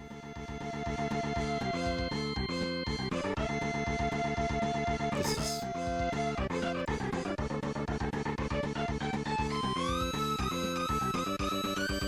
There we go. Sorry, I actually had the wrong map. For the dungeon. Do I like Rogue One? Absolutely. Rogue One is in the running for one of my favorite Star Wars films.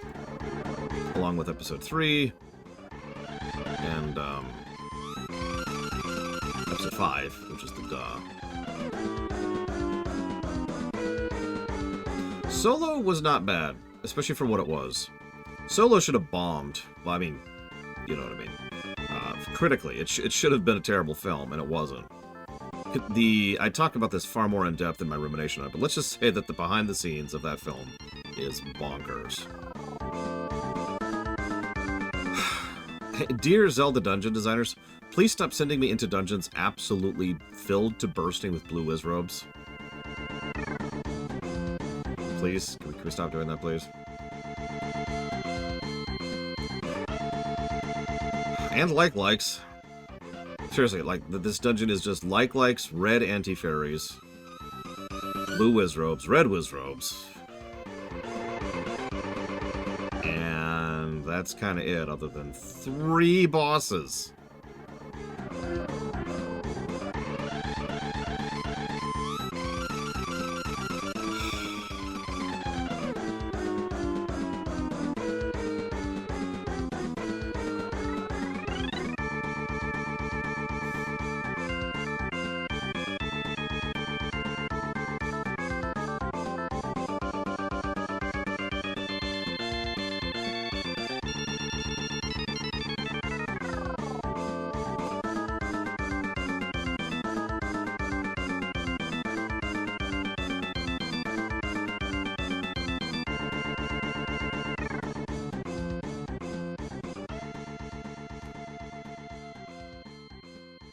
Where it wants me to go, actually.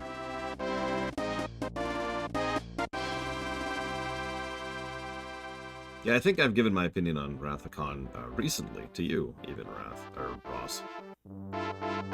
So I won't repeat myself here.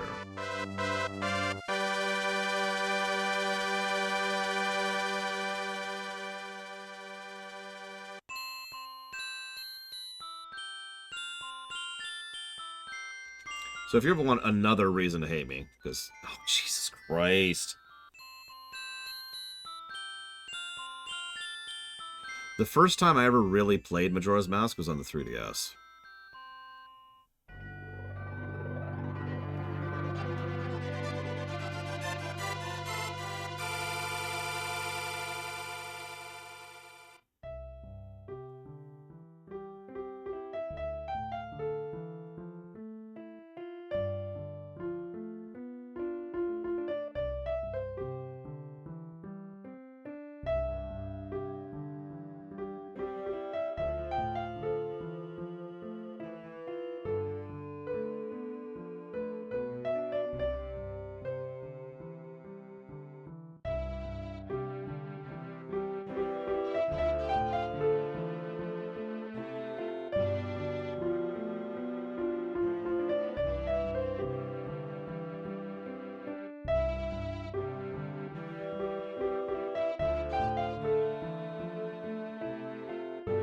Well, no, it wasn't that. The beginning of Majora's Mask freaked me out too much on the N64.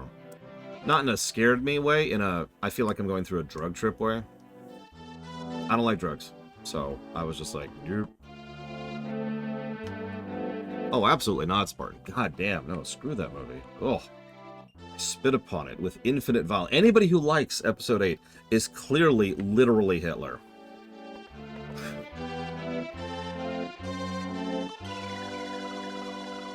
Oh no, I from what people tell me, Majora's Mask is actually superior on the N64 version.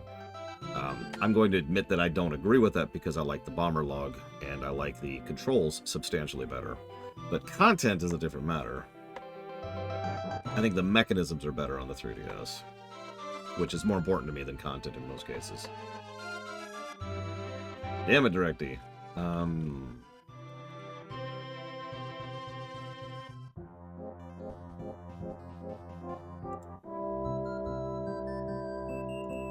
Oh, Akana Canyon is great. You kidding me?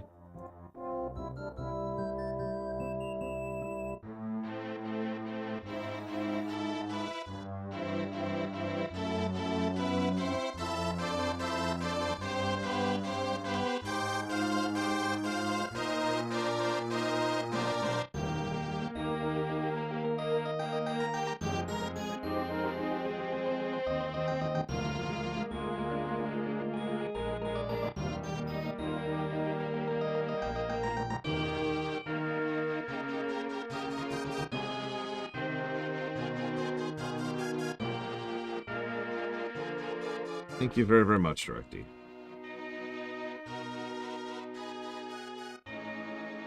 Always appreciate it.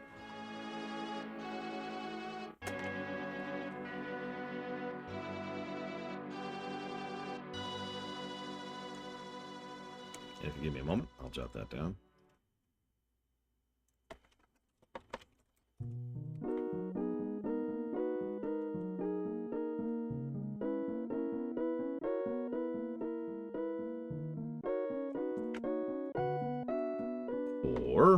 F16, FF4,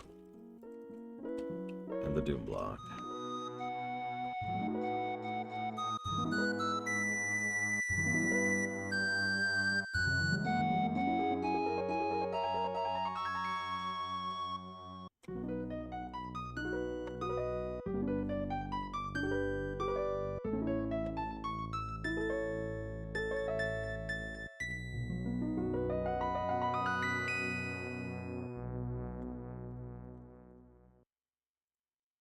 It's me, Mario!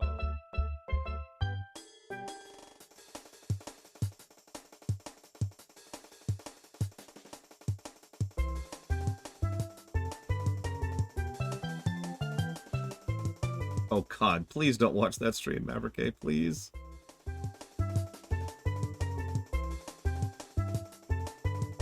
I don't... I hope you enjoy it. Wow, wow, wow. It's, so, okay, first of all, I assume you're talking about the lore run. Wow.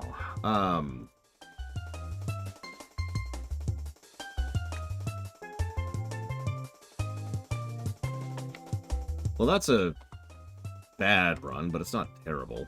The original run, which I should have well buried by this point, is absolutely awful.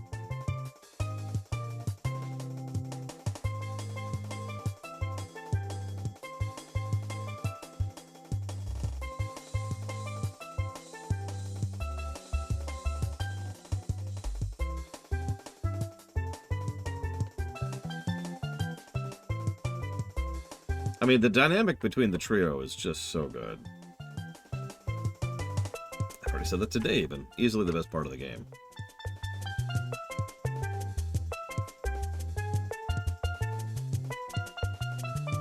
So, ladies and gentlemen, you want to hear something really funny? I have an invincibility cheat on right now.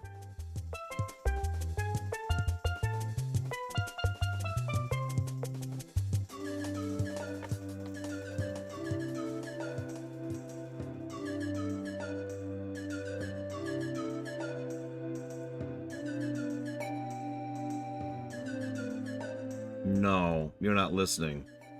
You're not processing. Because here's me with infinite health.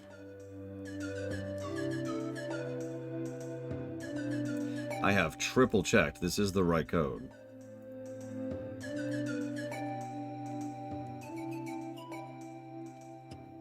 Dear Mario, please come to the castle. I have baked a cake for you. Yours truly, Princess Toadstool. Peach.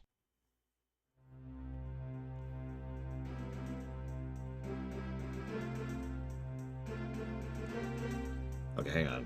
Might be working now.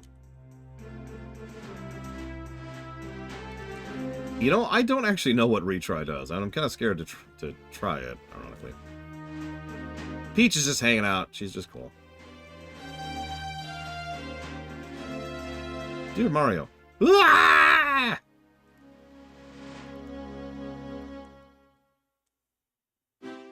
The Wizrobes bypass the cheats. That would actually be funny. That has happened in some games, where a certain enemy, the way it's programmed to do damage, just bypasses invincibility. Or some invuln codes are actually just refill your health like every second. So if they one-shot you...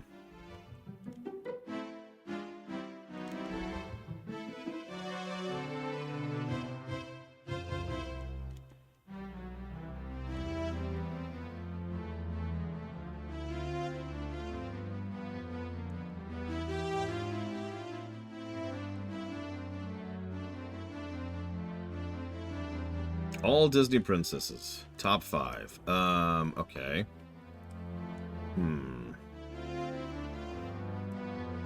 Oh, we've long run out of Zelda music. You kidding me?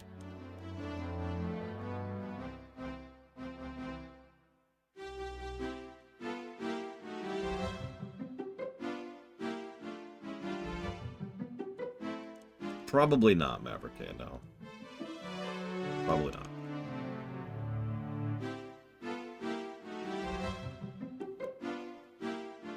No, he has bacon breath. Yada. Kadahi. Oh my god, I can't talk. Yada Kadahi. There we go. Oh yeah, by the way, fresh reminder, I'm geared to the hilt. And these wizrobes are just beating the snot out of me in what is functionally the first room in the game. Yeah, Mulan does count. She's one of the classics. Every major female lead from the Renaissance era qualifies.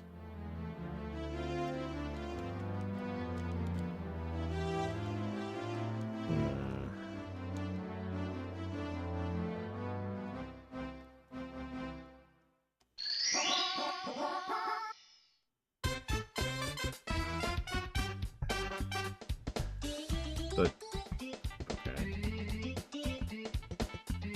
Elsa would be pre-Renaissance.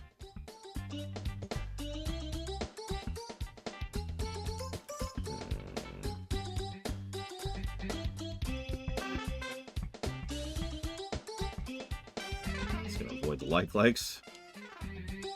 Just gonna get hit by the guy. Oh my god, no! No! Well, we just lost our shield again. Thankfully, we don't really need it at this point, but god damn it, did you see that, like, 1-3 punch? Why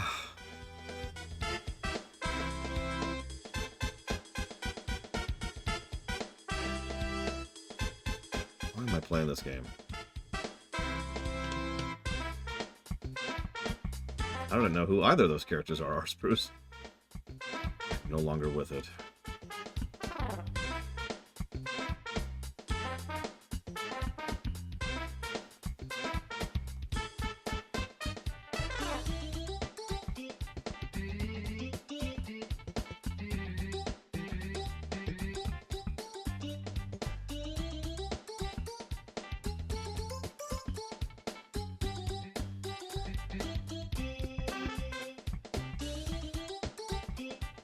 Gotcha. I still haven't seen Atlantis. And I barely remember Brave. In fact, I only watched Brave once when I was covering it. So I think I covered it. Pretty sure.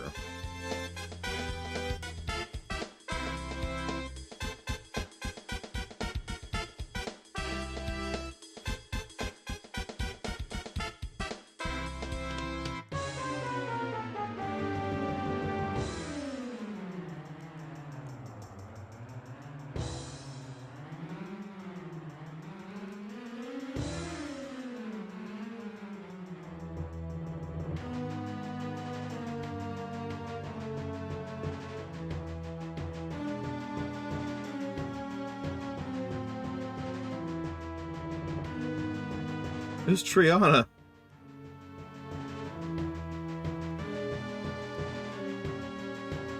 Would you hate me, Spartan, if I admit that I actually rather like Frozen?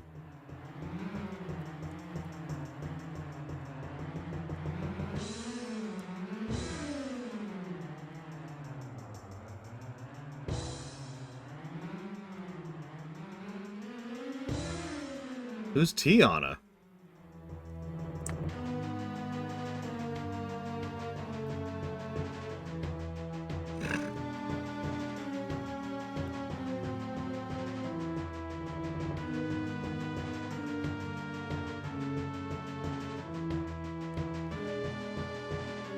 Who's Triana? Oh, okay. Thanks for the clarification, Bob-omb King.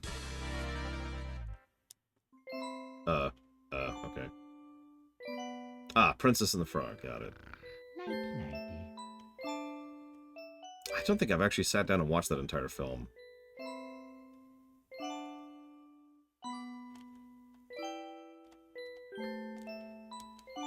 The only reason I don't like Deep Jungle is a very me problem, Maverick. See, it's because I'm an idiot.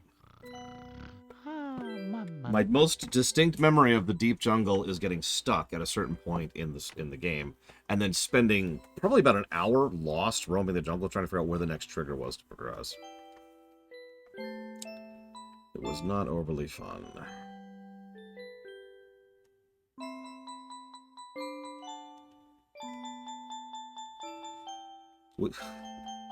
What's really sad is I don't really have any controversial opinions, as I said before. All my takes are super boring.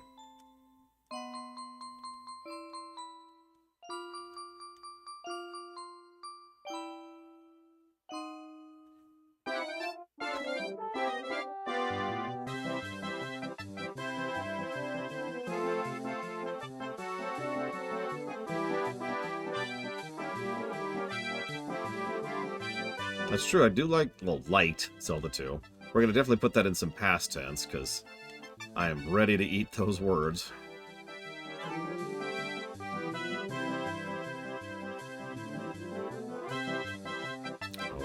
Oh my god. Oh my god. Okay, it's the far left. This is such a bullcrap, and there it goes. We just lost our sword. The nearest blue fairy is at the beginning of the dungeon. Well, more like 6 rooms back, but still.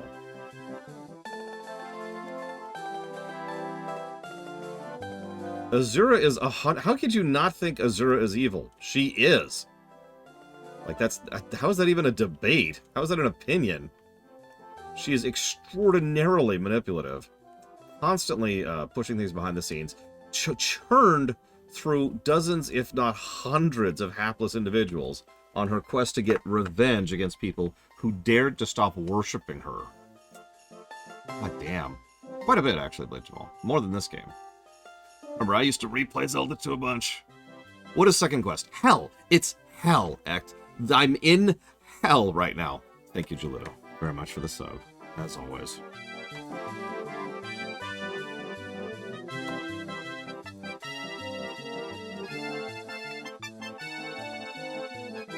I will jot that down for the NES block, Resident Evil block, and the BRPG block, appropriately enough.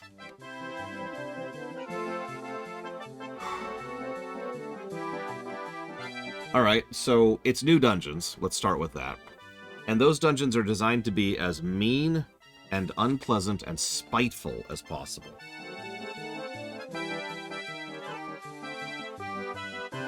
There's so much that is done to spit in the player's face during the second quest. It's kind of crazy. So the first quest is absolutely not as bad as Metroid 1, and I already kind of talked about that. Whoops. But with the addition of second quest, I think we might actually be surpassing Metroid 1, because this is awful.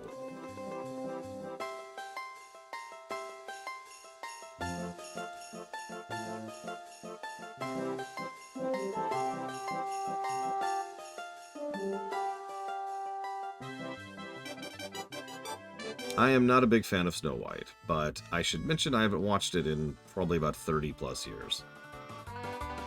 Just have no reason to. I don't like most of classic Disney. I think, like, one of the only exceptions to that is Robin Hood.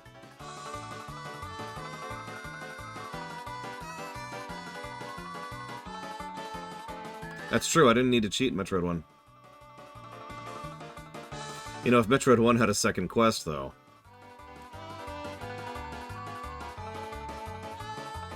So, let's talk encounter design, shall we? Let's talk about how brutally, stupidly unfair this game is. Small room, narrow corridors to maneuver through, and it's filled with red and blue wizrobes. Now that's already bullcrap, because red and blue wizrobes are already mean, and actually dovetail off of each other quite nicely. They also hit like an absolute truck, and have a chance to spawn on your face as you're entering the room. That one room is so bad, but then you go to the second room, which has blue wizrobes, red wizrobes, The guy who prevents you from using your sword, it's actually a blue anti-fairy, so it's not as bad as it could be. And likes, who are going to eat your shield, which, trust me, you absolutely want.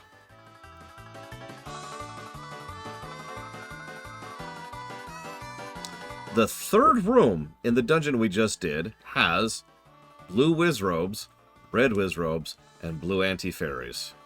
And it only goes worse from there. Then you get towards the end, and you get to this spot right before, and I do mean literally one room before the boss, is a room with just five red anti-fairies. 5 red anti-fairies, which are very, very hard to dodge, in a room which nothing guides you on where to go forward. Now, why is this so bullcrappy? Because all you have to do is move the one block. Sure, I know that. I have a map. But when you enter an unknown room, assuming you know you're supposed to progress through that room, which you probably don't, you have to explore that room. That means bombing each of the walls, which takes time. That means walking into each of the walls, which takes time. And then it means moving each of the blocks, which takes time. All the while, 5 red anti-fairies are roaming around trying to rob you of your ability to use your sword right before the boss. Or rather, the second of 3 bosses. None of this is on accident. None of this is a bad game on anything other than deliberate intent. This is spiteful, mean-spirited dickishness. This is the exact same problem that plagued Lost Levels for the exact same reason. This is awful.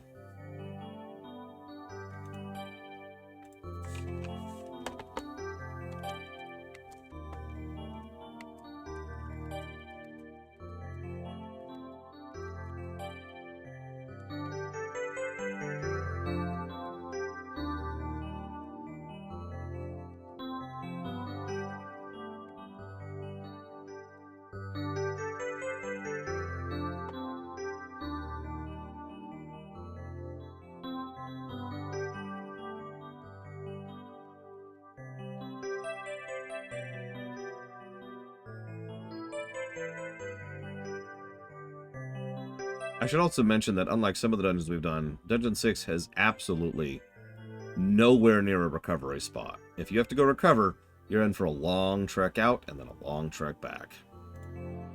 I just double-checked the map to verify that. Yes, Giga Pudding. It's finally coming out on PC. Can you believe it?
Yeah, well, we might finish second quest today with walkthroughs and cheats.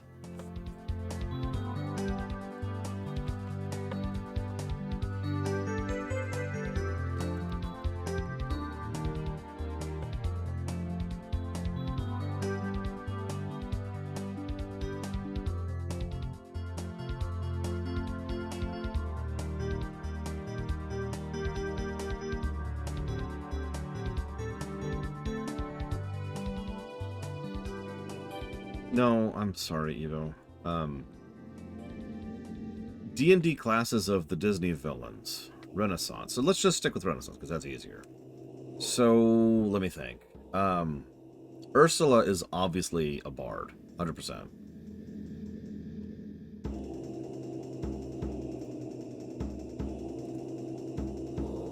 And I don't remember anything. Help me. What are the villains? Help me out, Evo.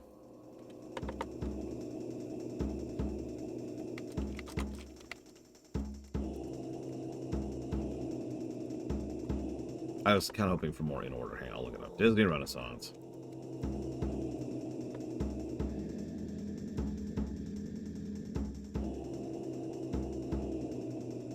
Okay, so, Rescuers Down Under, don't remember. Beauty and the Beast, that's Gaston.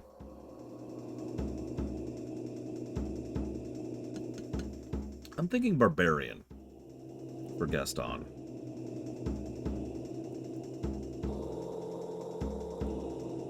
That feels the most appropriate to me. Then Aladdin. So Jafar's actually tough because he's a really, really pathetic mage. Like, really pathetic mage. Until he gets his power.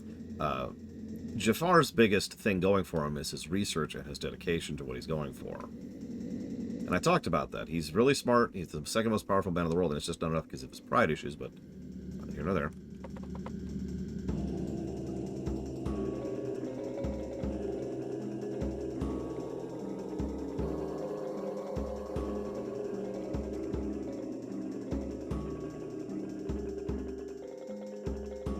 Yeah, exactly. He got to... I would actually probably say Artificer for Jafar. No, dead serious. Think about it. Think about that device he uses that Iago helps him power to, like, figure out what's going on. Think about the staff he requires in order to hypnotize people. Yeah, no. He's an Artificer, absolutely. So, it's hard to say what class a lion is. You know, Scar. Let me chew on that for a second.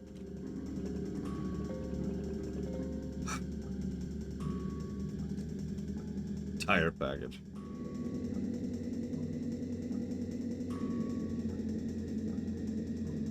Seen a lot of people say Rogue. Giga, of course, is saying he's red.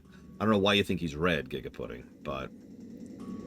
Yeah, see, the thing is, I'm not sure if Scar actually has high int. I've had this theory for years, especially when I went back through for the Rumination, that Scar thinks he's smart, but he actually isn't. He's probably smarter than Mufasa, but, like, low bar, you know what I mean? That being said, I think... God, what would I put Scar as? He's got to have some kind of charisma, absolutely. And he completely ruined the Pride Lands for effectively no good reason. And don't give me that, you know, oh, he was just prideful about it thing. He clearly, at multiple times, actually thought he had a decent idea, and he totally freaking didn't. And he really should have known better. Like, he actually thought pulling the hyenas in and completely destabilizing everything would work out just fine. And every time it was brought to his attention, he's just like, eh.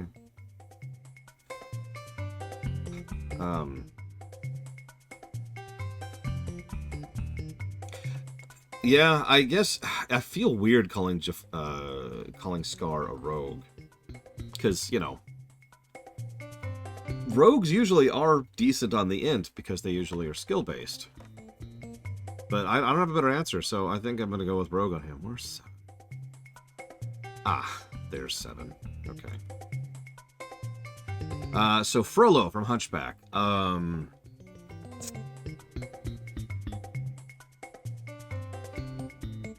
You know, actually, rogue, 100%. No, seriously, hear me out for a second. He's primarily talker-based, right? He has no real power of his own, and constantly tries to push other people in front of him. And he relies on his gimmicks and his tricks, like his little side area or his position, to actually talk and walk for him. If he didn't have the benefits of peerage, he wouldn't even have any class. Like, he would actually, his class would be NPC, which, for those of you not aware, is functionally a class in several versions of D&D. He definitely thinks he's a paladin, but he totally isn't. See, the problem with Bard is bards have magic. Bards do actually have magical abilities. Frollo totally does not. And I don't mean just literally. I mean, like, even if you translate a little bit, Frollo can't go above his mundane self. To put that into very, very basic terms. By contrast, yeah, healing arcane magic too. By contrast, someone more like the Hunchback himself would be more inclined to be magical within the confines of Hunchback.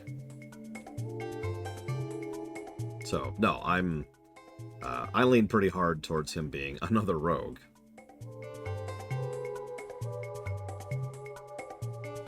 Okay, so where am I going? I was going the right way. Radcliffe? Oh, Ratcliffe. Ratcliffe is a charisma spec fighter, which is a specific thing, and I should know because I play it all the time. It's actually one of my favorite specs in D&D 3.5.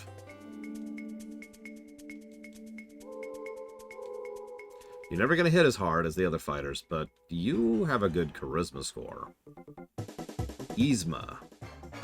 100% Artificer. Like, full tilt. Alchemist if it exists. Which I don't think it does. That's 2 Artificers and 2 Rogues. That's kind of weird. Hades! Okay. Hades is a sorcerer, 100%. All his power comes from internal. It's a lot more emotive, a lot more instinctual than it is intellectual. And he can do big, bursty stuff, and he's big and impressive, but he lets it go to his head and absolutely... Yeah, so he's a sorcerer, 100%. He's also not super smart, but thinks he is. I'm on the wrong screen. He is also his own source, but yeah. And he literally has contract magic. He's a sorcerer. Oh, right. It's moved. Forgot about that. What other Hades act? So General Zong. Ooh. He strikes me more as a ranger. A little more terrainy. A little more, scouty, searchy. Certainly able to hold his own in a fight, even with a blade, but ultimately far more about outmaneuvering than anything else. Hades from Hades? Oh, from the game. Oh, I have no idea. Evo, what class is Hades from Hades the game?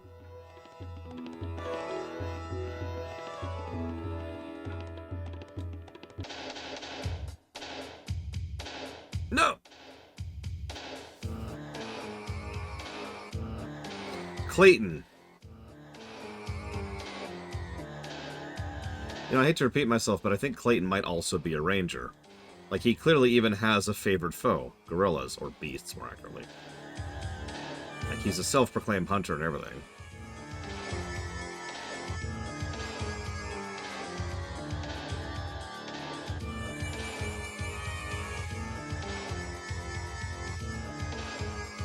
Let's see, who am I missing here?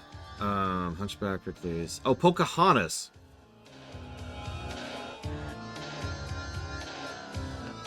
I don't remember the guy. What was the name of the villain in Pocahontas?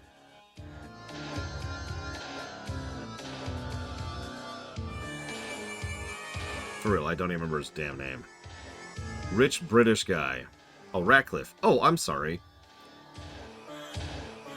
When I answered earlier, for some reason, I was thinking of Ratigan. From, Great Mouse Detective. I wasn't going to question why you were derailing that far. It was just like, alright, that's sure, we'll answer that one too. So, Ratcliffe is an NPC.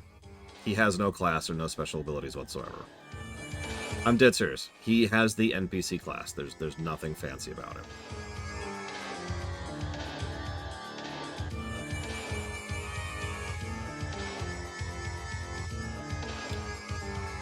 Yeah, he's a lord NPC, exactly.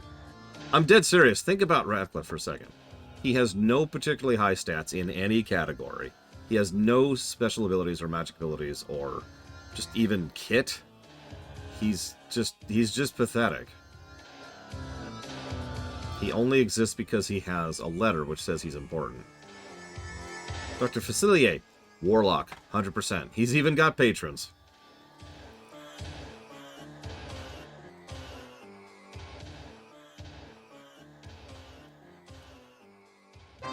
The villain from The Rescuers definitely exists, whoever they are and whatever they are.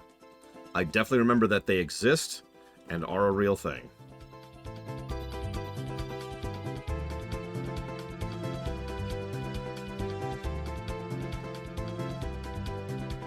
What type of warlock? I believe there is a specific type of patron which is undying or something like that. AKA those on the other side. Okay, I was starting to get a little pissed at that. We all know the biggest villain of all, which is me getting a lunch break.